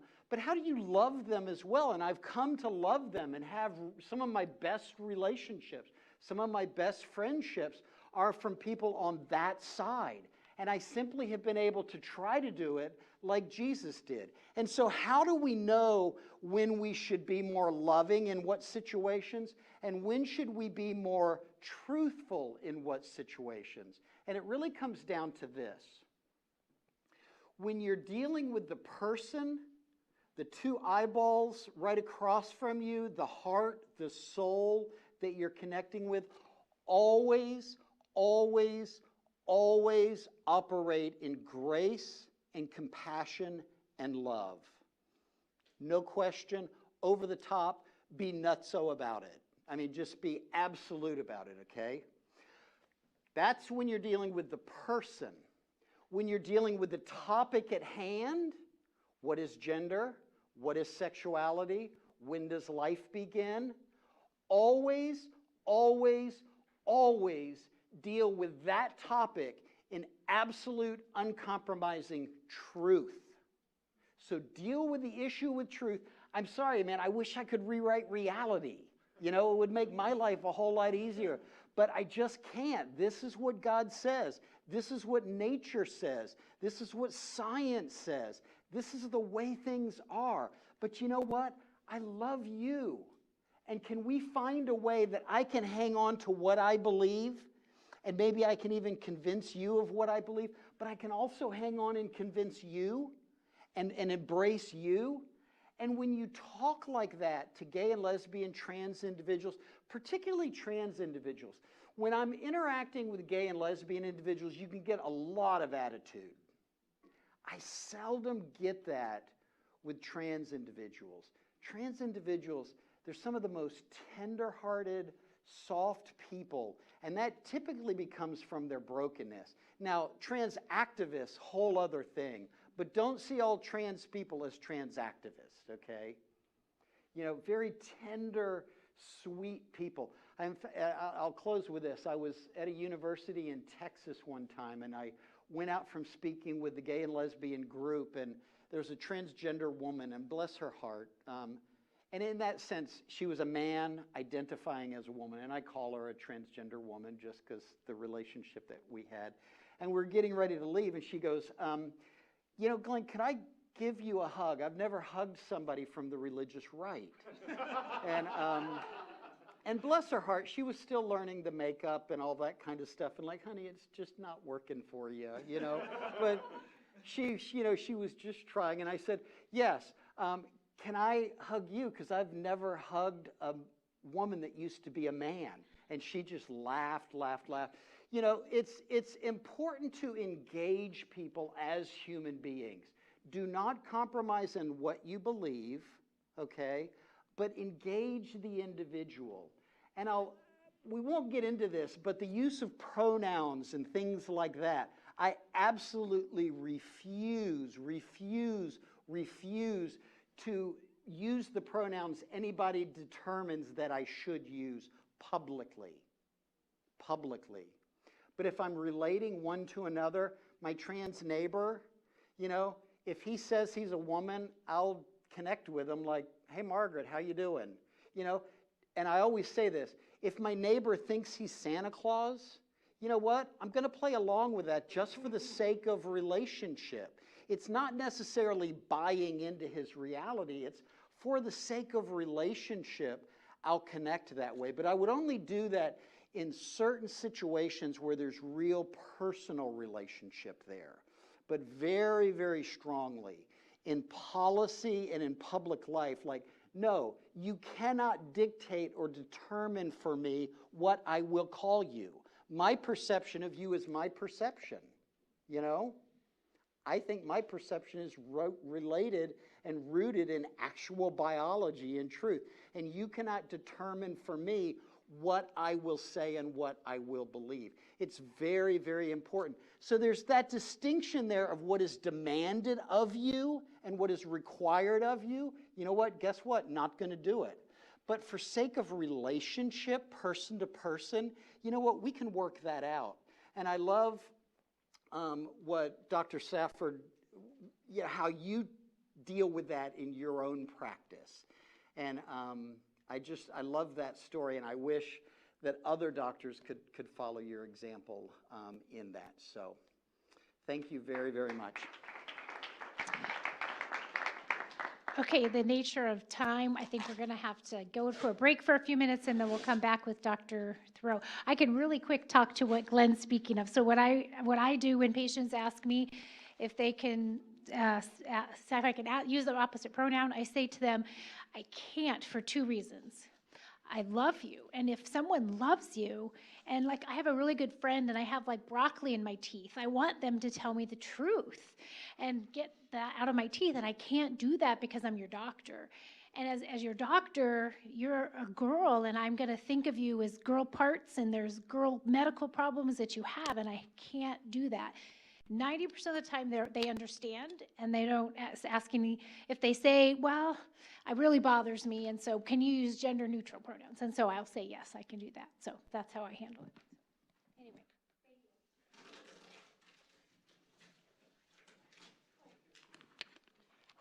Online, I was going to suggest if you have questions, go ahead and email them, you guys too, and then Gary and Larry, Glenn, and I will respond to them personally.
test that one real quick.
Oh, and green. Testing, testing, testing. Testing, testing. Testing. Can you hear me on here? All right. So we're back. World-class lawyer has entered the room. This is going to be an awesome session on how to understand what are your religious freedom and conscience rights as healthcare professionals. And we're going to start, we heard from Colin Connor, was it last night? Yeah. He's going to tell us a story to illustrate the importance of this topic from medical school. Then we're going to have Jonathan Scrafford back, give us about 15 minutes on how to discuss with people why we think it's harmful to give oral contraceptives to women. And then Kevin Terrio, Vice President, Senior Counsel, Alliance Defending Freedom. He's on the bar, but on the Supreme Court, he's presented cases there. He's tremendous, and he's going to do some interactive things here so you can follow along to see what a live role play would look like, and no one does it better than lawyers, especially courtroom attorneys, at least in my experience. So Colin, why don't you come on down here and tell your story about why this is such an important topic in medical schools in 2021. Hello, everybody. Good to see everybody again. Again, yeah, I'm Colin, fourth year med student at KU Med down in Kansas City. Is it on? Hello? Closer? Okay, perfect. All right, so yeah, this talk is about when I was asked to act against my conscience. And so the story I'm going to tell is actually a story I'm not super proud of, but it did happen, and you'll kind of see the fruit of what did happen and what I learned. So this was my first year in medical school. I had just gotten there a few months in. It was a year and a half after I'd been confirmed and received Holy Communion for the first time when I had my conversion in college. So I was kind of new to the Catholic faith, and I was at a free clinic that's associated with our school called JDoc. It's awesome. First and second year students get to do like hands-on clinical medicine. And so, yeah, I was there at the clinic, super excited to be there to get my hands-on training. And my first patient I saw there was a young woman in her 20s who wanted to have her IUD taken out, her intrauterine device that's a contraceptive taken out. And so, yeah, I was kind of excited because I was going to get to do something, and it was taking out this contraceptive, not putting one in. And so I, as a first-year med student, got to do the procedure with the help of the physician and take this IUD out. Super excited. I'm walking out of the room, and of course the physician hands me a box of birth control and says, "Give this to the patient. She's going to need a form of birth control now that she doesn't have her IUD in." And I'm this like scared, nervous little med student, and she's the attending. And I had never thought of this situation coming up because I was so worried about studying, about doing other things. I hadn't thought about the clinical years yet, and so I took it, and I walked to the patient's room, and trying to take all this guilt off of myself, I said, "Here's this birth control. You can take it if you want to. The physician gave it to me to give to you. You can take it if you want to or not." It wasn't elegant, but that's what I did, and I'm sad to say that's what I did. I wish I could have stood up for what I believed in and said something, but I was like nervous in the moment, and I hadn't prepared. And so looking back, yeah, it was a sad situation because I was complicit. I cooperated in giving this woman birth control. But what I did learn is that I needed to be prepared throughout the rest of medical school because these situations happen so many more times, countless times that I was asked to do things that I did not want to do. And so, yeah, my encouragement to you all is that you need to prepare. You need to know what situations are commonly going to occur, and you need to know what you're going to say and do in those situations and have the courage to say no when they do happen, and that they could happen as early as like your first year. And so, yeah, I had a great talk from Monsignor Sweatland at our CMSA group at KU Med, and he helped me kind of distinguish a little bit, specifically on birth control, what I would do. So he said, you can speak the truth to people. You can give them their options.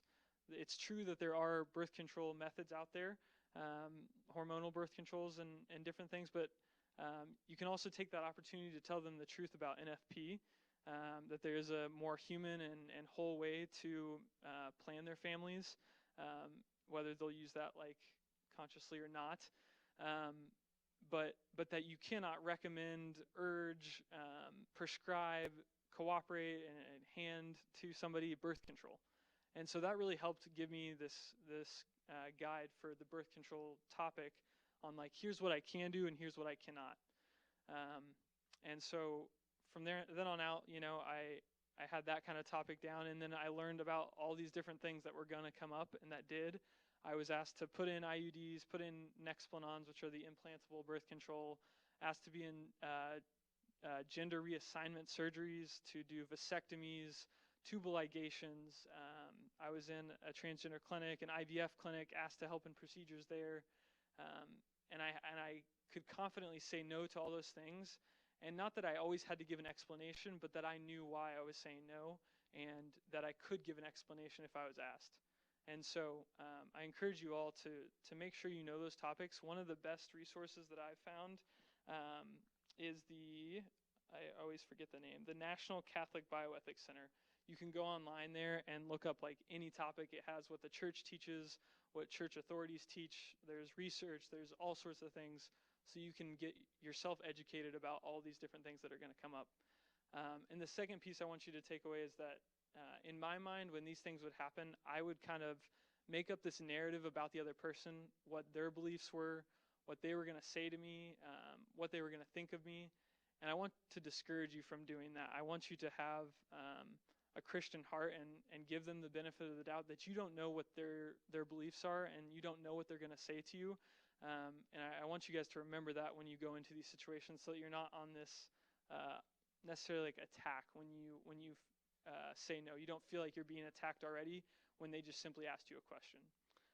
So I just want to leave you with this scripture that I was reading the other day that I thought was really poignant to what I'm talking about. So I hope you can see the kind of the 2 points I made in this passage. So it's from 1 Peter. He says, "Always be ready to give an explanation to anyone who asks you for a reason for your hope, but do it with gentleness and reverence, keeping your conscience clear, so that when you are malaligned, those who defame your good conduct in Christ may themselves be put to shame. For it is better to suffer for doing good, if that be the will of God, than for doing evil." Thank you.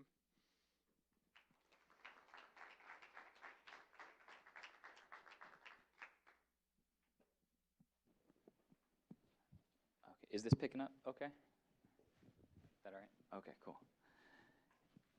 And then, is it Matthew? Or is he still around? Sorry, I just need help pulling up the slide again. I'm sorry. Yeah. Yeah, thank you. Perfect, and then the clicker's right there. Wonderful, cool.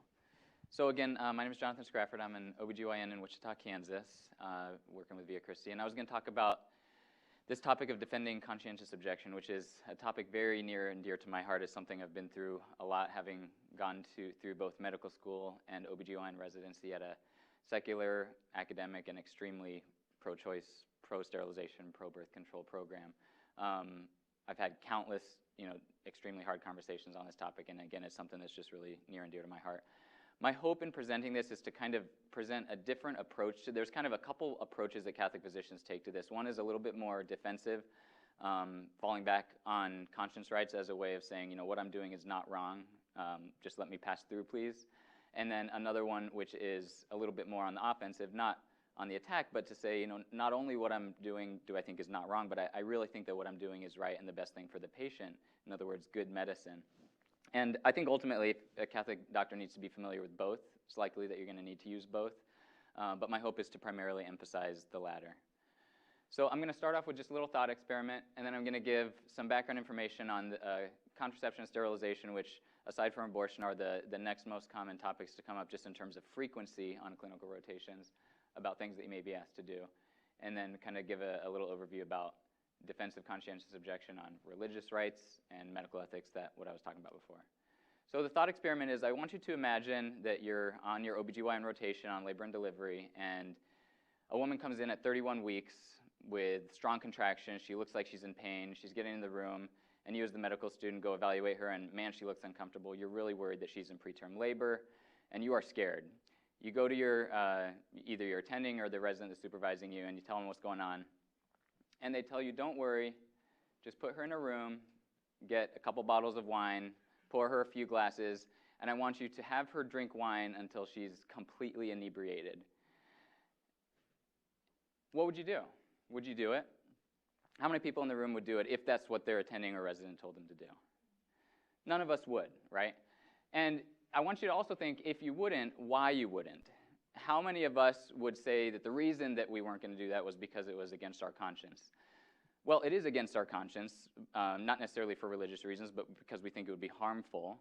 But the reason that we would give isn't one that we, based on religious rights or anything like that. We would say no because it's bad medicine. But I forgot to mention, the year is actually 1970, January 1970. The Chiefs just won Super Bowl IV. And this article had just come out in American Journal of Obstetrician and Gynecology, which is the highest impact journal in OBGYN. In 1967, this article came out on the effect of alcohol on threatened preterm labor. And so this article showed that it was actually effective at treating preterm labor. And so stepping back in time, would you do it now? Don't have another alternative to suggest to the attending or the resident. And again, you don't, in principle, have a religious objection to it, probably. So if the best available evidence is that it helps and that that's what they're recommending, probably you would, especially if at that point you don't know much about fetal alcohol syndrome or anything like that. In this study, they found that as long as you can keep their blood alcohol concentration above about 0.12, that you're more likely to be successful, and that if their blood alcohol levels start to drop into like 0.08, you're going to be either equivocal or unsuccessful. Or let's say it's a few years later, and that first one was just kind of an investigational thing, but let's say this study is now published. It's actually a controlled study of ethanol. And in the bottom right here is kind of the sum up. Ethanol is effective in the inhibition of preterm labor in patients with intact membranes. So again, now are you going to do it? The answer is probably yes. But let's change the scenario again.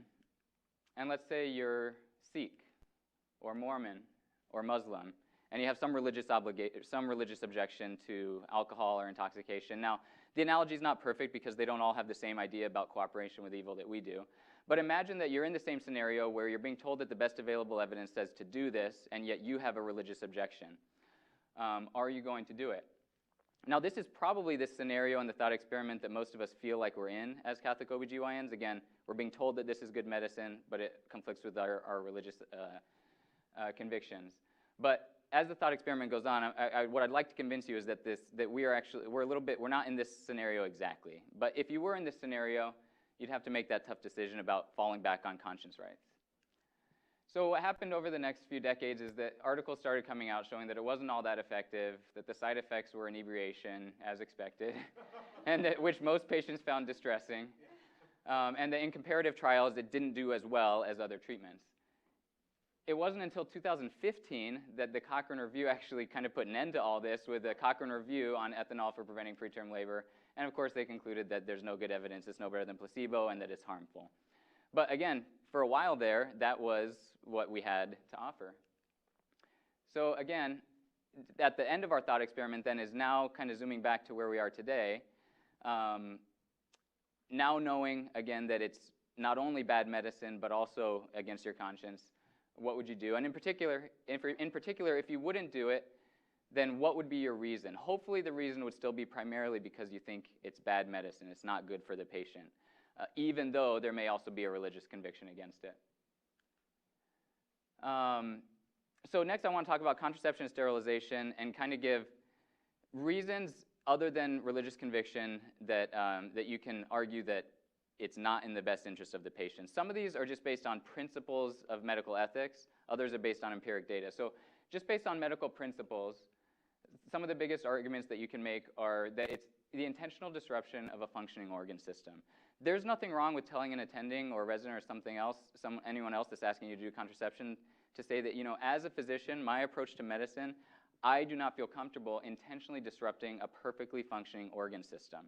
They might not agree with you, but that is going to likely hold more sway to them than if you told them, I'm not going to do this because I think it's morally wrong or religiously wrong, even if all of those things are true.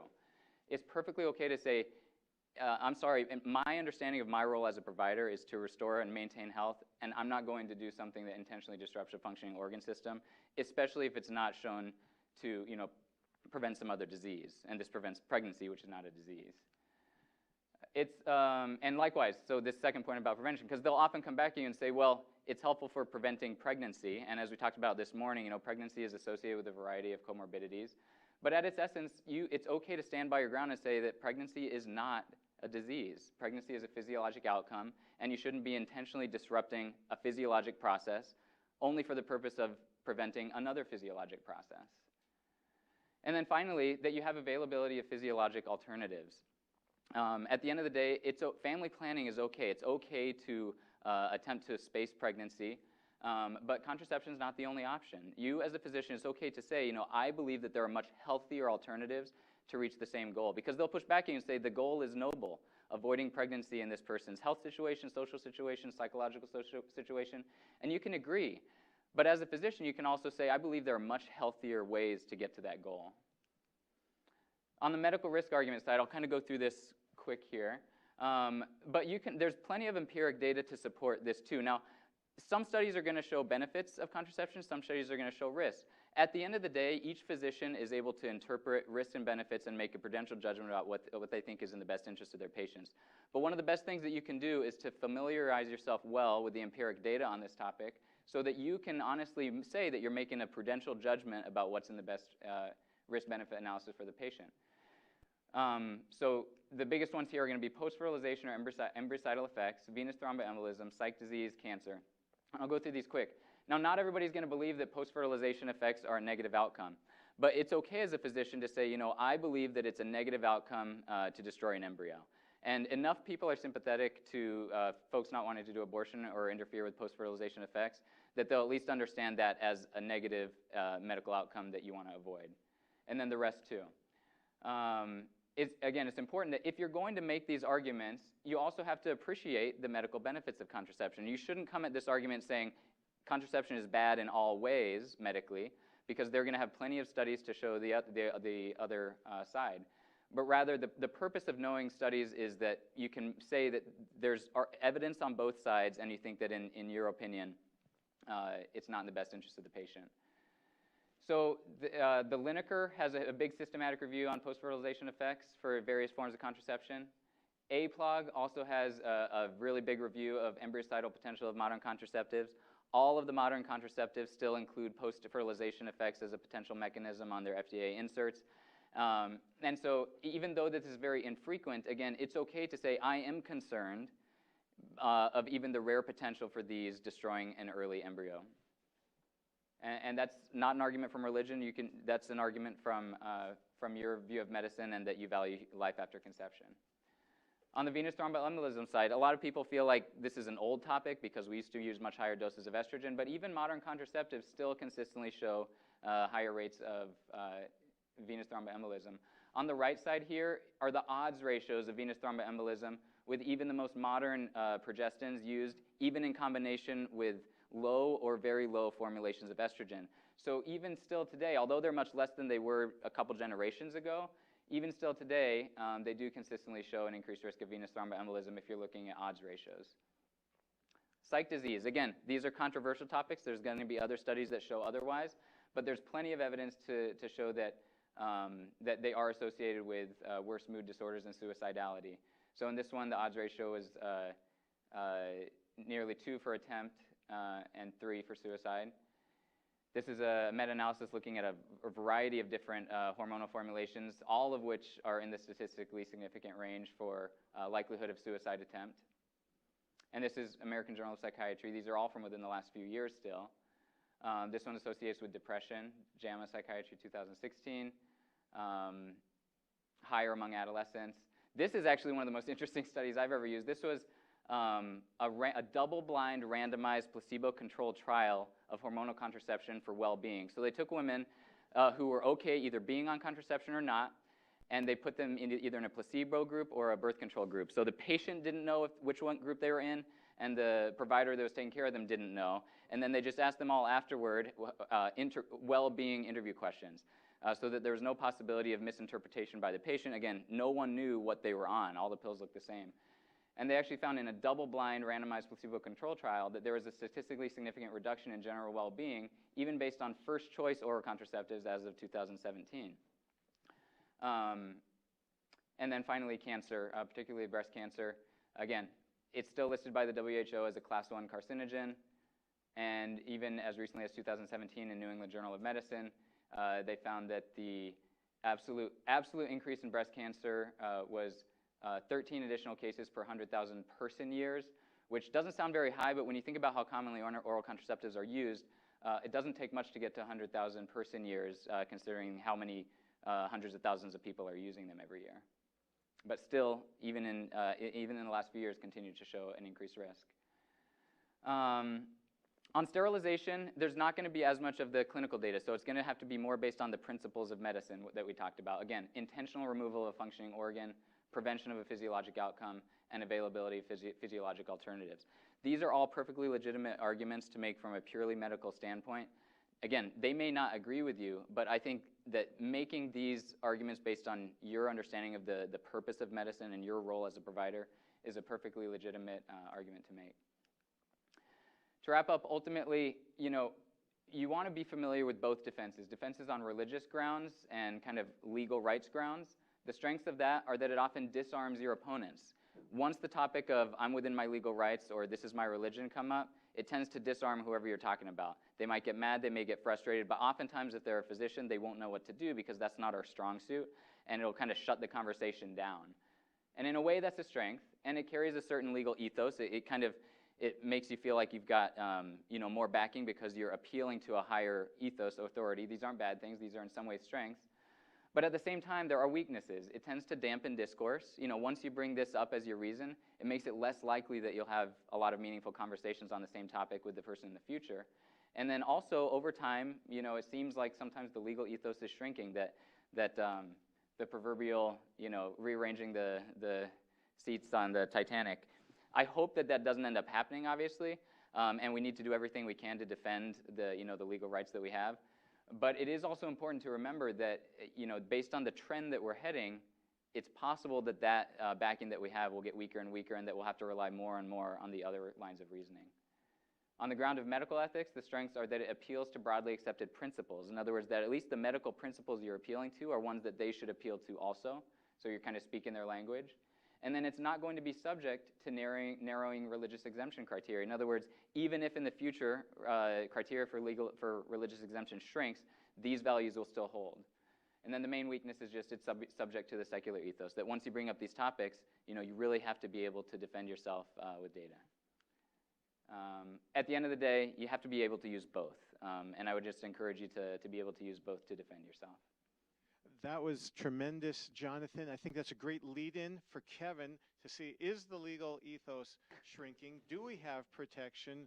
What do we have, don't we have? And I think this is going to be a fun session. That was one of the most practical listing of ways to talk about contraception I wish I'd had when I was doing my internship back in the last millennium. Thank you so much. Thanks.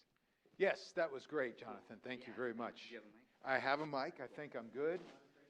And so I was in one situation where I was talking to a group of people, and a lady, it was a group of religious folks, and she disagreed with something I said based on some sort of her religious convictions, and stood up and started shouting me down. But I had the mic, so it was much easier. I probably should have that would be awesome. So I think Jonathan is exactly right that the legal ethos is under attack, and it's really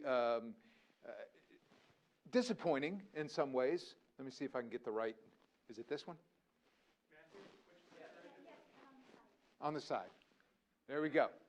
So it really is a situation where the traditional, or maybe I should say conventional, idea of Hippocratic medicine, first do no harm, is under attack, and the idea that medicine is a profession. It's not a situation where you are a commodity. You're a profession, and you're exercising a profession, you're doing it in a professional capacity, and you're supposed to have your own ethics. So just like lawyers, I know people don't really believe it, but we have our own ethics that we abide by, and you can appeal to that broader ethic. If a lawyer is doing something, the most common things lawyers do that are unethical is they misuse client funds, but it gets worse than that. They sleep with their clients, they do some crazy stuff, they send me brochures every month talking about all the lawyers that got disbarred for doing all the stuff that they said, don't do this in law school. And that's a good thing, but I think what's happening now with the medical profession is there's some pressure to say, not only is it ethical for you to refer a patient for abortion or participate in abortion, it's unethical if you don't. That's the position of the American Medical Association. That's the position of the the Association of, ACOG, there it is, those guys. I get them mixed up with Donna Harrison's American Association of Pro-Life Obstetricians and Gynecologists, and which is a terrible mistake, because Donna has got a wonderful organization. ACOG is so partisan, it's hard to even take what they say seriously. But let's talk a little bit. Well, let me tell you what I'm going to do. So I'm going to give you a little bit of overview of what the legal ethos is that Jonathan referenced, and exactly what kind of protections you have. And then we'll do a little bit of interactive role play. But I think we're small enough to where I'll stop and ask questions. I may ask you questions in the middle of this. I think it'll help be a little more interesting, and instead of me just standing up here talking to you. But I think what's happened is this great pace of scientific advancement that we've got has made it possible to do things that maybe you could do, but you shouldn't do. And the question is, as in the idea of not only medical professionals, but also the world, how should you be governed? Are you governed by the Hippocratic model, or are you governed are you a public utility? And there are ethicists out there right now who are saying it's the latter, that this idea of you have a belief system that informs your your practice and your experience informs your practice. And I couldn't agree more that the idea that something is just bad medicine is a great argument. And that's something that you should hold to, whether it be abortion, physician-assisted suicide, assisting with the death penalty, whatever you want to say. That's that not only interferes with my Hippocratic oath, but it also is bad for the patient and is terrible medicine, and we shouldn't do it for all of these reasons, and Jonathan gave you some of those. But the idea is just because something can be done doesn't mean that it should be done. Let me give you just a couple quotes. Alta Charo from the University of Wisconsin, is a bioethicist, says that the practice of medicine is a kind of public utility where exercising the right of conscience constitutes an abuse of the public trust, and even perhaps an attempted cultural conquest. Of course, we're all familiar with that language these days.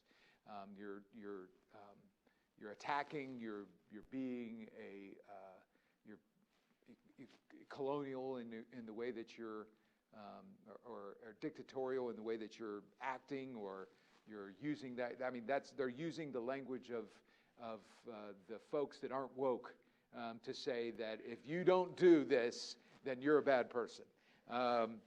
Julian Savulescu, from an Oxford bioethicist, says, conscience can be an excuse to avoid doing one's duty. A doctor's conscience has little place in the delivery of modern medical care. These are folks that are aggressively advocating that you should be like a mechanic, not a professional. And by that I mean, you take your car in and you say, I really want these wide wheels. They look really cool. And the mechanic says, you won't be able to turn your car. That's stupid. And every time you go over a speed bump, you're going to ground out. That's dumb. But you're going to pay me whatever, $2,000 to do it? I'll do it. That's what they want to convert the practice of medicine to. And it simply isn't the same, and I think everybody knows it's not the same, but the example that I like to use that I think really, it's actually similar to the alcohol example that Jonathan uses, this body and identity integrity disorder. So this idea that I feel like a paraplegic, therefore you should amputate my legs so that I can be a paraplegic. That's a real thing. And most people on both sides would say, no, the doctor shouldn't do that. Why not? Why not? And of course, when you're starting to get into the top and bottom surgery with transgender, attempting to do the sex change, that's exactly what it is, even though nobody wants to acknowledge that. But this idea that just because we can do something doesn't mean we should do something is what makes you a profession and not just a utility. That if you cut off somebody's electricity, that's bad, no matter who they are. And so that's what we're talking about. So you all got one of these. Most of what I'm saying today is in this. You're welcome to look through it and peruse it, and I won't refer to it very often through this. But if you don't have one, holler at me, or you can go to our website, adflegal.org. I think it's /resources, and get one for free. You can get an electronic version if you like. Let me just, I want to skip ahead here to make sure we get to the most important stuff. So let's talk a little bit about the Church Amendment. Let me go backwards here. I went too far. Maybe I can't go backwards. That's okay. All right, so the Church Amendment, even though we put a church up there because everybody thinks is actually was sponsored by Senator Church. Doesn't have anything to do with churches, even though it's church-based. So I put a church up there to contribute to that false perspective. But anyway, it was passed in the wake of Roe, so it's been around since the early 1970s. It protects practitioners and hospitals, and it prohibits discrimination by facilities receiving certain federal funds. And of course, it protects the conscience rights of everyone. And I think one of the strengths is that you don't have to even have a religious conviction, and it's going to protect you. Another strength is that it protects folks who don't want to participate in abortion or sterilization. And a lot of these amendments that you see, or these protections that you see, only protect against coerced abortion or participation in abortion. So there's some advantages to the Church Amendment. The problem with it is it doesn't have any private right of action. So here's what I mean by that. That's a legal term that basically means if you are a doc and you're being forced to do something that violates the Church Amendment, the Church Amendment says if you get these federal funds, you cannot coerce somebody to do abortion or sterilization. It doesn't matter what their religious beliefs are, even if they just have a moral conviction. They say, no, that's wrong. Or even if they just think it's bad medicine, or maybe especially if they just think it's bad medicine. You cannot take any negative action against them. But your recourse is not to call ADF and say, let's sue them, because there's no private right of action. You have to go to the Department of Health and Human Services and say, I'm filing a complaint, they're coercing me to do this. And of course, if you've ever been to the DMV, you know what kind of process you're going to get when you go to the Department of Health and Human Services. It's going to be slow and painful, and you'll have to take a number, and they may or may not call you, and they may close and go to lunch right when it's your turn to be called. You know, all those things that happen when the government is in control, which makes well, I won't digress into the post office, but I asked somebody, well, I have to say, I asked my neighbor we were having this debate about, so do you really want socialism? I think socialism is a good thing. If you you send something and you want to make sure it's going to get there in 2 days, how do you send it? With the post office? No. Nobody would do that I'm aware of. It's just not true, and that's the difference between FedEx and which is privately run and a governmentally run a business. But at any rate, the problem with church is it has no private right of action. So Kathy DiCarlo, let me just tell you her story real quickly. Grew up in the Philippines, major earthquake when she was young. She saw all the pain that went along with that and was committed to become a nurse. Became a nurse, moved to New York, went to Mount Sinai Hospital, started working with them. But she's a devout Catholic, like a lot of folks a lot of Filipinos, and said, I can't participate in abortion. They said, no problem. About 5 years in, someone comes in, a lady comes in who's about 22 weeks pregnant, and they say, emergency situation, you have to participate in abortion. Get in there and find out it's not an emergency situation, it's an elective procedure.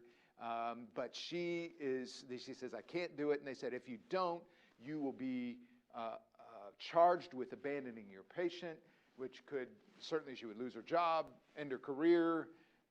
I don't know if this is a factor, but as someone who's new to the United States, may be concerned that she might lose her status as a legal immigrant. And at any rate, they had her over a barrel. She participated in it. It was shockingly traumatic. She was responsible for making sure, counting all the, putting the baby back together after the abortion to make sure they got everything out, and filed a lawsuit. We actually, at Alliance Defending Freedom, represented her, and that went all the way to the Court of Appeals in New York City, and they said, well, it looks like you've got a good claim, but the problem is Congress doesn't allow you to sue. The Department of Health and Human Services has to come in, and they have to be the one who files the lawsuit. And depending upon who's in office, like the Trump administration, if you're familiar with Roger Severino, he was very aggressive in prosecuting those things. And as a matter of fact, I'm aware of some situations where he went after some facilities that were not protective enough of their medical professionals who didn't want to participate in abortion, and did a fantastic job. It's a question whether President Biden and his administration is going to further that. My guess is probably not, and that's one of the things ADF is working on, stepping up to make sure we're protecting that when we can. But the bottom line is you're at the mercy of the next election with the Church Amendment, and that's a problem. The good news is, though, the Church Amendment is there, and it still helps. And if the Department of Health and Human Services will eventually get their butt in gear and get moving, they can put pressure on the medical facility, because you know as well as everyone that if the government threatens to withdraw money, people all of a sudden start performing, complying with what they're supposed to comply with. And in this case, that happened. It couldn't undo the trauma that Kathy DiCarlo went through, but the Mount Sinai Hospital actually changed their policy. So, and it did have a good ending there. There are 3 of these amendments. So the first one is the Church Amendment that protects medical professionals. The second one is the Coates Snow Amendment, named after the sponsors of the amendment, the senators that sponsored. I think they were senators. It's a little narrower than the Church Amendment. It only prohibits, as I was alluded to earlier, only prohibits forcing someone to participate in abortion, so not sterilization. Once again, there's no requirement that you have a moral or religious conviction. Actually, it's a little more specific in this one. You don't have to have a religious or moral conviction to not participate in abortion. You can just say, I think it's bad medicine. Coates Snow protects you. That's not true of all the protections. We'll talk about a couple more. One thing that's very, very important for students, it has a specific provision for students that says that you cannot be forced to participate in abortion or train for abortion if it violates your convictions or if you just think it's bad medicine. And so that's one of the things as a student that you can assert if you're a resident. I don't know if you're a resident, but at any rate, if you're a student working in a hospital and they're asking you to participate in something, it has specific protection for you. Here's a great example of how we use that. So Trinity Health is a group of hospitals in the North Midwest, I think in the Michigan area. They operate according to Roman Catholic teaching. They follow the ethical and religious directives issued by the United States Conference of Catholic Bishops. The ACLU sued them and said, wait, sir. Nope, I don't have one for that, but that's okay.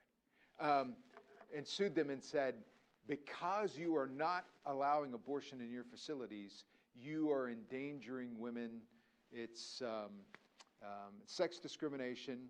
You know, this was about 10 years ago. I don't know if they'd still say it that way, because now, I don't know if you've been around medical professionals, but they don't say pregnant women, they say pregnant people. Just did a bunch of depositions, and they refused to say pregnant woman. It's a pregnant person. So, which interestingly, from a legal perspective, I mean, it's ludicrous, but from a legal perspective, that undermines their claim that it's sex discrimination, right? So, interestingly enough, I'm sure well, maybe I'm not sure, but I don't know how they reconcile that in their mind, but hey, that's not my job to figure that out. But at any rate, they accused Trinity of sex discrimination, violating the Emergency Medical Treatment and Active Labor Act. You know, there are going to be some women who come in and are going to be in an emergency situation, and you're not going to treat them. And of course, if you're familiar with Catholic teaching, I'm sure you are, that's actually not what Catholic teaching, you know, what Catholic teaching is you don't go in intending to kill the baby. But if you need to save the mom and the baby dies, you try to save them both and the baby dies, well, that's not abortion. That's not murder. That's not any of that stuff.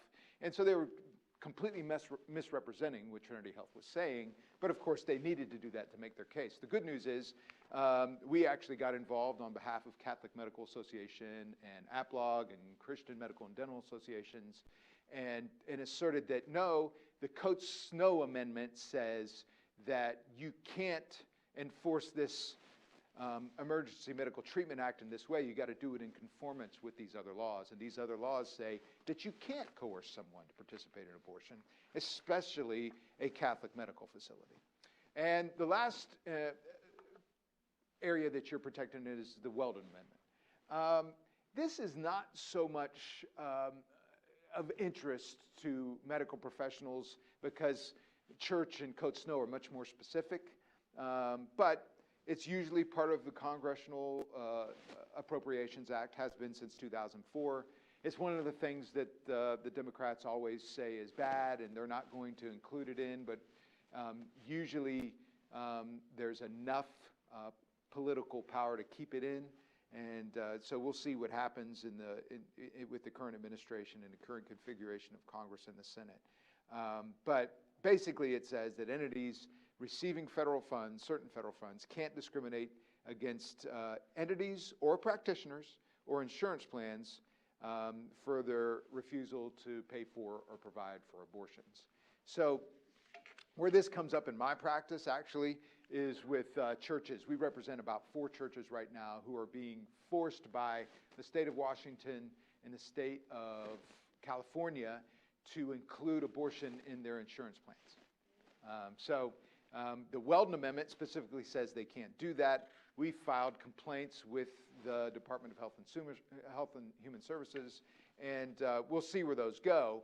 But because there's no private right of action for the Weldon Amendment or the Church Amendment or the Snow Amendment, in other words, we can't sue for violation of the Weldon Amendment, that wasn't part of the lawsuit. Instead, we said the free exercise clause of the First Amendment protects us. And that's the freedom of religion. We have the Congress can't make a law, and the courts have interpreted to mean no governmental entity can make a law that infringes upon your freedom of religion unless they've got a really good reason. There's some legalese that talks about the test for that, but that's really what it is. The weakness of this claim is that back when I was just graduating in law school in 1991, the Supreme Court came down with the Smith case, which is the peyote case you may have heard about. And basically, Justice Scalia, who was a big advocate of religious freedom, wrote an opinion that said that Native Americans who were ingesting peyote as part of their religious convictions, they could still be punished for that because peyote is a controlled substance and nobody can ingest peyote. And therefore, since we weren't singling out the natives who had this particular religious conviction, that doesn't violate the freedom of religion. Well, everybody was all up in arms and said, and by that I mean everybody. We had a debate at my law school and we tried to get somebody to take the other side and say, no, this is a good ruling. We couldn't find anybody. So people from both sides of the aisle said, no, this is a problem. The Catholic Church was very concerned about this. Interestingly enough, since Scalia was a devout Catholic, they said, wait a second, if you can say they could outlaw peyote, you could probably outlaw alcohol, and because nobody can have alcohol, that means we can't have wine as part of the sacrament. So, what's going on here? And so what happened was, I'm going to get ahead of myself a little bit. Let me explain why it's so bad. So that's a prime example right there. But another example is the Stormins lawsuit. So Stormins operate a pharmacy near Seattle, Washington, and they did not want to carry Plan B, the morning after pill. They didn't. The state of Washington got wind of it and said, no, we can't have that in our state. We can't have people with conscience, even though you could go a mile down the road and get all the Plan B you wanted. And so they actually got together and figured out a way to force them to carry Plan B. It was clear that you could refer and not carry something for a lot of different reasons. For it's too expensive, we don't have the facilities, we don't have the ability to actually make that particular kind of medicine because you got to have the old-fashioned, the compounding. Was that a pestle or? There you go, that thing. You would not have to carry that medicine if you didn't have the, but if you had a conscientious objection to medicine, you weren't allowed to have that objection. And we won at the trial after like a 12-day trial. Won at the trial, went to the Ninth Circuit Court of Appeals, which was, it always has the reputation as being the most liberal circuit. It's actually changing, by the way. President Trump changed that significantly, but lost, and then went to the Supreme Court thinking the Supreme Court was going to take the case, and the Supreme Court did not. Justice Alito wrote a very moving dissent from that decision, but as it stands, they were required to carry Plan B, and the reason why is because that was under the Smith case, because it applied to everybody, there was no free exercise problem. Well, what happened was Congress said, wait a second, we can't have that. I'm getting ahead of myself. Hold on. I'm going to go back. There we go. We can't have that. And the Religious Freedom Restoration Act, which is another protection you have, was put in place for those across the board. Everybody's got to refer for abortion. Everybody has to participate. If you're an OBGYN, then you have to refer for abortion. Or if you do any type of surgery that related to the ovaries or the cervix or whatever, if somebody wants to come in and they're a woman and they want to get theirs removed because they're having sex change, then you have to do it for them. Because that applies to everybody, there are no exceptions. Under the Free Exercise Clause, that's okay. Well, under RFRA, the Supreme Court went back to the old law, the Congress said, we're going back to the old law that says that no. It doesn't matter. If they even if it applies to everybody, if that adversely affects your religious convictions, you're protected. And I think Senator Kennedy sponsored that. So it was Republicans and Democrats on both sides. Now, liberals generally don't like RFRA. They say it's a license to discriminate. But back then, everybody did. But the good news is, if you work for a federal employer, so the Veterans Administration or some other medical facility that is a federal entity, you are protected by the Religious Freedom Restoration Act. And that's a lot of protection. You probably heard about the Hobby Lobby case. Where they didn't want to carry or they didn't want to have the abortion pill in their employee benefit plan. They won because of the RFRA, So very helpful. All right. Next provision that protects you is Title VII. So Title VII was enacted back in '64 to address predominantly racial discrimination and the effects of slavery, but also includes prohibition on religious discrimination, sex also, and national origin, and several other things. But for our purposes, it includes religious freedom, and that's very important. Now, all you have to do is have to have a sincerely held religious belief. Title VII won't protect you if your religious convictions are not in play on a particular choice. So one of the prime examples is vaccinations. So there are a lot of people, let's say that this vaccination did not start with use of the lines that were developed from aborted fetuses. And let's just say that but you just think vaccinations are a bad idea for whatever reason. If there's no religious conviction, Title VII is probably not going to protect you. But if you do have a religious conviction and not just a moral conviction, or you just don't think it's bad medicine, then Title VII will if you work for an employer that has 15 or more employees. And that's most employers. So it covers just about everybody. It really doesn't matter if it's a state employee, if you're a government employee or a private employee, doesn't matter. You're protected by Title VII. Now, the problem is, or one of the hurdles you got to get through is, in order to prove that they're discriminated against you because of your religious convictions, is you have to let them know. So there's a debate among medical professionals as to whether you should assert your religious freedom up front, because really one of the primary reasons you're concerned about is it's bad medicine. You bring up your religious convictions, and Jonathan pointed out the problems with that. Well, one of the legal problems with not bringing up your religious convictions is you can't be protected by Title VII unless your employer knows somehow that your religious convictions prohibit you from prescribing birth control or administering birth control or participating in abortion or sex reassignment surgery, whatever you call it, whatever the prohibition is. They have to know in some way. And usually the easiest way, and as a lawyer, is you let them know in writing. Hey, my religious convictions prohibit me from doing this. Now, there's some dangers that go along with that, but there are also some benefits too. And because Title VII is pretty comprehensive protection, it says that, look, if your employer can accommodate that religious conviction, if it can allow you to still practice and not do that, they can get somebody else to do it, then they have to try.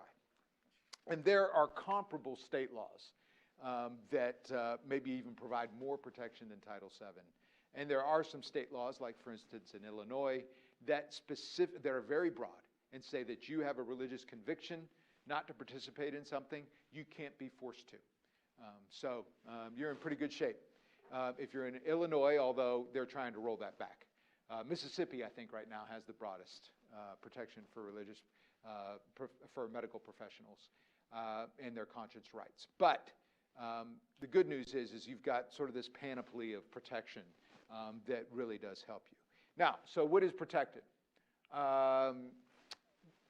Anything you can think of that is based on your religious convictions or moral convictions is pretty much protected. Abortion, artificial reproductive technology, so IVF, participation in IVF, any kind of genetic preselection.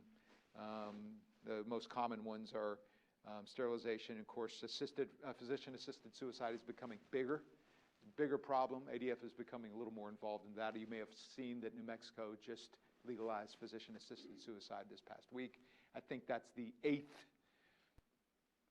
It's not the 8th state because DC is one of them, but I think it's the 8th or 9th entity in the U.S. that is doing that. And we don't have time to get into that slippery slope, but that's very dangerous, and most Christians are very concerned about physician-assisted suicide. Although, when they take polls, 70% of people in the U.S. think physician-assisted suicide is a good idea. We got a lot of work to do on that. So, let's do a little, just sort of a, let me do one more thing, talk about latest development. And I just want to talk to you about one more case, and then we'll do a little bit of interaction here. So, Title 10 is a governmental program that gives federal funds to entities, medical entities that do family planning. And one of the conditions on it is they can't be used for abortion services. Well, during the Reagan administration, that said that Planned Parenthood, if you want to get Title 10 funds, you have to have a separate physical facility for those services you're providing. You can't have it in the same facility where you're performing abortions. It's just too easy for those to get intermingled. Money's fungible, and the fact of the matter is it's going to be too tough. It has to be physically separate. When Clinton got in office, he reversed that. Actually, that case went all the way up to the Supreme Court. Of course, Planned Parenthood didn't like that, and the Supreme Court said, no, that's perfectly fine. When Clinton got in office, he reversed that, and that was and as a matter of fact, made it worse, said that not only can you refer for abortion, but if someone asks, you have to refer for abortion if you get these Title X funds. President Trump, his administration reversed that and said, no, you have to have these physically separate places for administering the funds, number one. And number two, if you can't force your medical professionals to participate in abortion if you get these funds. So there was protection for nurses and doctors and all the other medical professionals working at these Title X clinics. Well, of course, ACOG sued and lost in the Ninth Circuit, believe it or not. Won in the Fourth Circuit, which is Maryland. The case was out of Maryland, so Maryland, Virginia, West Virginia, North Carolina, South Carolina. And the Supreme Court decided to take that case. Well, in the meantime, Trump lost the election, Biden got elected, and now Biden is saying, we don't think we're going to defend those regulations, where as a matter of fact, we're going to change them. So that case is before the Supreme Court right now. I think it's now Becerra versus Baltimore. So if you see that, that's what that's about. ADS being on behalf of Catholic Medical Association and APLOG and Christian Medical and Dental Associations has been involved in that. All right, so let's put these to the test a little bit. So what do you do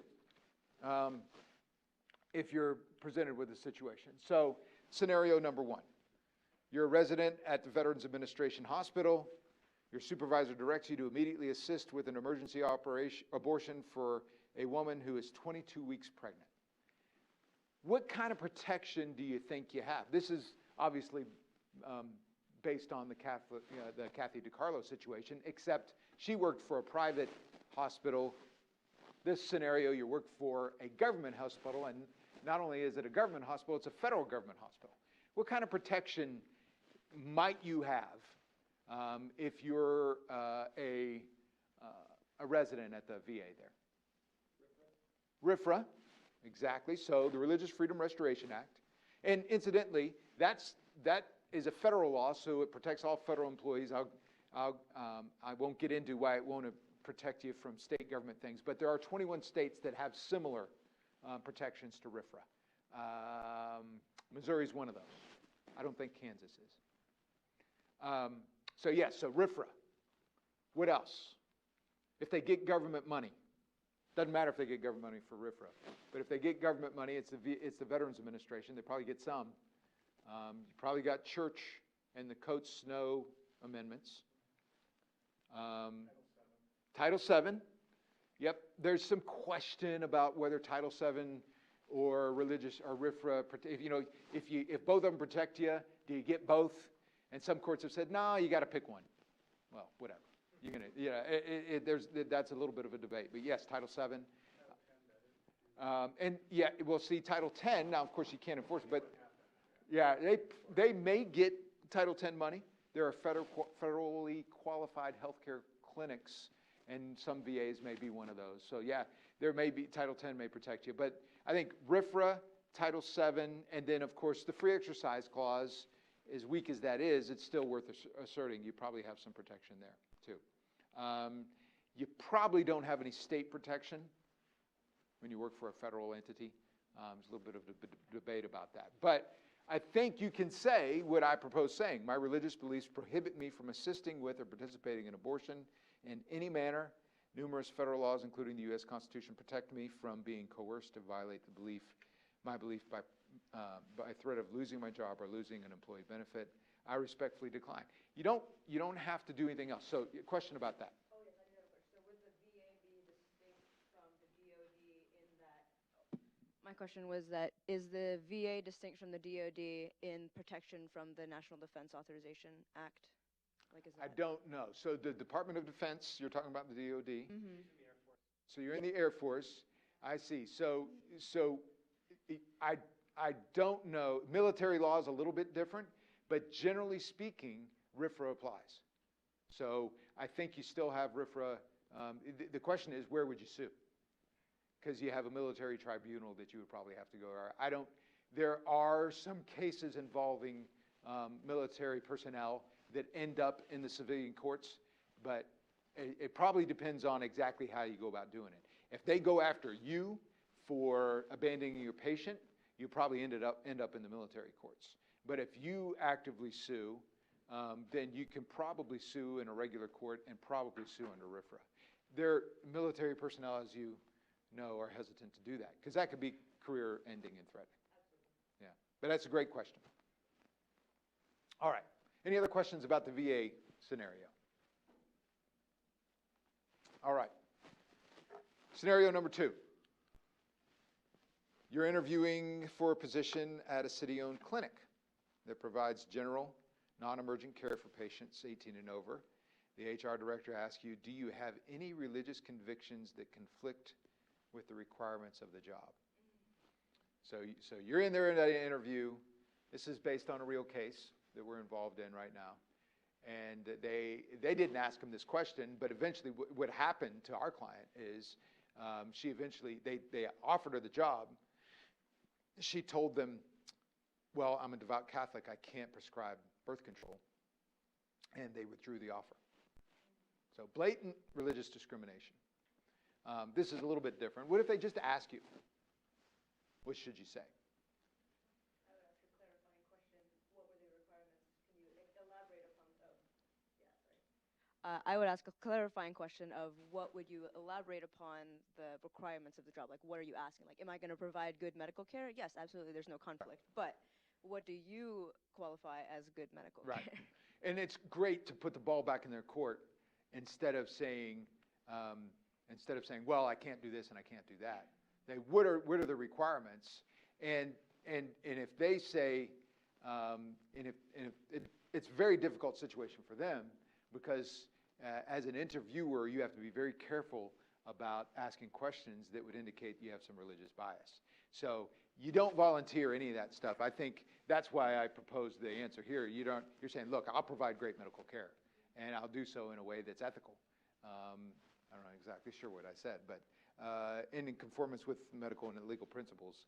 And if they want to try to go down that road, and they probably won't because they're concerned about it, but don't, I think that the important factor here is you don't volunteer at that point what your religious convictions are. But obviously, if you're applying for a job that requires you to insert IUDs, that's not a case you're likely to win because it's considered a requirement of the job. There's a technical So word. Kevin, what happens? There's a situation where someone might go to a residency and they don't tell them this. Like Colin told his story last night that this one residency, didn't want him when they talked about that. What if he just said basically this, and then later they find out that no, he's not going to do these things, and they're really upset? Then what? Well, from a medical perspective, from a legal perspective, I think you're protected. So, to the extent I understand residency, is that's part of your training, right? Are you still considered a student when you're a resident? Postgraduate education. You are paid. You are paid. So it's on-the-job training, but you're not considered a student, right? Correct. Right. So Coach Snow probably is not going to protect you in that situation. But if they get federal funds, the church amendment will. Title VII certainly will. And of course, if they're a governmental entity, then the Constitution and would protect you also.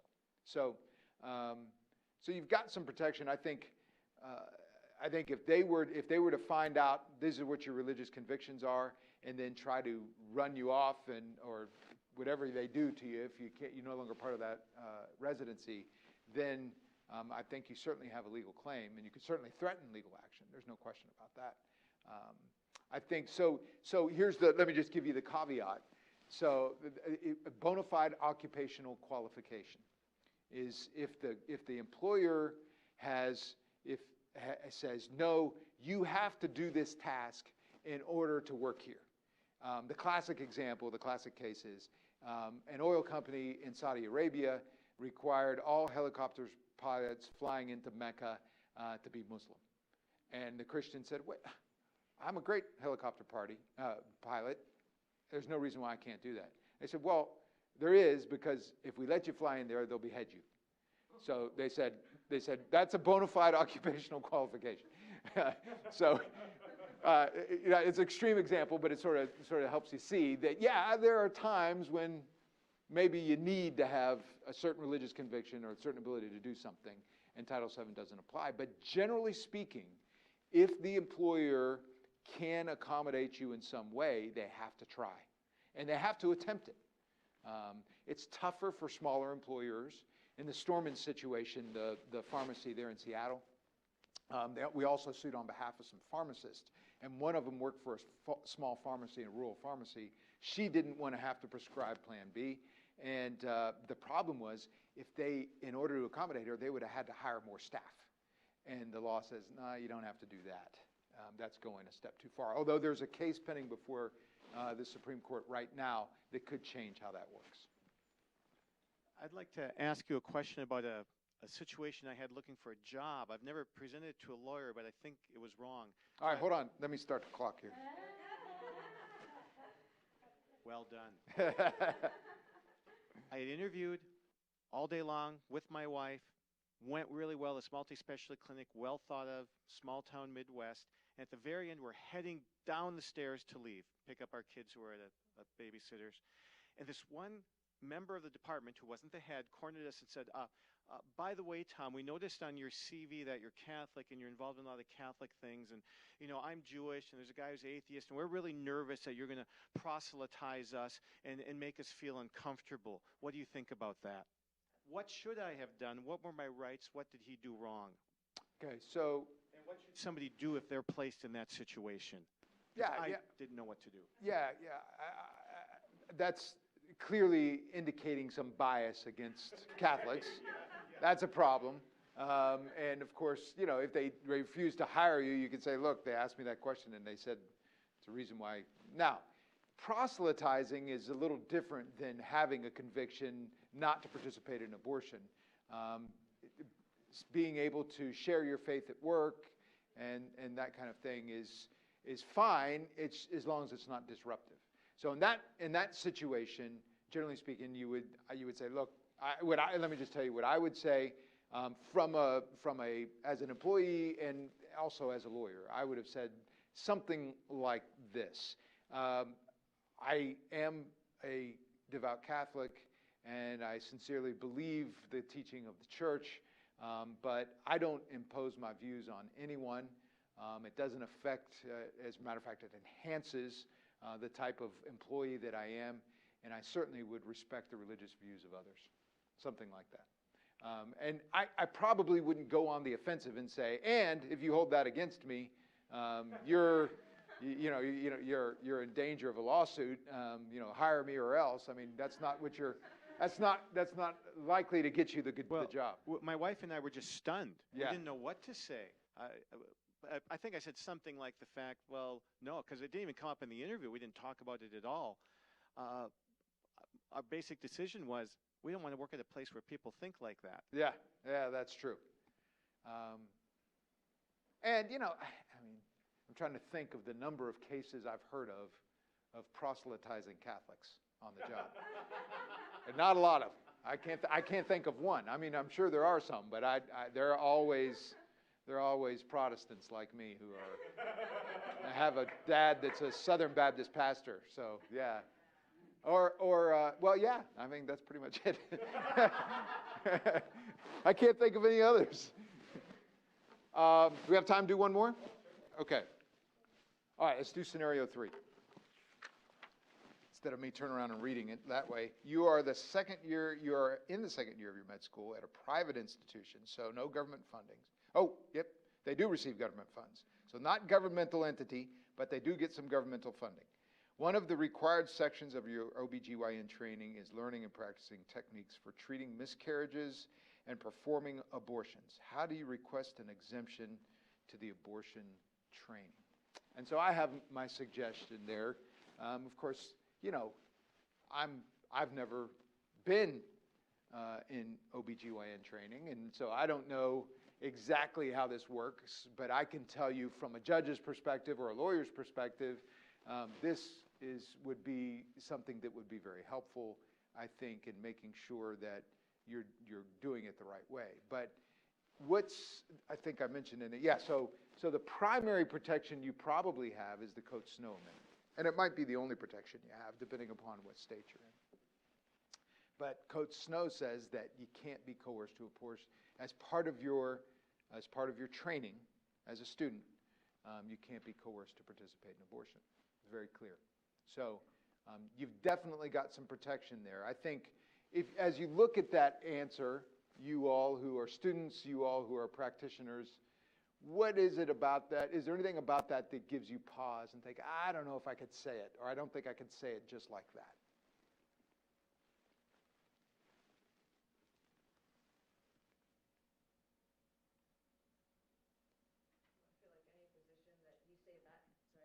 I feel like as a resident and as the lowest level resident, I feel like if I said that to any other resident or attending, they would just be like stunned that I even knew an amendment name by name. And so I feel like they wouldn't say anything against that. Yeah. Just like, oh yeah, Coates-Snow Amendment. They're like, oh wow, she knows her stuff. Like, yeah. So Kevin, if that is specific for just students in school, what would someone, in Francesca's case, who's in residency program after medical school, what would she fall back on? Would that be back to the Title VII in RFRA? Yeah. Okay. So if you're an employee, then yes, I think so. So as a student, you're not an employee, so you don't have Title VII. You might have some protection from RFRA if you work for a federal entity or a governmental entity. You'd have some constitutional protection. But really, the only thing you have is, as a student at a private school, and I think that's one of the, that's right, private institution, really all you've got is Coach Snow and any state protection that might exist in whatever state you're in. Oh, he has a question. Oh, there we go. Vincent, right?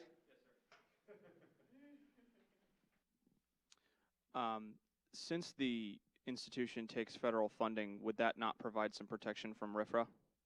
No, actually. So RFRA, just federal funding does mean that you get some sort of conditions on that funding, and one of those is the Coach Snow Amendment. But the courts have generally held that just because you get government money, that doesn't make you a governmental entity. There's sort of a general thought that maybe you should be a governmental entity, but if you think about it from the perspective of most, well, there's a case out of Brentwood, Tennessee. So Brentwood Academy is a Christian school in Brentwood, Tennessee, and near Nashville, and they were excluded from, or people tried to treat them as a governmental entity. Or let me get my facts right. No, here's what it was. Let me switch cases. It's a little more easy to understand. So the NCAA. So the NCAA is a private entity, and of course they certainly get some government funds through state fees and that kind of thing. And a lot of people, and they sort of act like a governmental entity, but they've been treated all the way to the Supreme Court. They've been treated as a private entity. Just because you get some government money doesn't mean you become a governmental entity. And that's a good thing, probably because, like, for instance, a lot of Catholic schools, at least directly or indirectly, get some state money. And just because you get some state money, that doesn't convert you to a state institution. So that's probably a good thing, but it's a good question. All right, yeah, thanks. So I guess RFRA just applies to federal or governmental institutions then? Just federal institutions. If there's a state RFRA, it would apply, like in Missouri, it applies to all of the Missouri government institutions. So that can be county all the way up to the state legislature. All right, thanks. Yeah, we've been having some problems with the whole federal funds, governmental institution things here at this school because we take federal funds, and it hasn't been as much with the religious freedom, but more with housing of transgender students. They just came out with a rule that said that any institutions that take federal funds have to allow students to live in the gendered, in the sex dorm that they identify with. And so do you have any thoughts on that? I know that's kind of unrelated, but yeah, just curious. I do. Actually, there's a case going on right now involving that. There is an exception. So it's Title IX is the provision that talks about, but there's an exception for religious schools like Benedictine. But you can either affirmatively assert it, but generally speaking, you're protected by it. Now, there's also a lawsuit right now filed by some students, about 40 of them, in Oregon, saying that protection for religious schools like Benedictine and other small, devout religious schools, Liberty University is one of them named in the lawsuit. That protection, they say, violates their rights and violates the Constitution. I don't think they're likely to win, but right now, you don't have to. The rule is Benedictine doesn't have to allow women in men's dorms and men in women's dorms. Even under Title IX, there's an exception that protects you. You just have to take advantage of it. All right. Any other questions? I know we're about out of time. Take a 5-minute break and we'll be back. Okay.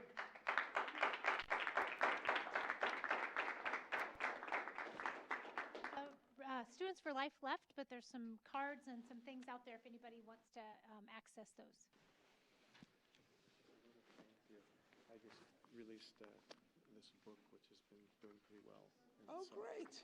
Thanks, Tom. Appreciate that. Awesome. Look forward to reading that. Every Good Friday we watch The Passion of the Christ.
All right, we have our last 25 to 30 minutes here, and what we really want to do is let people know what the CMA has to offer you as students. This has been an ever-expanding way to reach out, and we have the immediate past president of the Catholic Medical Association Student Section, Dr. Francesca Ursua, and all 95 pounds of her moving this heavy table out of the way.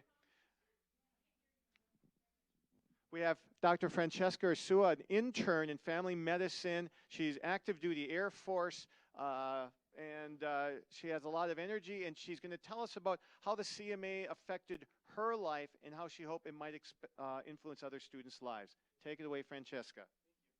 All right. Is the mic working all right? Can you hear me? I also tend to project a lot, so if it gets too loud, let me know. I don't want to blow out anyone's eardrums. As he said, I'm active duty military, so I always have to preface everything that I say and anywhere I go with all the words and all the actions and everything that I do and say represents only me and not the United States government or the Air Force. So now that that is out of the way. Today and last night have been very heavy, like ethics, biology, and really serious stuff. And it is going to be very serious as we move forward. But basically, what I'm here for is essentially just story time and what the CMA has been in my life and how I got to medical school and where it's taking me now and where I think it'll take me in the future. And I'm not super fancy. I don't have a lot of slides. I was previously going to go into teaching, so I really like using a whiteboard and a marker. You may not get the top half of the board, but I'll try to write it down here because I can't reach that. So I don't know if the acronym like TLDR is still used. My brother says I'm not hip enough to know what little young people say, but TLDR, do people still know what that means? Like too long, didn't read? No? Okay, well that was a flop. But the military has an acronym, BLUF, so that's bottom line up front. And so the bottom line up front for me is that friendship brought me to Catholicism, mentorship brought me to medicine, and the CMA continues to challenge me to grow in both Catholicism and medicine through friendship and mentorship. So I'm gonna just write that here. So parallel things, so medicine. And also, you know, all doctors take a bad handwriting class, so if you can't read that, I apologize. Mentorship, medicine. Oh, I can't spell friendship.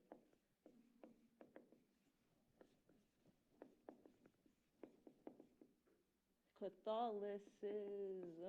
All right. So in short, I'm a Catholic revert. I left the Catholic Church in high school. It was a long road of questioning.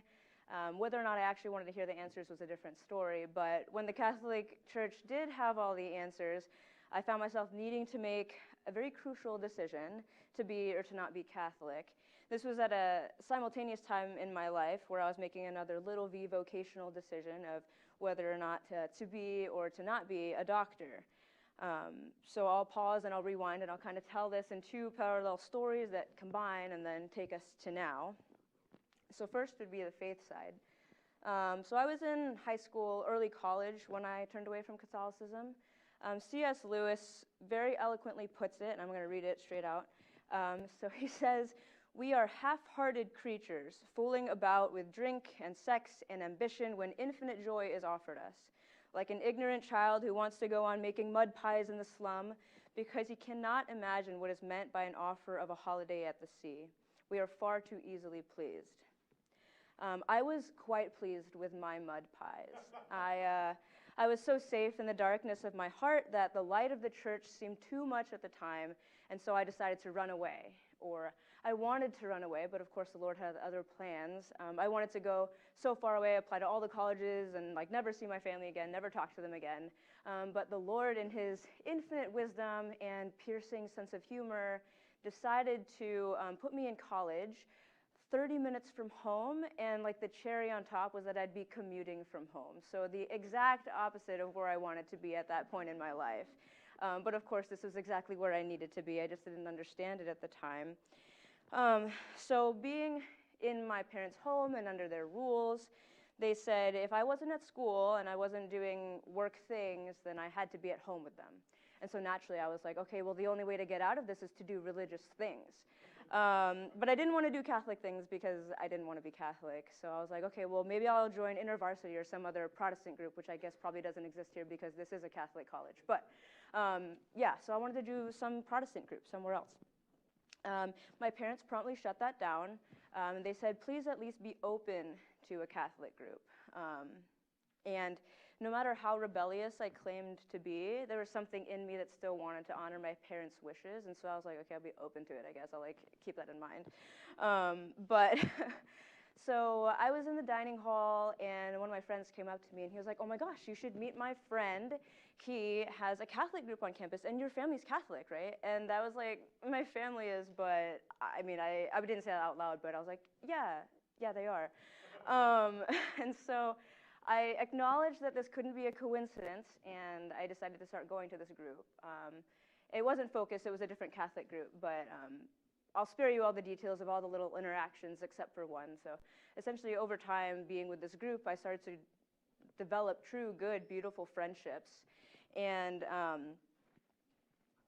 our meetings would normally take place like in the evenings, and after these meetings, we would gather for fellowship, and then our conversations would carry into the night and into the car rides home and everything like that. And so over the next year, these friendships continued to grow, and my commutes to and from home, you know, the 30-minute commute to the house that I lived in that I wanted to be away from, my commutes to and from home essentially summed up to conversations with the Lord saying, Lord, I think I want to love and worship you in the way that you want me to, but I don't want to be Catholic. But if you want me to be Catholic, I really need you to tell me, like in words, if that's okay with you, because I know you don't do that very often. But if you will, then I will. And so one night I was driving with my friend home. It was after one of our evening meetings, and we were just having normal conversation, not really chatting about anything in particular. But we pulled in front of her house, and all of a sudden her demeanor changed. She was very serious, and she looked at me like straight in the eyes, but in a very like loving, motherly kind of way. We had a sort of spiritual mother-daughter relationship, and she looked at me and she said, I don't know why, but I feel like something is telling me to tell you that you're where you need to be. You're home. And naturally, I was like, oh gosh. I couldn't help but cry, and I was both consoled and disquieted. I was consoled because clearly the Lord had heard me and heard that I asked for words and gave them to me, and he heard those prayers. But then I was like really disquieted because now I had to respond to his answer. I had to respond with an action, and this was the end of my sophomore year of college. So that's kind of the top Catholicism and friendship. So the academic side, also in high school, I had most decidedly and assuredly said I would never be a doctor. Science was way too hard, and I didn't understand how to understand it, and so I went to school to go into academics, or to go into teaching. I really wanted to be an elementary school teacher, and I feel like I still probably will after all this is over. I don't know if it'll ever be over, but sometime in the future, maybe.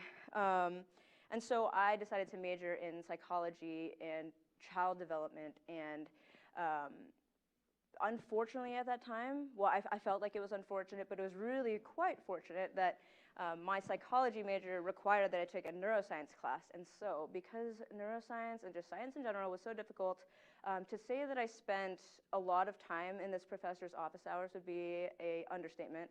Anytime he had office hours, I was always in there because I didn't know what I was doing. He was a retired pediatric neurologist, and he essentially like didn't need to be teaching. He just was there because he loved to teach. He was so patient and so gentle, and he was just a wonderful man, and became a dear mentor in my life. And so I eventually came to love neuroscience, loved it so much that I changed my major from psychology to neuroscience, and I ended up becoming a peer educator, like a tutor of sorts, for his classes. And so it was a grand old shift in what I thought. And so because I spent a lot of time with this professor, my academic questions naturally turned into questions about life. And one day I asked about his career as a doctor. He said he loved it, and he promptly turned the question back to me and asked if I had ever considered a career in medicine. And I couldn't help but laugh because I was like, do you remember how much time I spent in your office hours, like asking you how to do things? Like, surely someone like that could not make it in medicine. And then I was also like, and plus, doctors can be like super mean and distant and cold. And then I stopped myself and I realized that he was really the living antithesis of that statement. And so I just stopped. But he responded in a very gentle, understanding way. And he said, no matter what you go into, you decide how to live that out. Not a mold and not a stereotype, but you should really consider medicine. And so I took that very seriously because if he saw something in me that I didn't see in myself, I had better listen to him. But I had to squish a whole bunch of things in and like change my schedule and really like hustle because this was also the end of my sophomore year. So sophomore year right there. So I'm gonna bring it back and oh gosh, I don't know which one of these markers works, but junior year, so where these 2 points meet is my grandma. Obviously. And I'm going to just put this up here so I don't have to write it afterwards.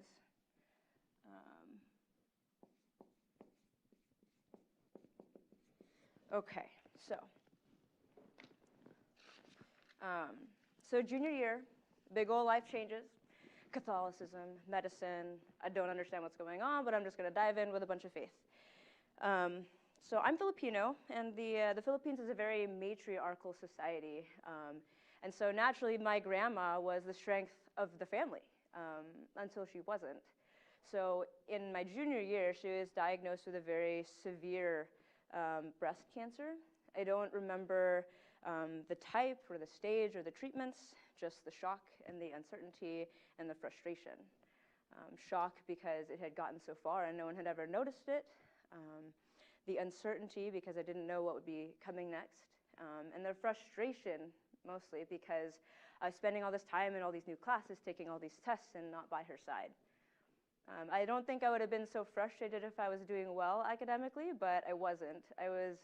Because it was so hard, I was failing a lot and I wasn't doing very well in classes and I was just like, this is all for naught and I should just give up. But I would always see my grandma praying and working towards strengthening herself. And she loved St. Joseph so much. So I put St. Joseph up there. She loved St. Joseph. He was her favorite saint. She would always be praying with St. Joseph the Worker, and so I kept working with St. Joseph the Worker. On March 19, 2015, St. Joseph's feast day, she passed away. I know, let that sink in for just a little bit. I know, exactly. So St. Joseph's feast day, patron saint of a happy death. This was in Jesus' hands. A couple of months passed and I got the exact scores and GPA and slipped by to get into med school. And this was in Jesus' hands. I had grown in love and in relationship with my family and I was ready to stay home and do med school near them and just live out my life there in Texas. And I got into the military and med school and now had no assurance of ever being with my family ever again. And this was also in Jesus' hands. But the Lord never ceases to be gracious. And when I got to USIS, or the military med school, the CMA had actually just started a chapter there. And so I was desiring to draw closer and closer to the Lord, but I was getting very easily caught up in the bookwork and the grind of medical school, but the CMA changed that. I went to the CMA Medical Student and Resident Boot Camp, and I met such beautiful and wonderful and inspiring people, and I continue to truly every day and every event that we ever go to. But I'll stick to the bottom line up front and stick with friendship and mentorship. So on the friendship side, I could really go on and on about the sweet, wonderful people that I've met and continue to meet. But I'll focus on one friendship in particular. She lives on the East Coast. We're not even in the same level of training. We've never been to the same medical school. There would really be no reason for us to have met other than we were both in the CMA. And being physically separated from my family, she has really challenged me to grow in and understanding like the human person, like specifically like through theology of the body courses up at the Theology of the Body Institute in Philadelphia, as well as growing closer to the Holy Family. So specifically in this year of St. Joseph, we decided to walk the consecration journey together. And the Lord was very gracious in giving me that time off that weekend, perfectly timed for the weekend of consecration. And then on top of that, He was so gracious to have a retreat in my friend's area at that time and allowed me to travel from, I'm currently in Nebraska, and go to Philadelphia. On top of that, the retreat was at the St. Joseph's Chapel in the St. Joseph Retreat House on the St. Joseph Retreat grounds on the weekend of St. Joseph's feast day. But it was just funny because the retreat wasn't even about St. Joseph. He was just there, you know. It was about attention and distraction in prayer, and there were just big old foghorns telling us to pay attention to this weekend and the gift that it was.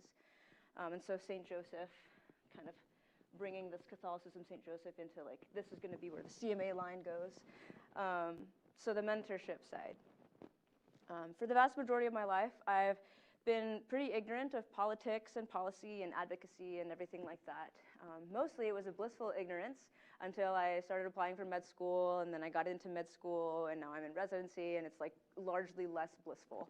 I'm realizing and have continued to realize that our society is at a point in history where the culture of life is meeting the culture of death, and the crux of that is in medicine. And we, as trainees, are standing really on that rise of that crux. So in the winter of 2018 going into 19, I was asked to stand in that crux with my brothers and sisters at the American Medical Association's conference, well, that's a mouthful, that upcoming summer. So attending physicians, so like I always, when I introduce myself to patients, I say, I'm the little doc, both in rank and in stature. So the big docs in the CMA, the attending physicians, they had sent out a plea to students and residents in the CMA, the Catholic Medical Association, and the CMDA, the Christian Medical and Dental Association, asking for our support to speak against physician-assisted suicide at that upcoming meeting. The brief background was that PAS was slowly becoming more and more legal across states in the U.S., and that year plans were moving forward to enforce it like more nationwide, which would make it subsequently more difficult to practice end-of-life care without it. And so every year the AMA has a national meeting where they propose all these policies, and they have two mics at the front, and anyone from the organization can come up and speak at these two microphones saying why they should be for or against a certain policy. And then the heads of the organization will come together and form the statement of the AMA that they would propose to the people in the government, saying like, this is what we think as like the official body of like medical practitioners across the US. And so the attending physicians would mentor us and take us under their wings in the months leading up to this, practicing our 1 to 2 minute spiels and how we would like propose our position and then just walk away from the mic. So the meeting this particular year fell on Pentecost. We had about 20 people in our group that were there, and then in the hour leading up to that, there were about 12 of us in the immediate area. And so we decided we had better pray before we go into this meeting, because Lord knows we're going to need it. And so we were just kind of searching about to see where we could gather and where we could go. And the Lord had gifted us with a very small room and a very small hallway set off. And in this small room, there's only one table, and around this one table, there were only 12 chairs for the 12 of us in that room at that time. I know, guys, I literally can't make this up. I cannot make it up. I'm just telling you the truth. And so we prayed that the Lord would move in this meeting and allow our words to fall on understanding ears, and that we would leave the rest in his hands.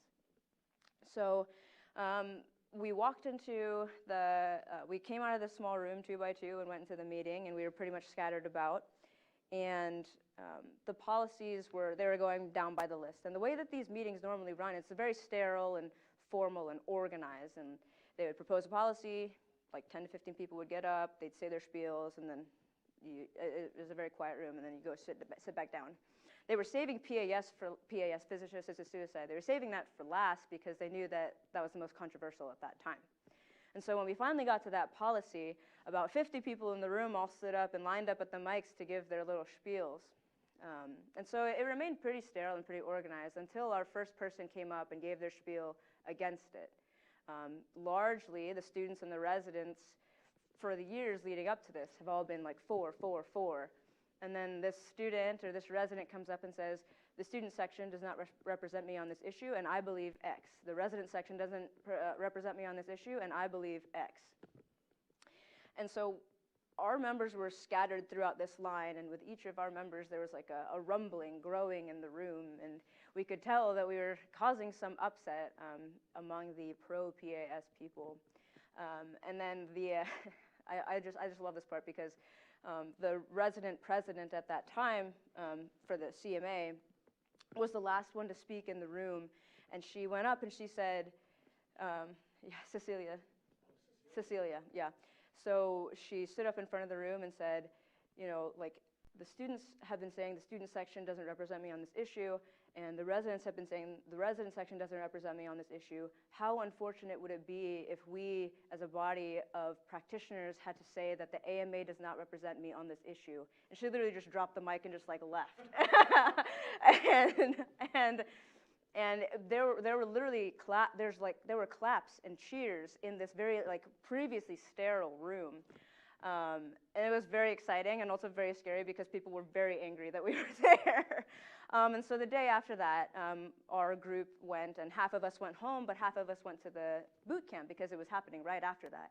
And at 3 o'clock that day, we had prayed our Divine Mercy as a group, offering it for like the decision meeting of the AMA and their proposal and what their formal statement would be.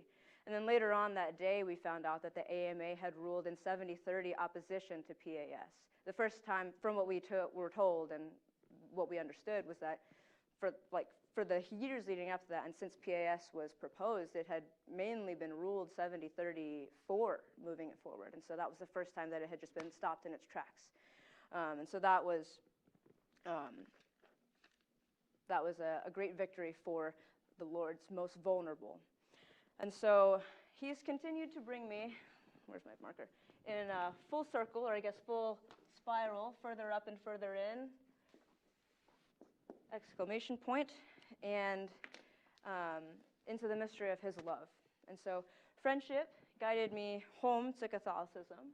Mentorship led me to medicine. And my grandma was a meeting point of these 2 points in my life on St. Joseph's feast day at the end of her life. And through friendships in the CMA, I've fallen deeper love with our Lord under the care of St. Joseph. And through mentorship in the CMA, I've been given the gift to help defend people at the end of their life. And this is how I've come to see the gift of the CMA in my life. That was phenomenal, Francesca. Now I have to follow that to put it all together. Matthew, if I could have your help getting this back online so that I can let these wonderful people free from where we are here. Let's see if it works when I hit play. Wouldn't that be wonderful? Oh, it does. I just don't have it on the right slide. Let's see, did it show up there, though?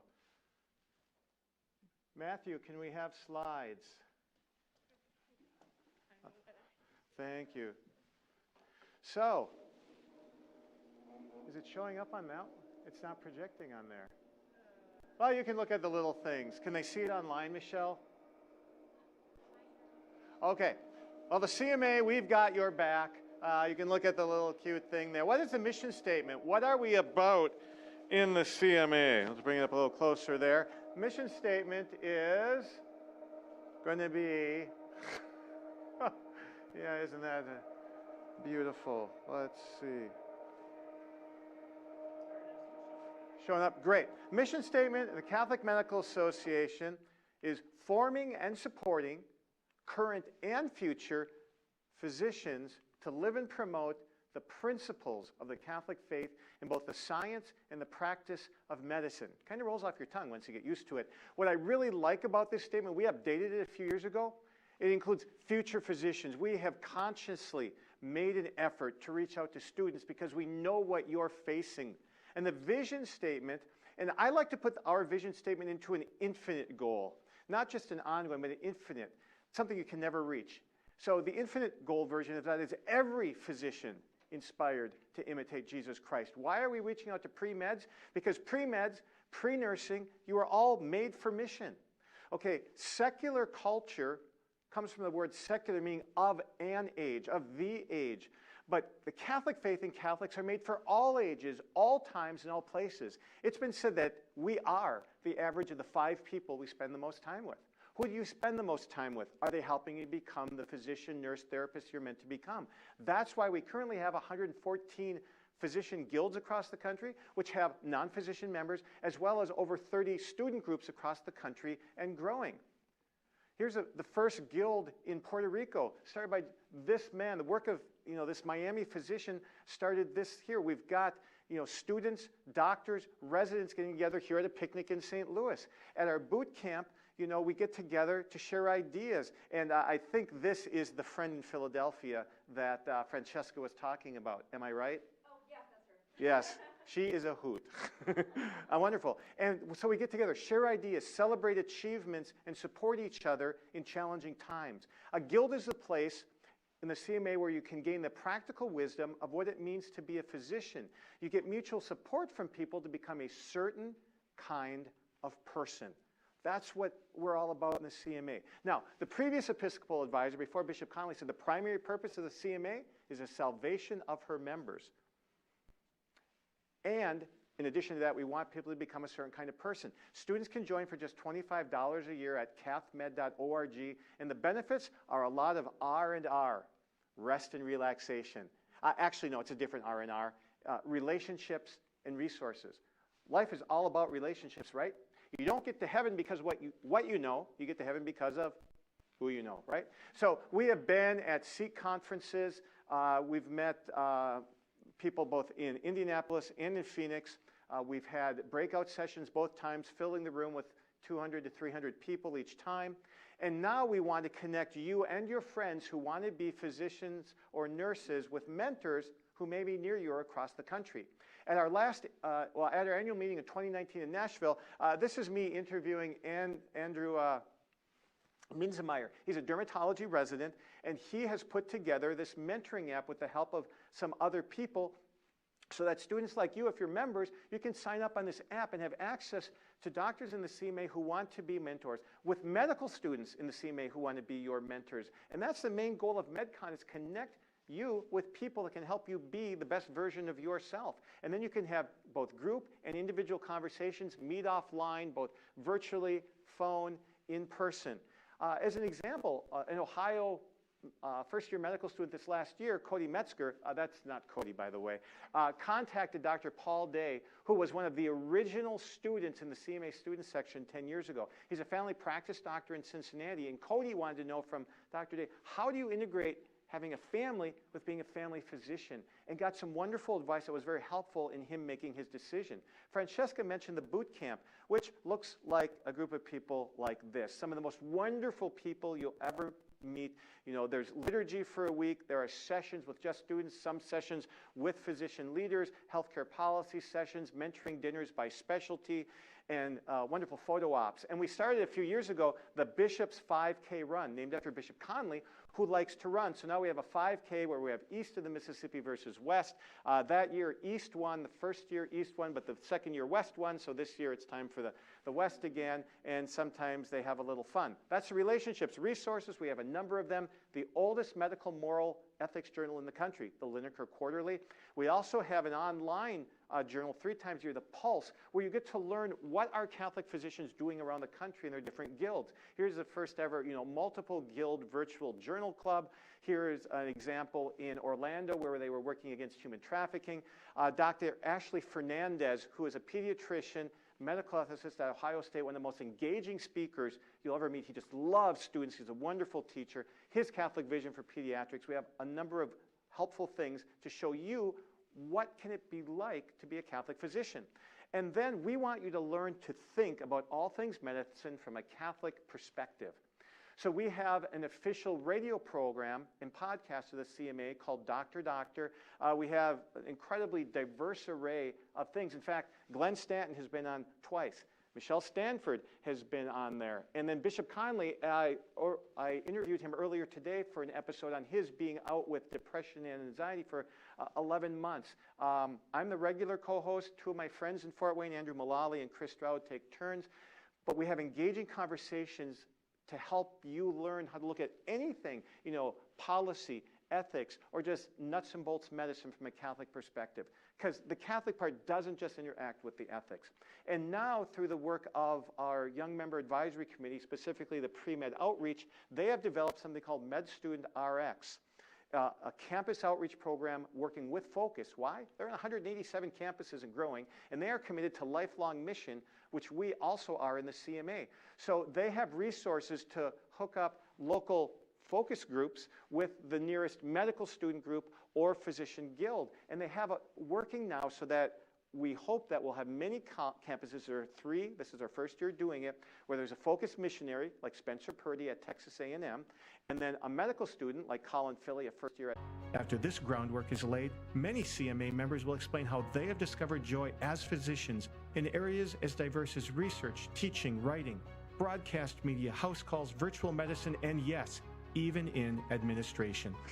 Furthermore, we will hear an amazing conversion story and how new and not so new physicians have flourished in medical marriages. The final day is especially geared toward those for whom joy has become a stranger in medicine. Experts, including Harvard psychiatrist Kevin Majors and Notre Dame psychologist Dominic Vachon, will provide us practical ways to overcome stress, anxiety, and cynicism to rediscover joy in our lives as compassionate medical professionals. By attending this family-friendly conference in Orlando, you will also meet and get to know like-minded medical professionals who seek joy by knowing and imitating Jesus Christ. Afternoon breakout sessions will include speakers on a wide variety of topics determined only by the creativity of those who submit presentations. The diversity of topics available assures that everyone will find something applicable and interesting. Conference attendees will also experience a night up to par, CMA's special event at the Drive Shack, where we will enjoy a night of golf, friendly competition, and dining. The conference will conclude with a white mass on Saturday, October 9th at the Basilica of the National Shrine of Mary, Queen of the Universe, celebrated by Most Reverend John Noonan, Bishop of Orlando. I look forward to you joining us for the Catholic Medical Association's 90th Annual Education Conference, The Joy of Medicine. Please visit our website for more information at cathmed.org, and we'll see you in Orlando.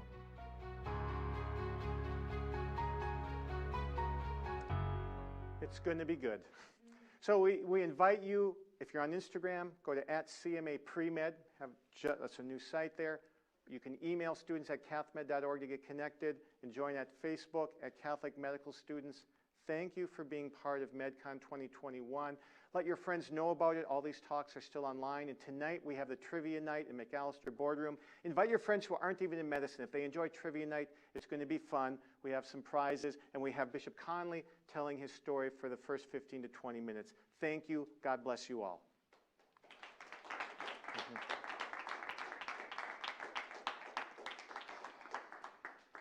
I know Tom has to go, but if anybody else has questions about the CMA, you're welcome to come and talk to me.